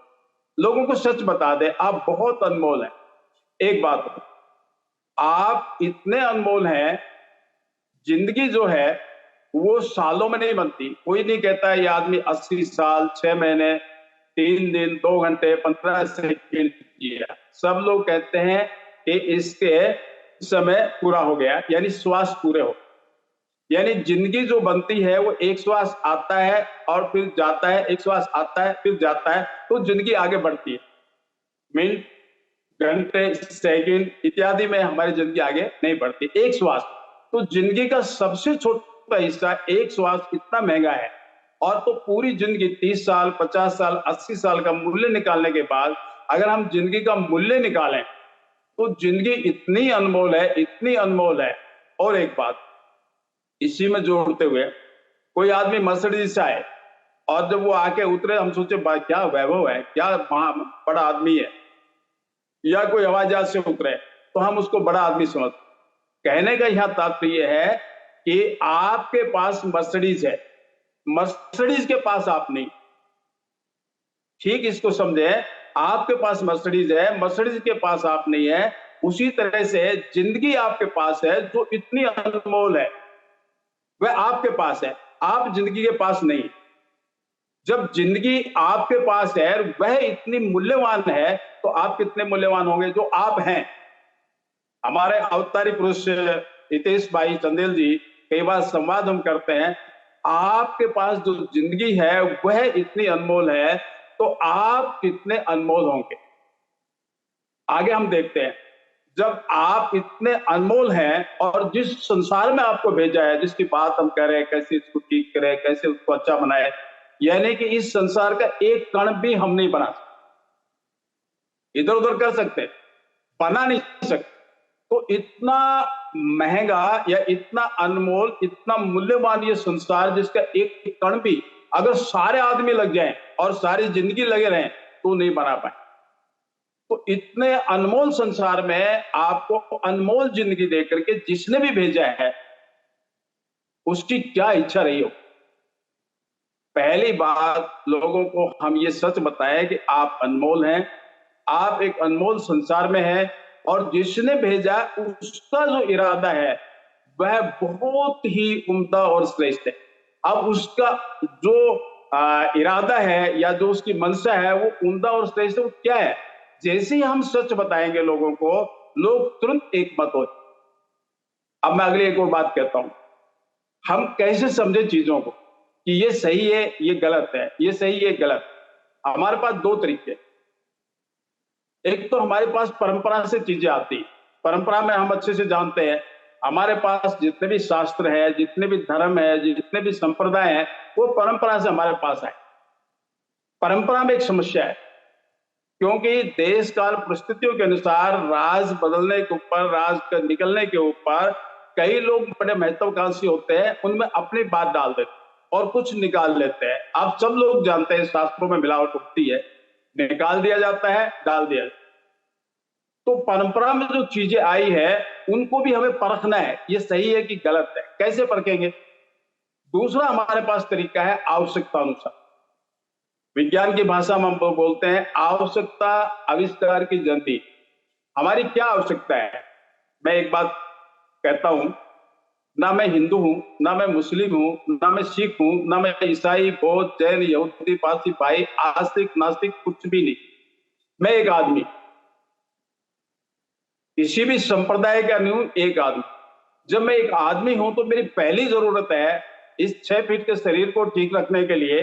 क्यों रखना है, ये अगली बात है। रोटी, कपड़ा, मकान, यानी इस शरीर को सुरक्षित रखने के लिए, जीवित रखने के लिए मैं हिंदू, मुस्लिम, सिख, ईसाई, बौद्ध, जैन, यहूदी, पारसी, भाई, आस्तिक, नास्तिक नहीं हूं, लेकिन शरीर को जीवित रखने के लिए मेरी पहली आवश्यकता है रोटी, कपड़ा, मकान। ये कैसे मिलेगी, ये अलग विषय है, ये मेरी शरीर की जरूरत। लेकिन बहुत सारी चीजें हम आगे देखते हैं, हमारी शरीर की जरूरतें तो पूरी होती रहती है, हो जाती हैं परंपरा में व्यवस्था, लेकिन हमारी मानसिक भी जरूरत है। मानसिक क्या जरूरत है? आदमी या जीव में जो 3 प्राकृतिक गुण है, उनमें एक गुण है भय। हर आदमी डरता है, कितना भी बहादुर आदमी कहे मैं किसी से नहीं डरता, किसी से नहीं डरता, सारे जीव, आहार, निंद्रा, ये प्राकृतिक है। तो हम भय है हमारे अंदर, और भय से अभय जब होते हैं, तभी हम निर्भय जब होते हैं, तभी हमारी मानसिक शांति होती है। जब तक हम निर्भय नहीं होंगे तब तक हमारी मानसिक शांति। मैं जहां रह रहा हूं यहां कोई प्रॉब्लम नहीं है, लेकिन रात में जब मैं सोता हूं तो कुंडा लगा लेता हूं। जब कुंडा लगा लेता हूं वैसे निर्भय होता हूं। कुंडा कोई बहुत बड़ा शक्तिशाली नहीं है, लेकिन मेरे मन में एक बात जाती है कि कुंडा लगा दिया, अब कोई प्रॉब्लम नहीं, मैं रात में सो जाता। निर्भयता मेरी मानसिक जरूरत। निर्भयता में एक और बात आती है, मान लो मैं एक आश्रम चलाता हूं, एक संस्था चलाता हूं, मेरी संस्था का 5 लाख रुपया महीना खर्चा, ये पैसा कहां से आएगा? इस बात की गारंटी हो जाए मैं निर्भय रहूं। मुझे 100 रुपए की जरूरत है, मुझे पता ही नहीं पैसा कहां से आएगा, तो मैं निर्भय नहीं हो सकता। तो निर्भयता मेरी मानसिक जरूरत। प्रीति का मतलब मैं ये कहना चाहता हूं, हर आदमी को प्रेम चाहिए, हर आदमी को सम्मान चाहिए। कोई मुझे सिक्योरिटी दे, खाने की व्यवस्था करे, मेरी जरूरतों को पूरा करे, लेकिन प्रेम ना करे, सम्मान ना दे, तो मुझे वो बहुत बेकार लगे। अगली बात, कोई प्रेम भी करता है और सिक्योरिटी भी देता है, पर मेरा स्वाभिमान नहीं, मैं कुछ नहीं कर पा रहा हूं। जब मेरा स्वाभिमान नहीं है तो मुझे मानसिक पीस मिलने वाली नहीं। मैं दो बात को यहां साफ कर रहा हूं। आवश्यकता आविष्कार की जर्नी है। मेरी पहली आवश्यकता है रोटी, कपड़ा, मकान। दूसरी आवश्यकता है निर्भयता, प्रीति, स्वाभिमान। ये मेरी मानसिक जरूरत। आदमी एक साथ 4 चीजों के ऊपर 4 आयामों में जीवित रहता है, शारीरिक, मानसिक। अब हम सामाजिक प्राणी हैं, तो हमारी सामाजिक जरूरत भी है। सामाजिक जरूरत में हम ये कहते हैं, एक परिवार हो, एक समाज हो और राष्ट्र हो। राष्ट्र का मतलब ये नहीं है कि जो भूमि के टुकड़े हम लोगों ने बना दिए, हम वर्ल्ड गवर्नमेंट की बात कर रहे हैं, पहले भी हमारे इस विषय में आ चुकी है। यानी पूरी पृथ्वी ही एक राष्ट्र है, ऐसा हम मान के चले। वसुधैव कुटुंबकम की बात हम करते हैं। तो परिवार भी जरूरी है, समाज भी जरूरी है, राष्ट्र भी जरूरी है। ये हमारी सामाजिक जरूरत। आखिरी में जो हमारी जरूरत है, जब आदमी का पेट भर जाता है, निर्भय हो जाता है और सामाजिक चीजें भी उसकी होने लगती है, तब वो सोचता है मैं कौन, कहां से आया हूं, क्यों आया हूं, अपने बारे में, मैं कौन हूं, कहां से आया हूं, क्यों आया हूं। फिर आगे सोचता है आंख खोल करके, ये संसार क्या है। पूरी पृथ्वी के ऊपर हजारों प्रकार के जीव जंतु, पेड़ पौधे, पशु पक्षी, ये पृथ्वी पर है बहुत सारा। लेकिन पृथ्वी जिस सौर मंडल में है वह लोग हैं, और ये जो सौर मंडल है ये मिल्की वे में, आकाशगंगा निहारिका के बाहर भी हम लोग आजकल ब्लैक होल की या अन्य कुछ बात करने लगे हैं। तो ये सारा ब्रह्मांड है तो है क्या, मैं कौन हूं, कहां से आया हूं, क्यों आया हूं, ये सच के पर्सन है अपने आप से। और बाहर देखना है ये संसार क्या है, इसे कब बनाया, किसने बनाया, कैसे बनाया, ये भी हमें समझ। अभी हम अगर बात करते हैं युग परिवर्तन की, युग परिवर्तन का जो प्रोजेक्ट है वो किसने बनाया, हम बता सकते हैं। हमारे मित्र हैं हितेश भाई चंदेल, उन्होंने ये, उनकी अपनी ये कल्पना है। कब बनाया वो तुरंत बता देंगे, भाई इस तारीख को रजिस्टर्ड हुआ। कैसे बनाया वो भी बता देंगे, और क्यों बनाया वह भी बता देंगे। हम अपना ऑफिस बनाते हैं या अपनी कोई दुकान, कंपनी, फैक्ट्री बनाते हैं, हमें पता है कि ये कब बनी, कैसे बनी और क्यों बनी। तो इस तरह हमें पूरे ब्रह्मांड का भी पता होना चाहिए, ये संसार क्या है, इसे कब बनाया, किसने बनाया, कैसे बनाया, क्यों बनाया, तभी तो हम सच को जानेंगे। और एक बात, हम लाख कोशिश करते हैं ठीक रहने की, व्यवस्था में रहने की, लेकिन जीवन में उतार चढ़ाव आते रहते, कभी ऊपर कभी नीचे, कभी ऊपर कभी नीचे, कभी अच्छा कभी बुरा। हम सोचें इनका कारण क्या है और अब निवारण क्या है। जैसे हमसे पहले हमारे भाई सुबिजोय जी बता रहे थे, भाई इसका निवारण क्या है, तो हम कारण को भी समझे, उसके निवारण को भी समझे। अंतिम एक प्रश्न है, फिर हम आकर अपने विषय पर रुक जाएंगे। इस शरीर की मृत्यु होने वाली, शरीर की मृत्यु होगी, किसी कोई आज तक अमर रहा नहीं, लेकिन जब मृत्यु होगी तो उसके बाद क्या होगा, क्या फंक्शन है। यदि हम मोक्ष के बारे में हिंदुओं से पूछे वो अपनी एक बात कहते हैं, मुस्लिम से पूछे वो अपनी एक बात कहते हैं, ईसाई से पूछे वो अपनी एक बात कहते हैं, अन्य किसी भी मत से पूछ ले वो अपने अपने मोक्ष के बारे में अलग अलग। चलो मैं सनातन हिंदू धर्म की बात करता हूं। यहां भी इतने संप्रदाय हैं, एक संप्रदाय कुछ कह रहा है, दूसरा कुछ कह रहा है, तीसरा कुछ कह रहा है, चौथा कुछ कह रहा है। तो इतनी सारी बातों में मैंने आरंभ में किया कि जहां दो मत है वहां सत्य नहीं, और जहां सत्य है वहां सब सहमत है। मैंने प्राकृतिक बात तो बताया, सत्य है, ये वायु है, मान लिया सबने, ये पानी है, सबने मान लिया। जहां सत्य है वहां सब सहमत है। फिर वैज्ञानिक बातों पर जिक्र किया, रेल है, मोबाइल है, फलाना दिख रहा है, जो भी है उसमें सब सम्मत है, एक मत है। कोई भी दो मत नहीं कहता, इसको हम रेल नहीं बुलाएंगे, कोई विरोध नहीं करता। फिर हमने एक बात, व्यवहारिकता में माँ को माँ, बाप को बाप कहते हैं। जहां सत्य है वहां एक मत है, और जहां दो मत है वहां सत्य नहीं।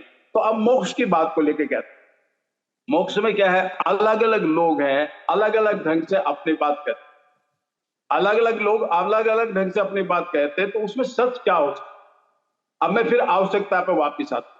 परंपरा को और आवश्यकता को दोनों को भी हमें टेस्ट करना है। इनको कैसे टेस्ट करेंगे? एक विषय है आत्म साक्षात्कार। जब हम अपना आत्म साक्षात्कार कर लेते हैं, अपने बारे में जान लेते हैं, जैसे मैंने कुछ प्रश्न बताया, मैं कौन हूं, कहां से क्यों आया हूं, तब जब अपनी आत्मा से स्ववार्ता से, आप सारे विद्वान हैं, हम कोई नई चीज नहीं दे रहे, आपको सब कुछ पहले से पता है। क्यों पता है? क्योंकि आपकी और हमारी यात्रा एक साथ आरंभ हुई है। तो जितना अनुभव मुझे है उससे ज्यादा आपको भी अनुभव है, हमें केवल बताना है लोगों को। तो हम आत्म साक्षात्कार में जब जाएंगे, स्वयं से स्वयं बात करने लगेंगे, तब जो आंसर आएंगे, तो परंपरा की बातों के जो आंसर आएंगे उनको भी लिख लीजिए, और आवश्यकता की बातों के जो आंसर आएंगे उनको लिख लीजिए। आवश्यकता और परंपरा दोनों में जो सही उत्तर आ रहा है अंदर से, उसको मान करके आप आगे। अब मैं मोक्ष की बात करता हूं, जहां जहां मतभेद, हम इसमें कैसे एक मत हो सकते। मोक्ष में, पुनर्जन्म में, आत्मा में, परमात्मा में, यानी जीवन के सर्जन से पहले क्या था, सर्जन कैसे हुआ, ये 4-5 ही टॉपिक है जिसमें मतभेद है, आगे नहीं। मैं एक और बात आपको कहना चाहता हूं, हम सतयुग क्यों लाना चाहते, हम गोल्डन एज क्यों लाना चाहते।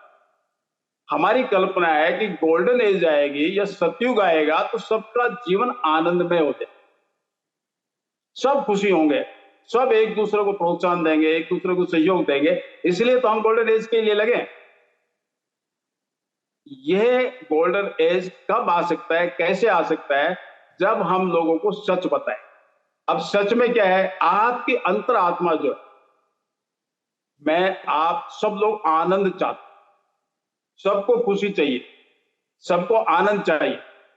मेरी अंदर की आत्मा आनंद चाहती है, इसलिए मैं सतयुग लाना चाहता हूं। अब ये आनंद मिले कैसे? इस संसार में मैं कल ही पीएचडी की डिग्री लेके आया हूं, आती जाती खुशी, 1 मिनट की खुशी थी, आई, प्रमाण पत्र हाथ में आया, लाकर रख दिया, खुशी गई, दूसरे काम में, तीसरे काम में, चौथे काम। इस संसार में जितने भी हम अचीवमेंट करते हैं, प्राप्ति करते हैं, उनकी खुशी आती जरूर है, लेकिन वो जाती तुरंत है। तो आती जाती खुशी स्थायी खुशी कैसे हो, यानी कि वो रुक कैसे जाए, स्टेबल कैसे हो जाए, इसके लिए सत्य जानना नहीं। आपके अंतरात्मा की सबसे ज्यादा जो आवश्यकता है वह है आनंद। एक छोटा सा एग्जांपल और मैं दे देता हूं। एक आदमी था, उसको मरने से बहुत डर लगता था। सबको लगता है, मैंने भय की बात पहले कहा, प्राकृतिक है, मरने का डर लगता था। जिसके पास भी जाए उससे कहे, भाई मुझे बहुत मरने का डर लगता है, मैं मरूं नहीं, ऐसा कोई उपाय है तो बस। तो जिससे पूछे वो कहे, भाई अगर ऐसा उपाय होता तो हम ही अमर हो जाते। दूसरे के पास जाए, तीसरे, पर उसने रट लगा रखी थी कि मुझे अमर होना ही है। हितेश जी के पास गए, उनसे बात की, अमित जी के पास गए, उनसे बात की, गिरीश जी के पास गए, उनसे बात की, गरिमा जी के पास गए, उनसे बात की, आज जिससे भी मिले उनसे जरूर ये पूछे मैं अमर कैसे हो सकता। एक दिन एक आदमी उसको मिल गया, बोला भाई अमरता का सूत्र मुझे पता है।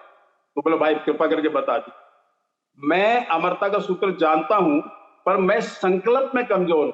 मैं जो कहता हूं, संकल्प करता हूं, वो पूरा नहीं कर पाता। यदि आप अपने संकल्प में दृढ़ हैं तो ये सूत्र जरूर काम करेगा। तो बोले भाई मुझे कृपा करके बताइए, मैं संकल्प तोड़ने वाला नहीं, क्योंकि मुझे मरने से डर लगता। उसने कहा देख भाई, ये सिंबॉलिक स्टोरी है, इसको सिंबॉलिक की तरह आप लीजिए, समझने के लिए विज्ञान है इसमें, वो बाद में समझ लें। उसने कहा हमारे जो 33 कोटि देवता हैं, इनमें भोले बाबा सबसे सरल है, और सावन का महीना था, और इतने सरल हैं कि आप अगर उनको पुकारेंगे वो आके प्रकट हो जाए। क्या करूं? पर कुछ मत कर, एक पहाड़ में चला जा और कोई गुफा देख ले, वहां बैठ जा और वहां ओम नमः शिवाय, ओम नमः शिवाय, ओम नमः शिवाय चालू। ये सिंबॉलिक। अब उसने कहा ठीक है, पर ये बहुत तार्किक था। उसने कहा मैं गुफा में तो चला जाऊंगा, लेकिन वहां कोई गेट होता नहीं है, दरवाजा होता नहीं है, कोई आ गया भोले बाबा से पहले तो मुझे खा जाएगा, कौन आएगा? जंगल में शेर रहता है, शेर आएगा। तो इस आदमी ने कहा कि तू एक काम कर, शेर चुपचाप नहीं आता है, कभी भी दबे पैर नहीं आता, वो दहाड़ता है, चिंगाड़ता है। जब शेर दहाड़े चिंगाड़े तो कोई आजू बाजू में बड़ा पेड़ देख के रख रहा है, पेड़ पे चढ़ जाता। पहले के जमाने को शेरों को जो होते थे वो पेड़ों पे चढ़ना नहीं आता था, आजकल सीख गए बहुत सारे, तो उसका भाई ये ठीक। लेकिन ओम नमः शिवाय चालू रख, बिल्कुल ठीक। अब ये तार्किक था, इसने कहा शेर आ गया तो मैं पेड़ पे चढ़ जाऊंगा, लेकिन भालू आ गया तो क्या होगा, वो तो उल्टे पेड़ पर चढ़ जाएगा और मुझे खा जाएगा। तो इस सूत्र बताने वाले आदमी ने कहा भाई मैंने आपको सूत्र बताया है, समस्याएं तो सामने है, उनका समाधान तो आपको करना। फिर भी मैं एक उपाय पूछता हूं, बताता हूं, और बताइए आपके परिवार में आपके बच्चों के साथ आपकी कैसी बनती? उसने कहा मेरे परिवार के मेरे बच्चे बहुत नाराज। क्यों नाराज है? कि मैं अमरता के लिए भागता हूं और लोग आके कहते हैं तेरा बाप अमरता के लिए भागता फिरता है, यानी कि बच्चे जो है वो अच्छा फील नहीं करते, उनको बुरा लगता है। तो ये सूत्र बताने वाले आदमी बोला कि बात बन गई। कैसे बन गई? तू अपने घर जा, बच्चों से बोल इस कोठड़ी में रहने दो, मुझे 2 टाइम रोटी दे दो, मैं कहीं नहीं जाऊंगा, यहीं रहूंगा। जैसे अपने बच्चों को जाके प्रस्ताव दिया कि भाई मैं आज से कहीं जाने वाला नहीं हूं, इस कोठड़ी में रहूंगा, 2 समय रोटी दे दो और मुझे डिस्टर्ब मत कर। बच्चे बड़े खुश। उसने कहा कि बहुत बढ़िया पिताजी, आप एक कोठड़ी में बैठो, ये आपकी व्यवस्था कर दी, 2 टाइम की रोटी हम यहाँ पहुंचा देंगे और आपको जो करना है करिए। ओम नमः शिवाय, ओम नमः शिवाय। बैठ गया, ओम नमः शिवाय, ओम नमः शिवाय, ओम नमः शिवाय।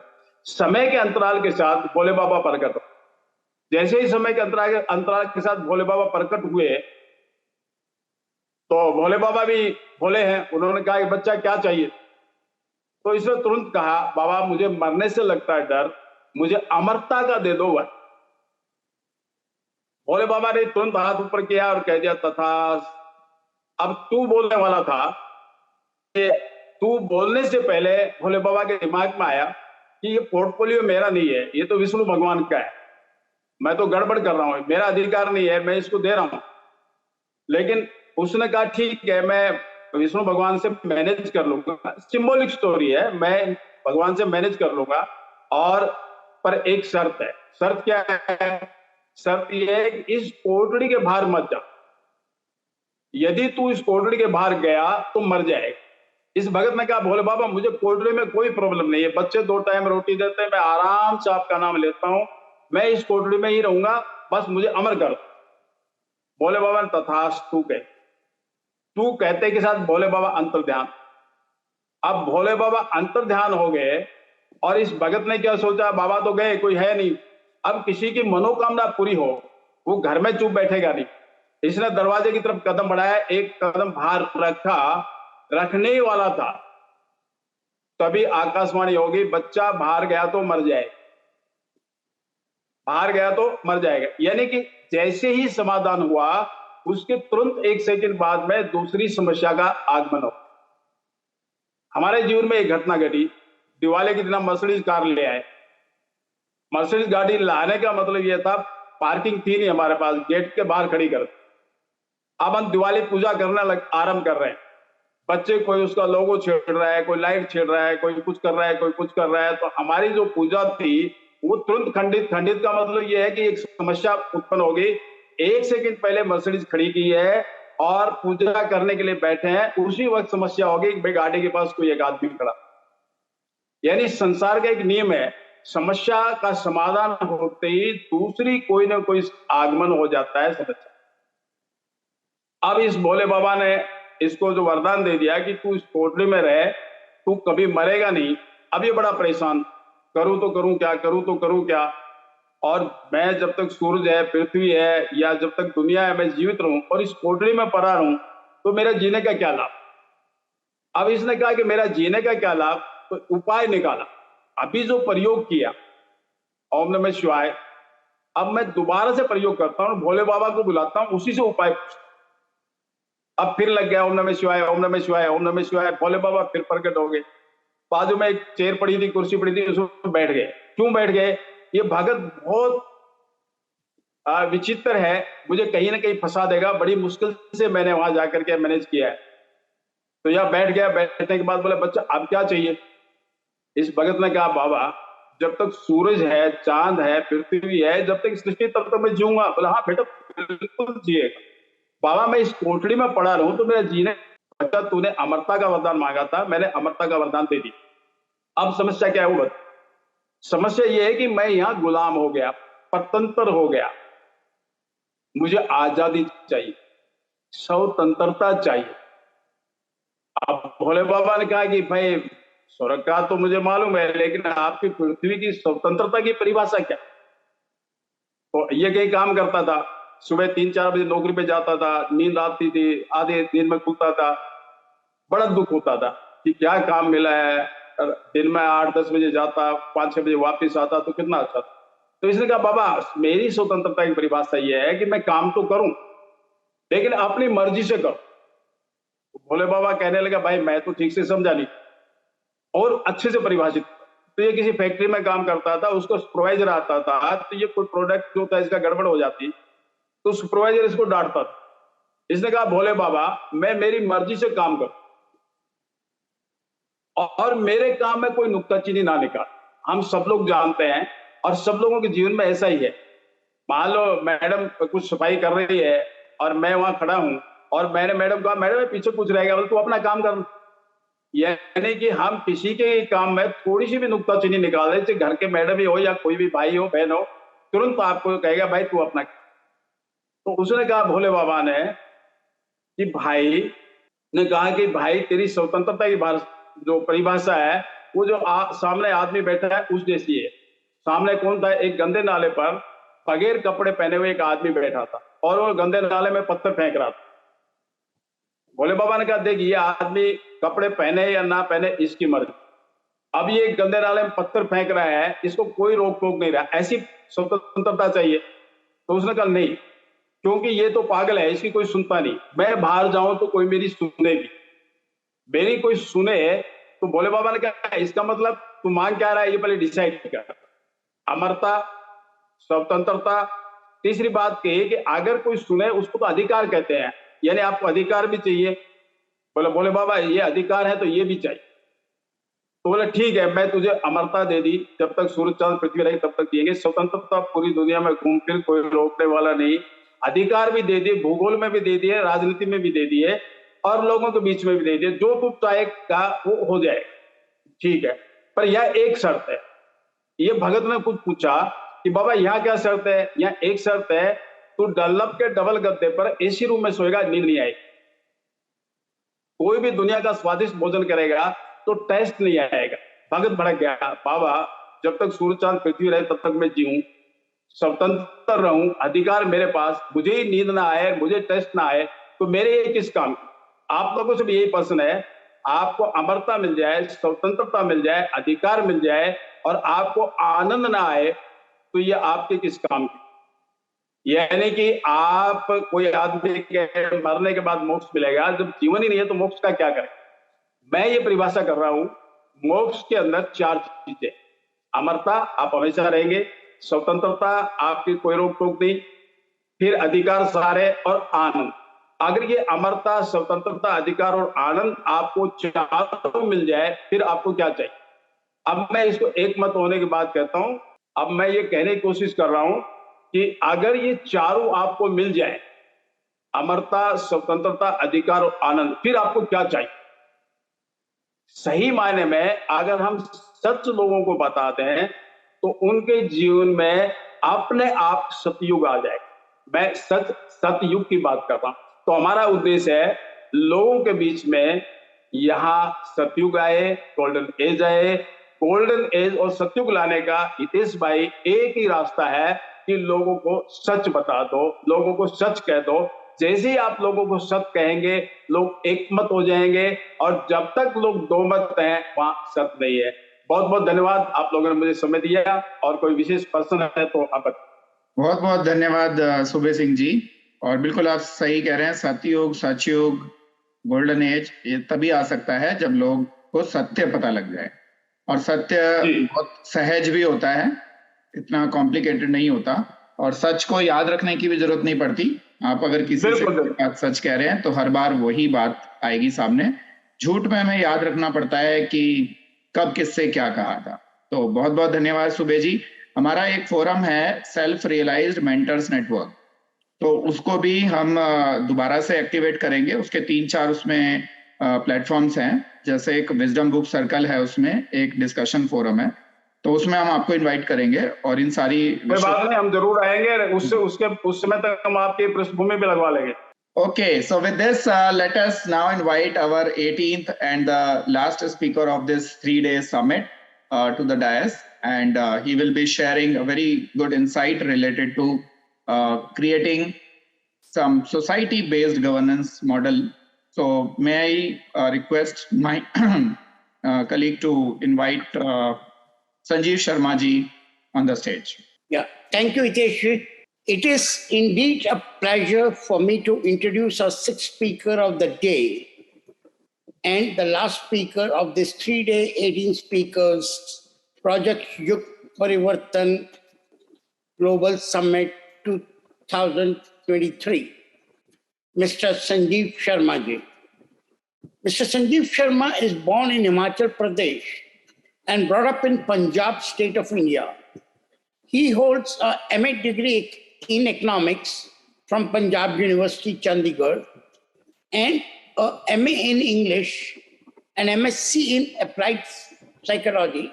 He has worked as research investigator with CRID Chandigarh, research assistant with IDC Chandigarh, and managed a chemical unit in Chandigarh. He has also worked as a lecturer of economics in AS College. His volunteer work includes working for Gujarat earthquake victims at Bhuj and working with Kuch Navnirman Abhiyan, cluster of 26 NGOs, Vidyarthan Vidyapith, Kutch. His working and training experience includes IELTS, spoken English, interview skill, personality test, career guidance, aptitude, attitude, and personality test for UPSC students, disaster management, attitude and motivation, psychometric testing, profiling, counseling, and training, NLP, neuro-linguistic programming, latest in applied behavior therapy, leadership and team building, customer care, presentation and platform skill, interview skills, sales, marketing, channel management, territory planning, time management, change management, stress management, project management, entrepreneurial skills, project and program development, emotional empowerment, presentation, and communication skills, and a lot more. He's currently working and assisting in 10 different NGOs in different parts of India as a volunteer, visiting trainer.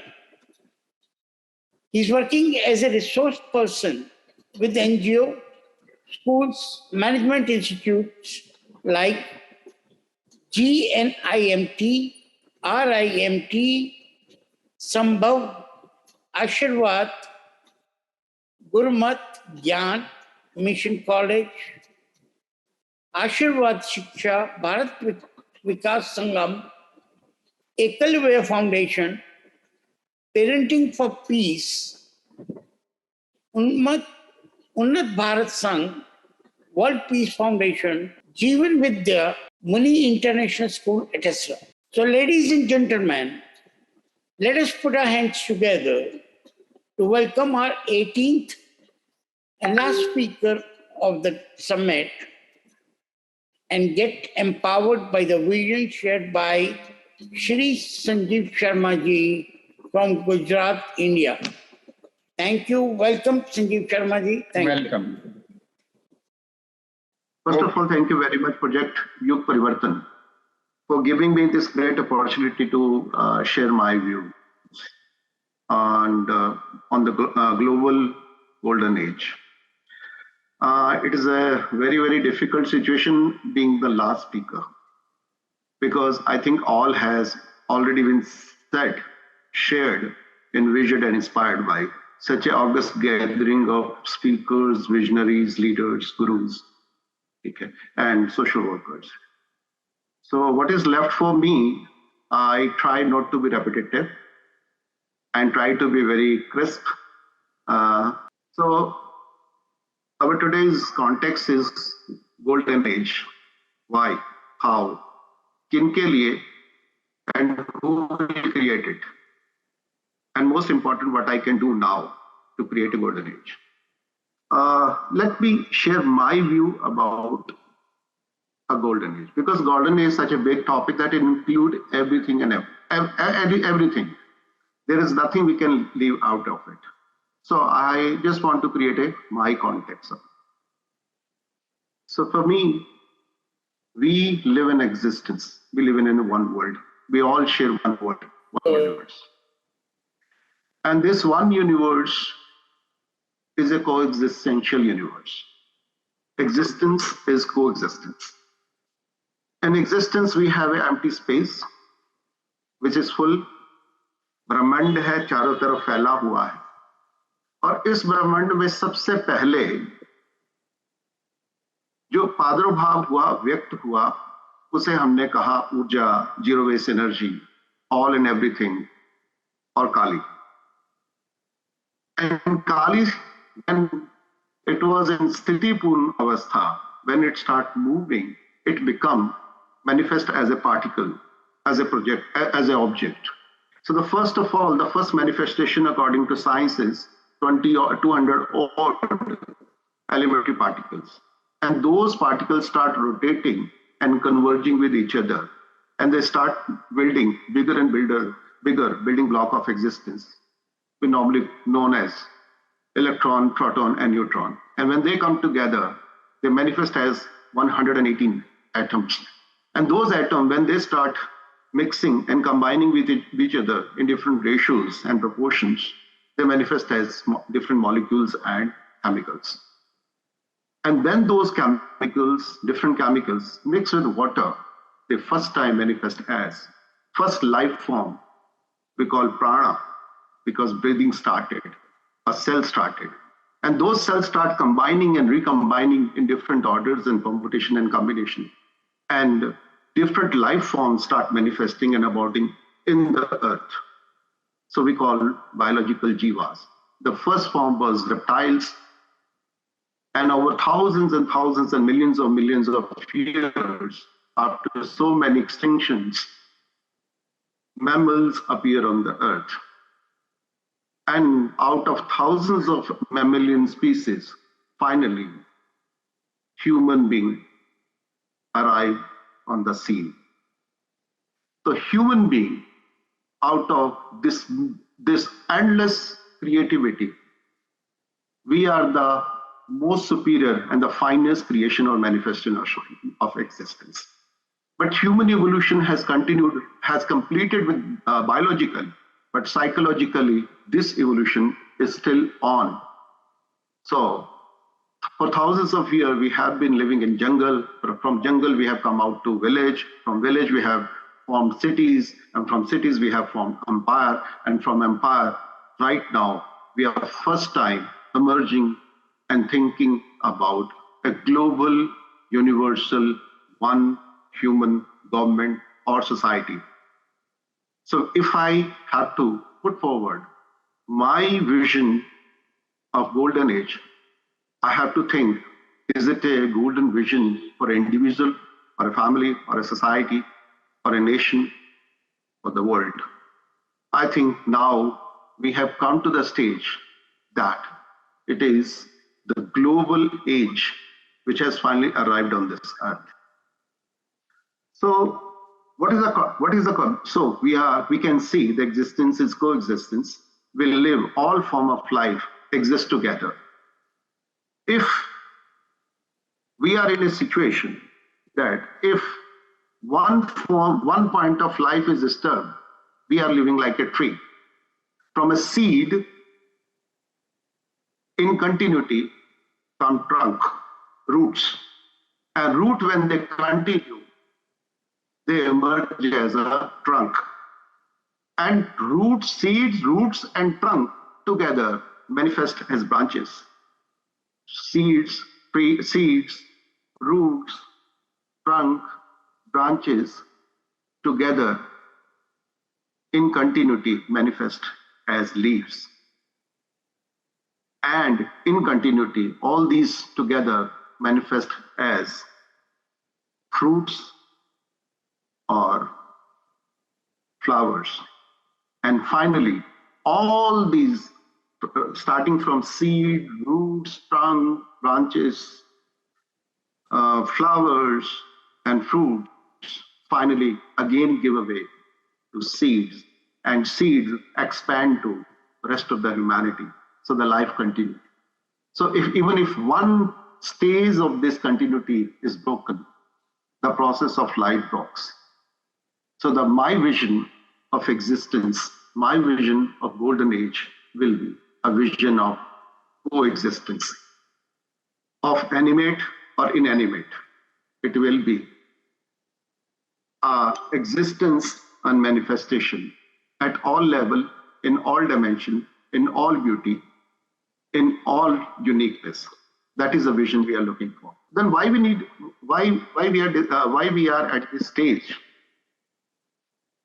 If I see the vision of the ages since eternity, our rishis has expressed this one world vision, and in so many Shanti mantras, Om Dhyauh Shanti, Antariksha Shanti, Ra Shanti mantra. Another rishi sings Om Purnamada Purnamidam Purnat Purnamudachyate Purnasya Purnamadaaya Purnameva Vishishyate.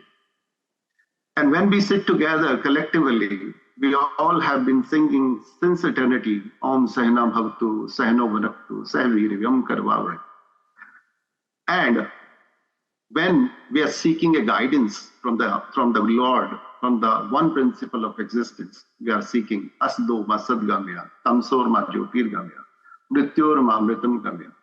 So these are the collective vision which has been put forward through eternity, and each and every individual of India more or less knows about it, sing about it, pray about with him. Then what is it? And the same thing has been said by Guru Nanak Dev in Japji Saath. Satnam Karta Purak Nirpau Nirbhaya Akal Murt Ajuni Saivam Pur Prasad. Aaj Sach Jugad Sach Nanak Hai Bhi Sach Nanak Usi Bhi Sach. So these visions are there. I want to just tell the story. So we live in two dimensions of existence. One is natural, second is man-made. When I say natural-made universe, in everything is self-governed, is automatically in order. It is abundant, it is just, it is coexistential, it is automatically balanced in the eternal flux of emergence, continuity and destruction. We call it Sthiti, Surjan, Lay, जिनको नियंत्रित करते हैं हमारे तीन गुण सत्व, रजस और तमस, और इन गुणों की अभिव्यक्ति होती है पंचकोशीय जीव अवस्था में, और सात चक्रीय अभिव्यक्ति होती है, और अष्टांग योग या 8 योग अंगों के मार्ग से, और 6 दर्शनों या 10 दर्शनों से यह व्याख्यात, प्रस्तावित और संचालित होता है. इतना विस्तार, इतना बड़ा विजन हमें हमारी संस्कृति ने, हमारे अध्यात्म ने, हमारी शिक्षा ने सदा सदा दिया ही है. परंतु हमारा चैलेंज क्या है? Now the challenge is not in the natural world. The challenge comes only in when human beings start building its own world. When we start coming out of natural state of coexistential reality to man-made reality. When we start building villages, start developing tools, and try to mold nature to his own specific partial desires and ambitions. So let me share one simple analogy. When we were in jungle, we were insecure.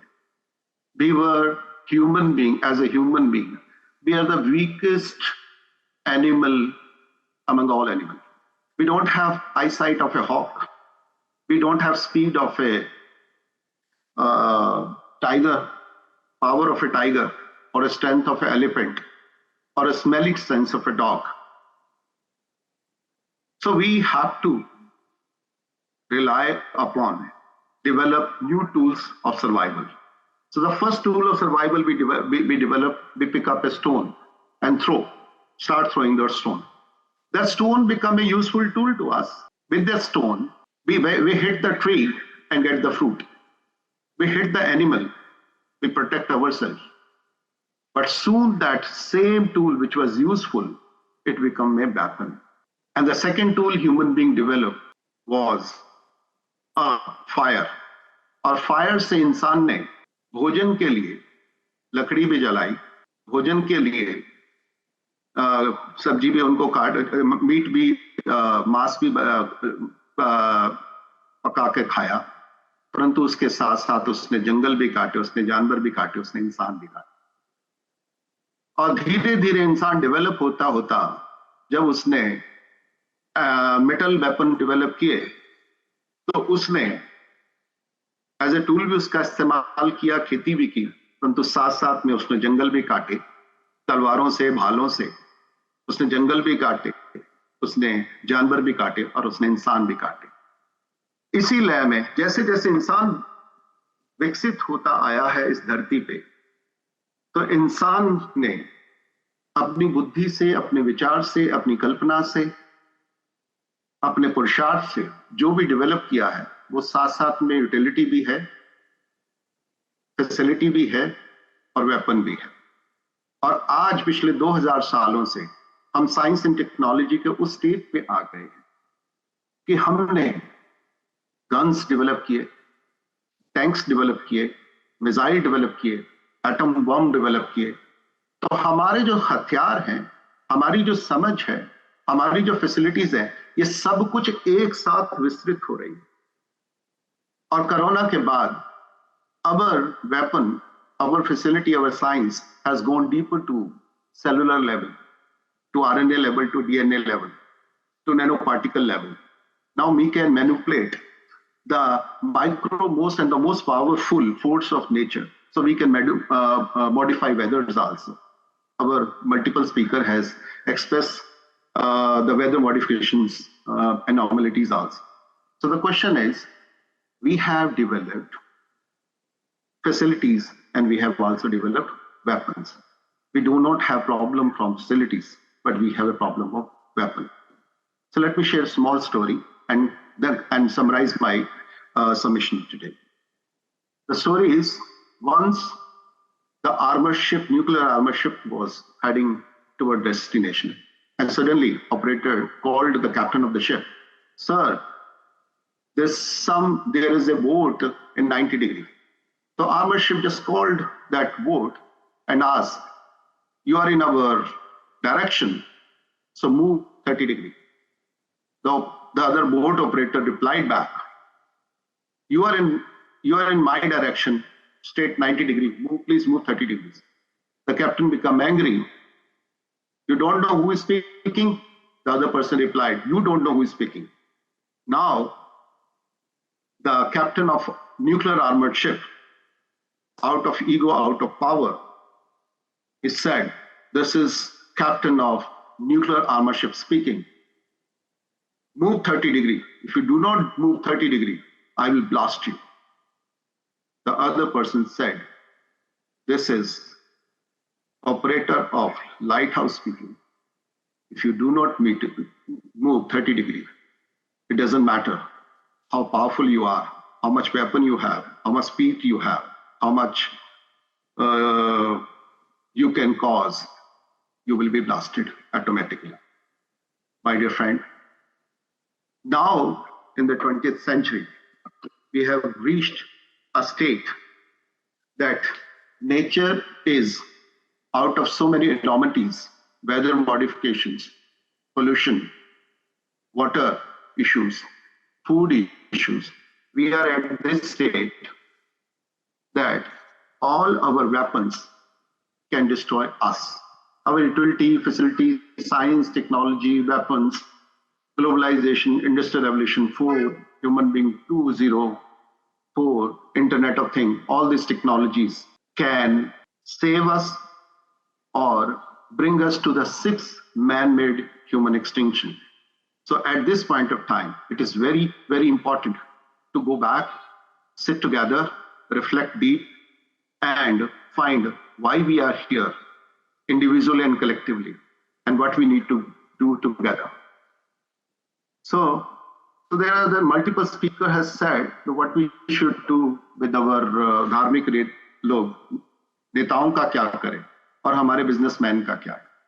So basically we can see there have been a conflict between dharma, raj or arthvyavastha. Sometimes dharma vyavastha was dominating, sometimes raj was dominating, sometimes arthvyavastha was dominating. But recently nowadays, the few people, few 500 companies are so rich that they are bigger than most of the government in the world.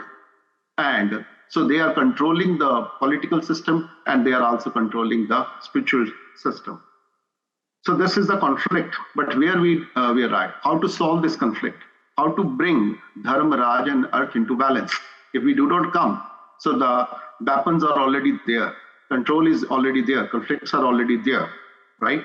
And we have how to solve that. We can solve that. We have to understand, according to me, that dharma, raj or earth, तीनों व्यवस्थाएं are part of same व्यवस्था. We are the emergent, we are the extension of one same source, that is society. As a society, we are one. As a dharma, raj or earth, we can be different. So we have to start rethinking as a global humanity. That is the first vision. So now, instead of being a separate nation, culture, civilization, political system, economic system, we have to start thinking one humanity, one global humanity. Now we are at the stage of a global society. And so there have been efforts that as a global society, we have put 17 sustainable development parameters, and we want to achieve that. But let me state that these sustainable development goals are not sustainable in themselves. Why? Because they are not based on sustainability. They are based on business model. They are constructed. Because we don't want to stop our full speeding armored ship, ship of economic gain, ship of political imperialism, the ship of my hegemony over others, and we want to sustain this earth. It is impossible. First of all, we need to stop, because nature as a lighthouse is giving us indicator कि कुछ फिक्र करना था, मुसीबत आने वाली है. अगर इसी तरीके से चलते रहे तो ये धरती, ये civilization, ये life on earth will not be sustainable. So my vision as a golden age that we have to put life in the center instead of human being in the center. Humanity ने centre में आके, science and technology ने centre में आके धरती को छठी man made extinction के हद तक ले आया. तो इसके लिए let me just summarize where we are and where we should go. So earth is wealthy, yes. Earth is healthy, yes. Free gift of ensure all to survive and thrive. हमारे पास इतना है, धरती ने दिया है कि हम सब आराम से जी सकते हैं with health, with wealth. And our global GDP, we all know that we are touching 112 trillion.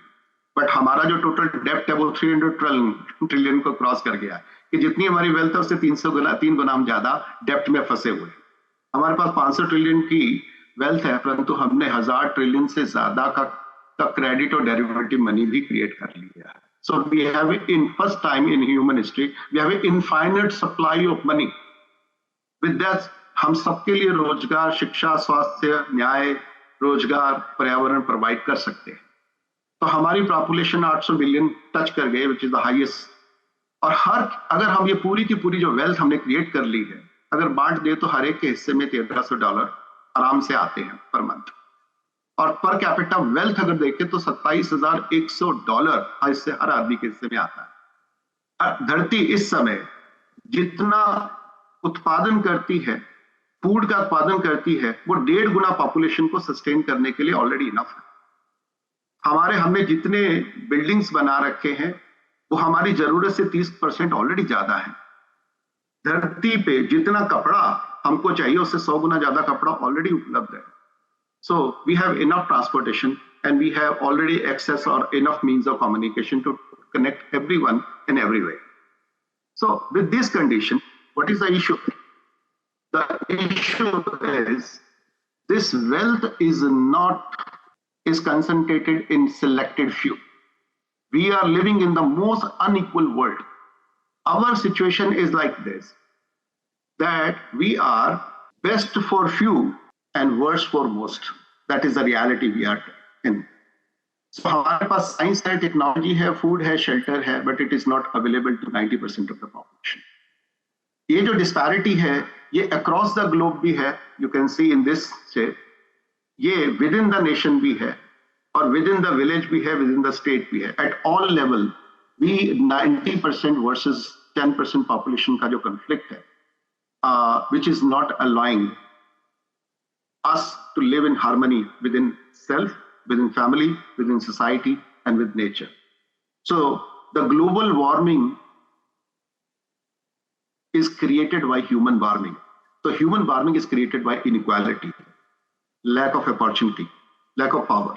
So if we want to sustain Mother Earth and fulfill our golden age vision, that will be, so how to make that system present, which will enable that everything and everybody can develop and express the best of their talent and opportunities, possibilities. That is the golden vision. And we have that capacity. We have that science and technology. We have that understanding, the means available to us. But we are using those means and opportunity in the worst possible way right now. So we have to stop. First of all, my vision will be stop hitting the lighthouse. Nature is already balanced. Nature has already enough. So start breeding more. Start dominating each other. Start killing animal species. So the only problem in the existence is, this is the inequality we are having. We can say the GDP, from the GDP map of the world, this is the wealth gap in the world. So the inequality and disparity at all level is the root cause of all evil. So let me come back to very simple way. The 800 people, $500 trillion wealth we have. 26 trillion years is holding half of the world wealth. 1% possess 57% and 12%, and they are increasing at the rate of 12%. Top 10% possess 77% wealth.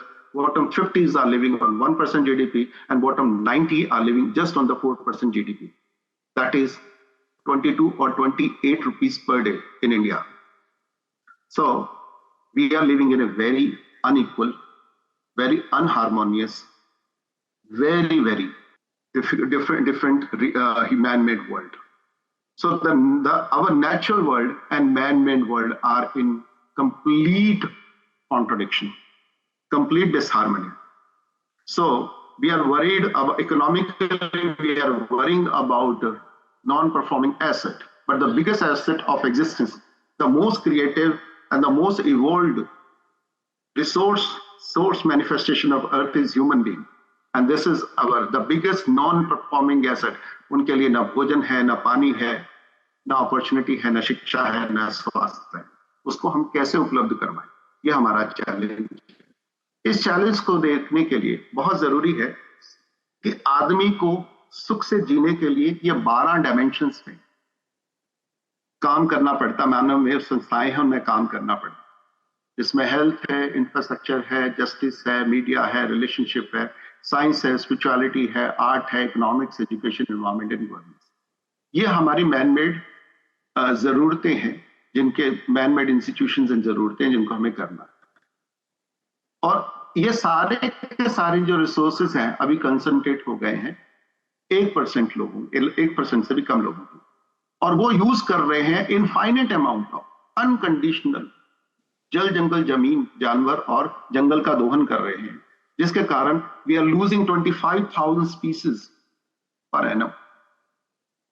हमने already अपनी 50% से ज्यादा जो natural species है उनको गवा दिया है, और अब हम उस ट्री को, जिस ट्री पर बैठे हैं, उस ट्री को काटते काटते उसके अंतिम लेवल तक आ गए. Now we need to change it. We have to stop it. How to do it? Instead of giving importance to man-made institutions and structures, we have to give nature, put nature into balance. अगर हमारा जल, जंगल, जमीन, जानवर सुधर जाएगा, संभल जाएगा, संतुलित रहेगा, तो जन अपने आप सुधर जाएंगे, क्योंकि nature has enough for everybody's need, but not enough for even one person's greed, as Gandhi puts it. तो ये काम करने के लिए इस करंट सिचुएशन में हमारा क्या है कि एज ए ह्यूमन बीइंग जिस तरीके से हम सोचते हैं, विश्वास करते हैं, कार्य करते हैं, व्यवहार करते हैं, वही सारी समस्याओं की जड़ है. हमारे पास सबकी जरूरत के लिए इनफ है. हमारी जो प्रॉब्लम है वो प्रोडक्शन नहीं है, वो डिस्ट्रीब्यूशन है. हमने अपनी जरूरतों को, अपनी इच्छाओं को अपनी जरूरतों के साथ कंफ्यूज कर लिया है. हमने अपनी हैप्पीनेस को फैसिलिटीज के साथ जोड़ लिया है और हमने अपने सोर्स को रिसोर्स मान लिया है.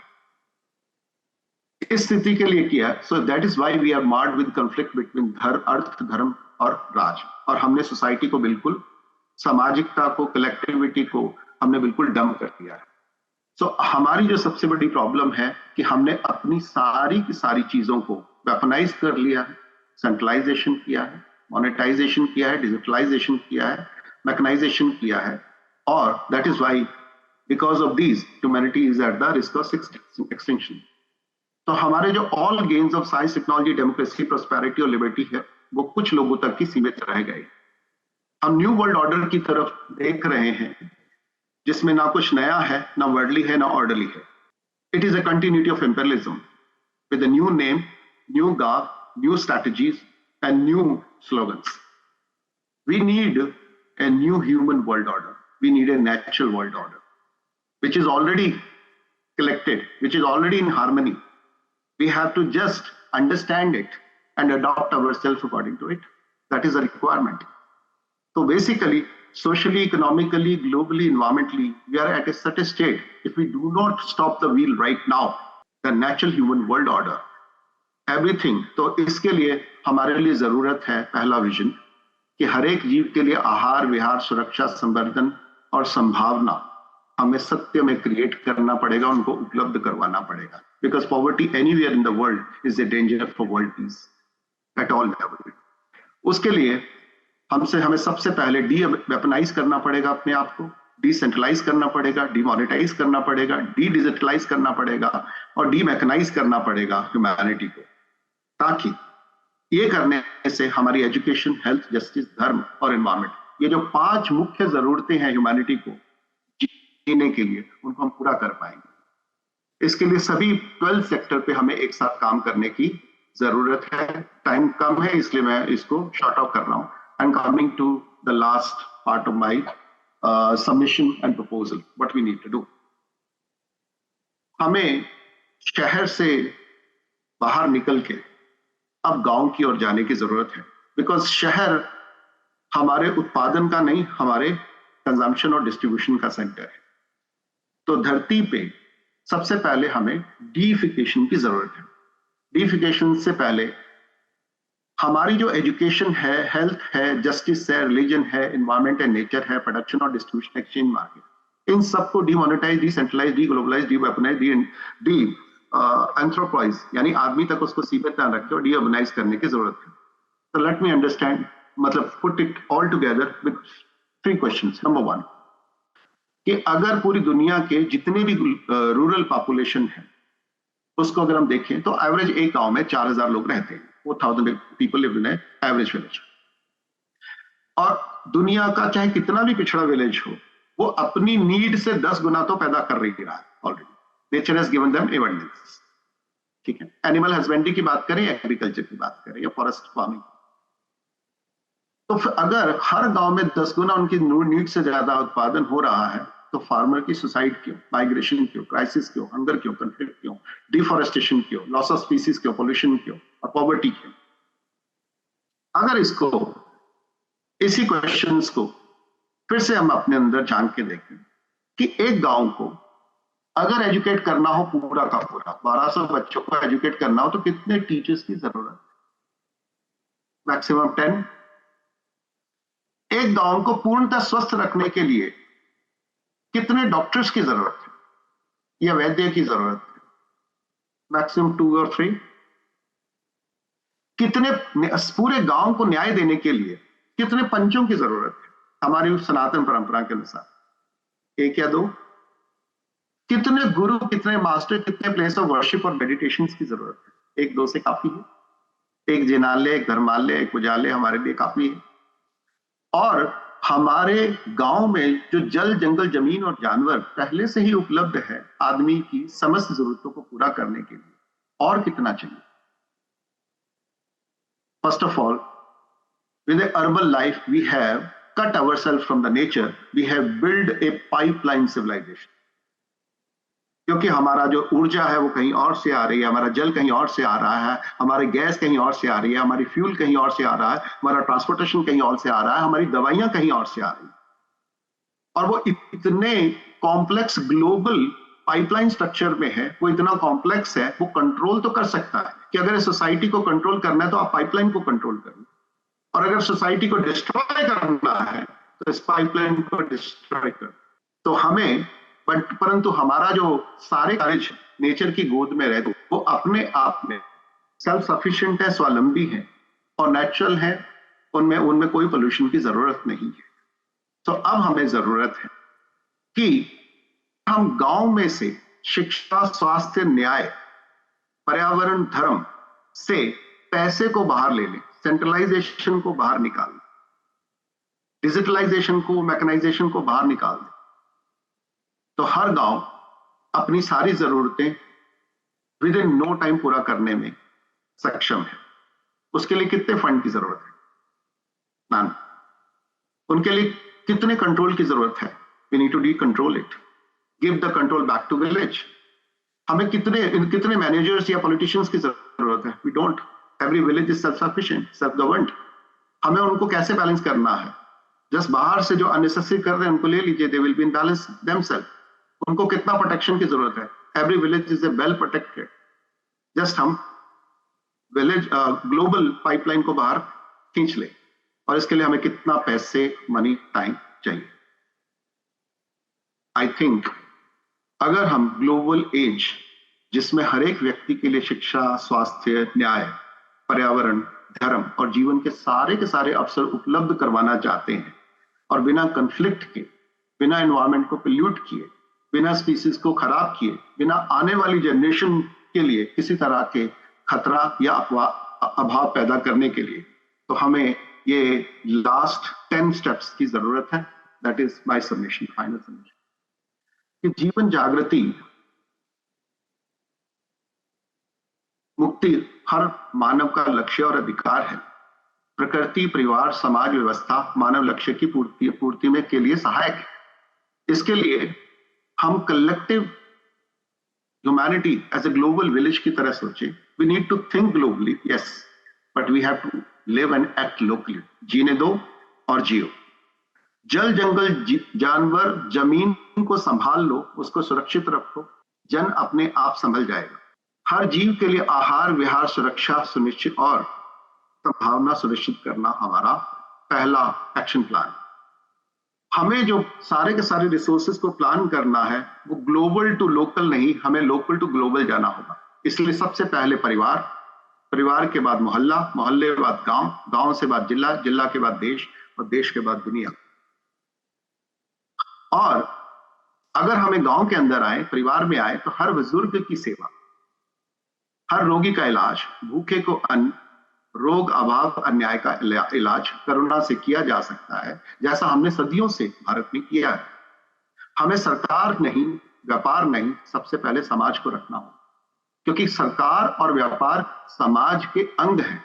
धर्म, राज और अर्थव्यवस्था समाज के अंग हैं। हमें समाज को सबसे ज्यादा प्रायोरिटी देनी होगी।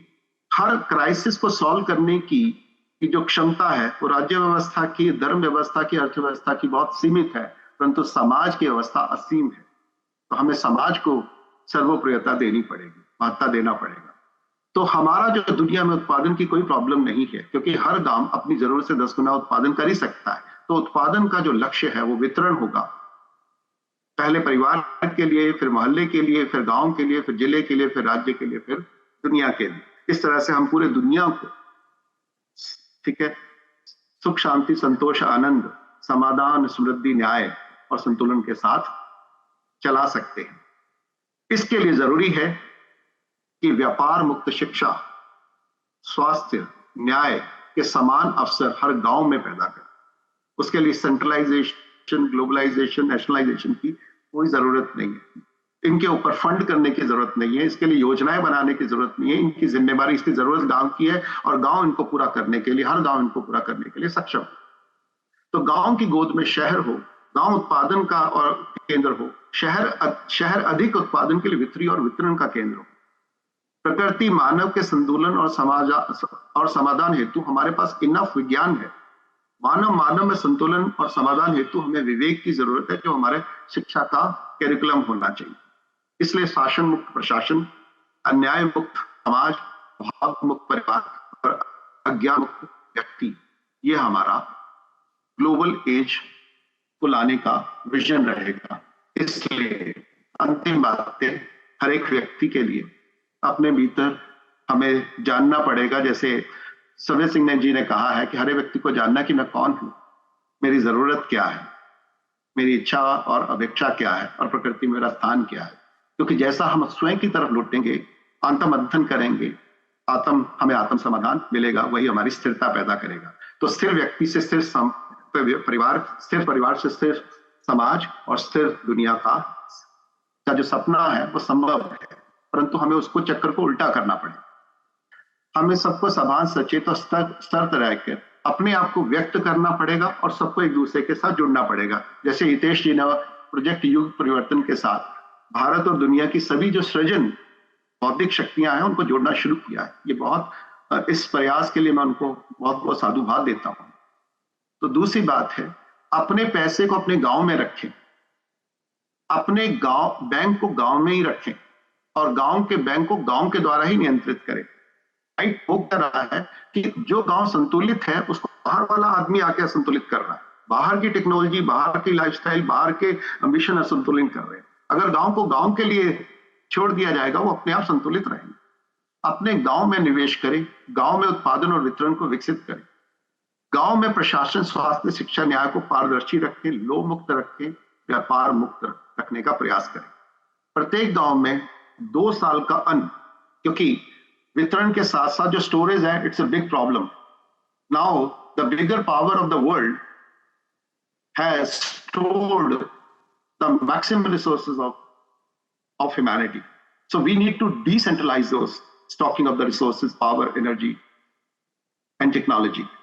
So we need to develop a system जिसमें हर गांव, जैसे हम हमेशा से करते थे, हमारे वहां अनेक आक्रांता आते थे, परंतु हमारे गांव फिर भी स्वावलंबी और स्वनिर्भर रहते थे कि हर एक गांव में 2 साल का अनाज, दवा का भंडार कोष की व्यवस्था करनी चाहिए। वो जब दूसरों की जरूरत हो तो उसको ले यूज करें। हम कच्छ के भूकंप में जानते हैं कि भारत से कहीं से कुछ नहीं लाना पड़ा, दुनिया का सबसे बड़ा डिजास्टर, और यहीं के लोगों ने अपनी ही क्षमता से उसको दुनिया का बेस्ट रिहेबिलिटेशन प्रोग्राम को फर्निश किया। ये हर एक के लिए, समाज के लिए संभव है।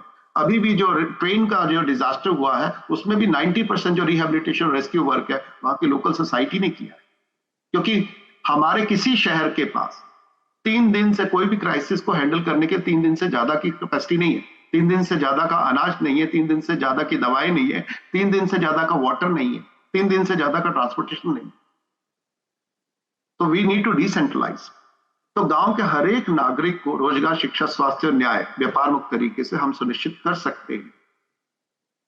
प्रशासन को शासन मुक्त, चुनाव नहीं चयन, because secret ballot box is the root of all evils and manipulations. It let technology be manipulated. EVM machine हो या ATM मशीन हो, वो कभी हैक नहीं हो सकती, बिकॉज मशीन तो केवल और केवल उसी पर्पस के लिए वही काम करती है जिसके लिए वो डिजाइन की गई। क्योंकि ये EVM नहीं हैक होता है, हैक ह्यूमन माइंड होता है, ह्यूमन ट्रस्ट होता है, ह्यूमन बिलीफ सिस्टम होता है।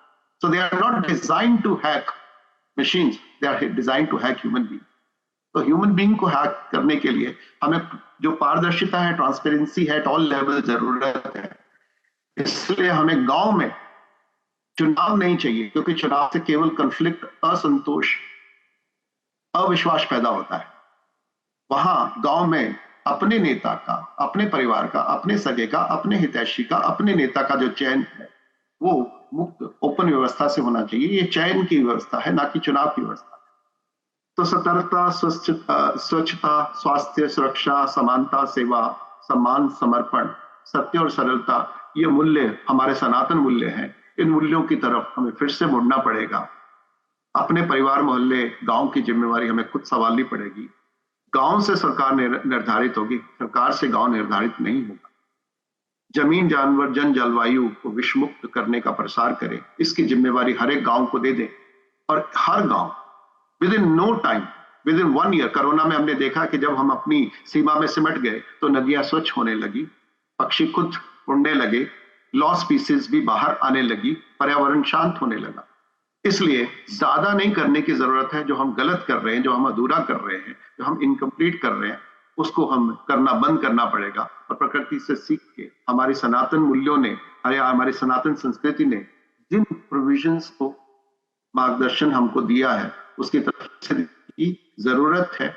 और जो साइंस, टेक्नोलॉजी, न्यू टेक्नोलॉजीज जो हमने पैदा की है, इनको हमें सेंट्रलाइज, डीवेपनाइज करें तो हम उसको ह्यूमनाइज कर सकते हैं, नेचुरलाइज भी कर सकते हैं, अपनी प्रॉब्लम को सोल्यूशन के लिए उनका सदुपयोग भी कर सकते हैं। So in final word, golden age हमारी संभावना और अधिकार है। प्रकृति ने हमें सर्वश्रेष्ठ मैनिफेस्टेशन के रूप में धरती और सब सर्वश्रेष्ठ रिसोर्सेज दिए हैं। हमें अनंत प्रकृति को समझने के लिए विवेक, मतलब हमें विज्ञान दिया है, बुद्धि दी है, और एक दूसरे के साथ, प्रकृति के साथ जीने के लिए विवेक और सद आचरण के मूल्य दिए हैं। और अनुभूति के रूप में हमें अध्यात्म दिया है कि जब हम अपने अंदर और अपने बाहर संतुलन में जीते हैं, यही अध्यात्म है, यही पूर्णता है, यही अनुभूति है, यही सच्चित आनंद है। तो गोल्डन एज हम सबकी मजबूरी नहीं है, हम सबकी अधिकार है। यह हमारी क्षमता में है। उसके लिए हमारे पास सारे साधन, सारा मार्गदर्शन उपलब्ध है। अब जरूरत है कि हम सब अपने अपने खोल और सीमाओं से निकल के अपनी संपूर्णता को, एकता को, अखंडता को, निरंतरता को पहचाने और उसके जीवन को आज ही अपने साथ, अपने परिवार के साथ, अपने समाज के साथ, अपनों के साथ, ठीक है, बांटना शुरू करें, बातचीत करें, शेयर करें, और जहां जहां संभव हो सके उठाना शुरू करें। हितेश जी ने ऐसा ही प्लेटफॉर्म हम सबके लिए पैदा किया है, जिसमें हर एक देश के, हर एक जाति के, हर एक विषय के जो मनीषी हैं, थिंकर हैं, विचारक हैं, नेता हैं, वो इकट्ठे होके हम एक ही गोल के लिए अलग अलग डायरेक्शन से देख रहे हैं और ये पा रहे हैं कि हम सबका लक्ष्य एक है। बस हमें एक दूसरे से जुड़ना है, शेयर करना है और काम पे लगना है। Thank you very much for this opportunity. Thanks Sanjeev ji, बहुत ही बेहतरीन प्रेजेंटेशन ही रही, and this is a very wonderful way to conclude this 3 days 18 speaker summit, Project YugParivartan Golden Age Summit। और जैसा आपने कहा, it is not only our right, not only our accountability, but also our right to live in a golden age. And we keep asking this question to people who attend a self-actualization program, that who would like to live in golden age? Then everyone raises hand, because nobody would like to live in a dark age. Then second question that we ask is, who would like to be part of creating it? Then few hands left. So we need to keep adding those hands who would love to come forward and contribute in creating the golden age in whatever way they can. because even any small contribution in the right direction is a progress. So जिसका जितना क्षमता है आज अब से और अभी से ही शुरू हो जाए. Let us not wait, as Vishwatma ji has also said. Let us not wait for everyone to become self-realized to create the golden age. Even if few people have understood that and they have become thought leaders to create the golden age, let us follow them, right? If we follow a person who is on the path of truth, then automatically we come on the path of truth. This is what we need to follow. And fortunately, large number of people now in India are surfacing where they have become very much aware of our ancient wisdom and have also taken that as their accountability to restore the golden age which can be created by using that wisdom. So thanks a lot, Sanjeev ji. It was really very enlightening, and we would love to hear more from you during our other platforms like Self-Realized Mentors Network, SALN Summit, and also the PYP Talks. तो इसमें बहुत विस्तृत चर्चा की जाएगी, गहन चर्चा की जाएगी. बहुत बहुत धन्यवाद. Okay, so now I would like to invite, it's a very good conclusion, and I'm really very happy that efforts from all the audience, all the speakers, and all the team members have come together to create a collateral of knowledge which we can use multiple times for the information of all. All these videos will be published into our Project YugParivartan Synergy Platform YouTube channel in two formats. One is the complete session of one day, which means 3 videos, and then individual sessions by the speakers, which means 18 more videos. So overall 21 videos will be released on our YouTube channel. Please, if you like this and found it to be very valuable, please spread the word as much as possible so that several people can go through that through YouTube. So on this note, I would like to invite my colleague Amit ji to share the final vote of thanks for concluding this summit. Good, thank you, Chief, and thank you, Sanjeev ji. I was listening to whatever you said, and towards the end, when both of you said that we all need to take our initiatives and shuru ho jaye apne mission ko lekar ke. I can't stop myself from sharing that when I got in touch with PYP and Hitesh ji about 3 years back, learned a lot, and I gave a birth to a personal mission of mine where I'm trying to infuse certain chapters of oneness in the formative education system to begin with in Delhi government schools, which are 1,300 in number. And I have had several meetings in the machinery, bureaucracy, and the work is happening. And this mission is a submission under PYP. And I think entire inspiration and the capability came from Hitesh ji and the core team members, where I learned so much spiritually. So thank you, Hitesh ji, and everyone. All right, so I take this pleasure to give the final vote of thanks to all the speakers of the day. I, Amit Agarwal, wants to thank all the speakers, audience, and the organizing team for being a part of this eminent 3-day PYP Global Summit 2023.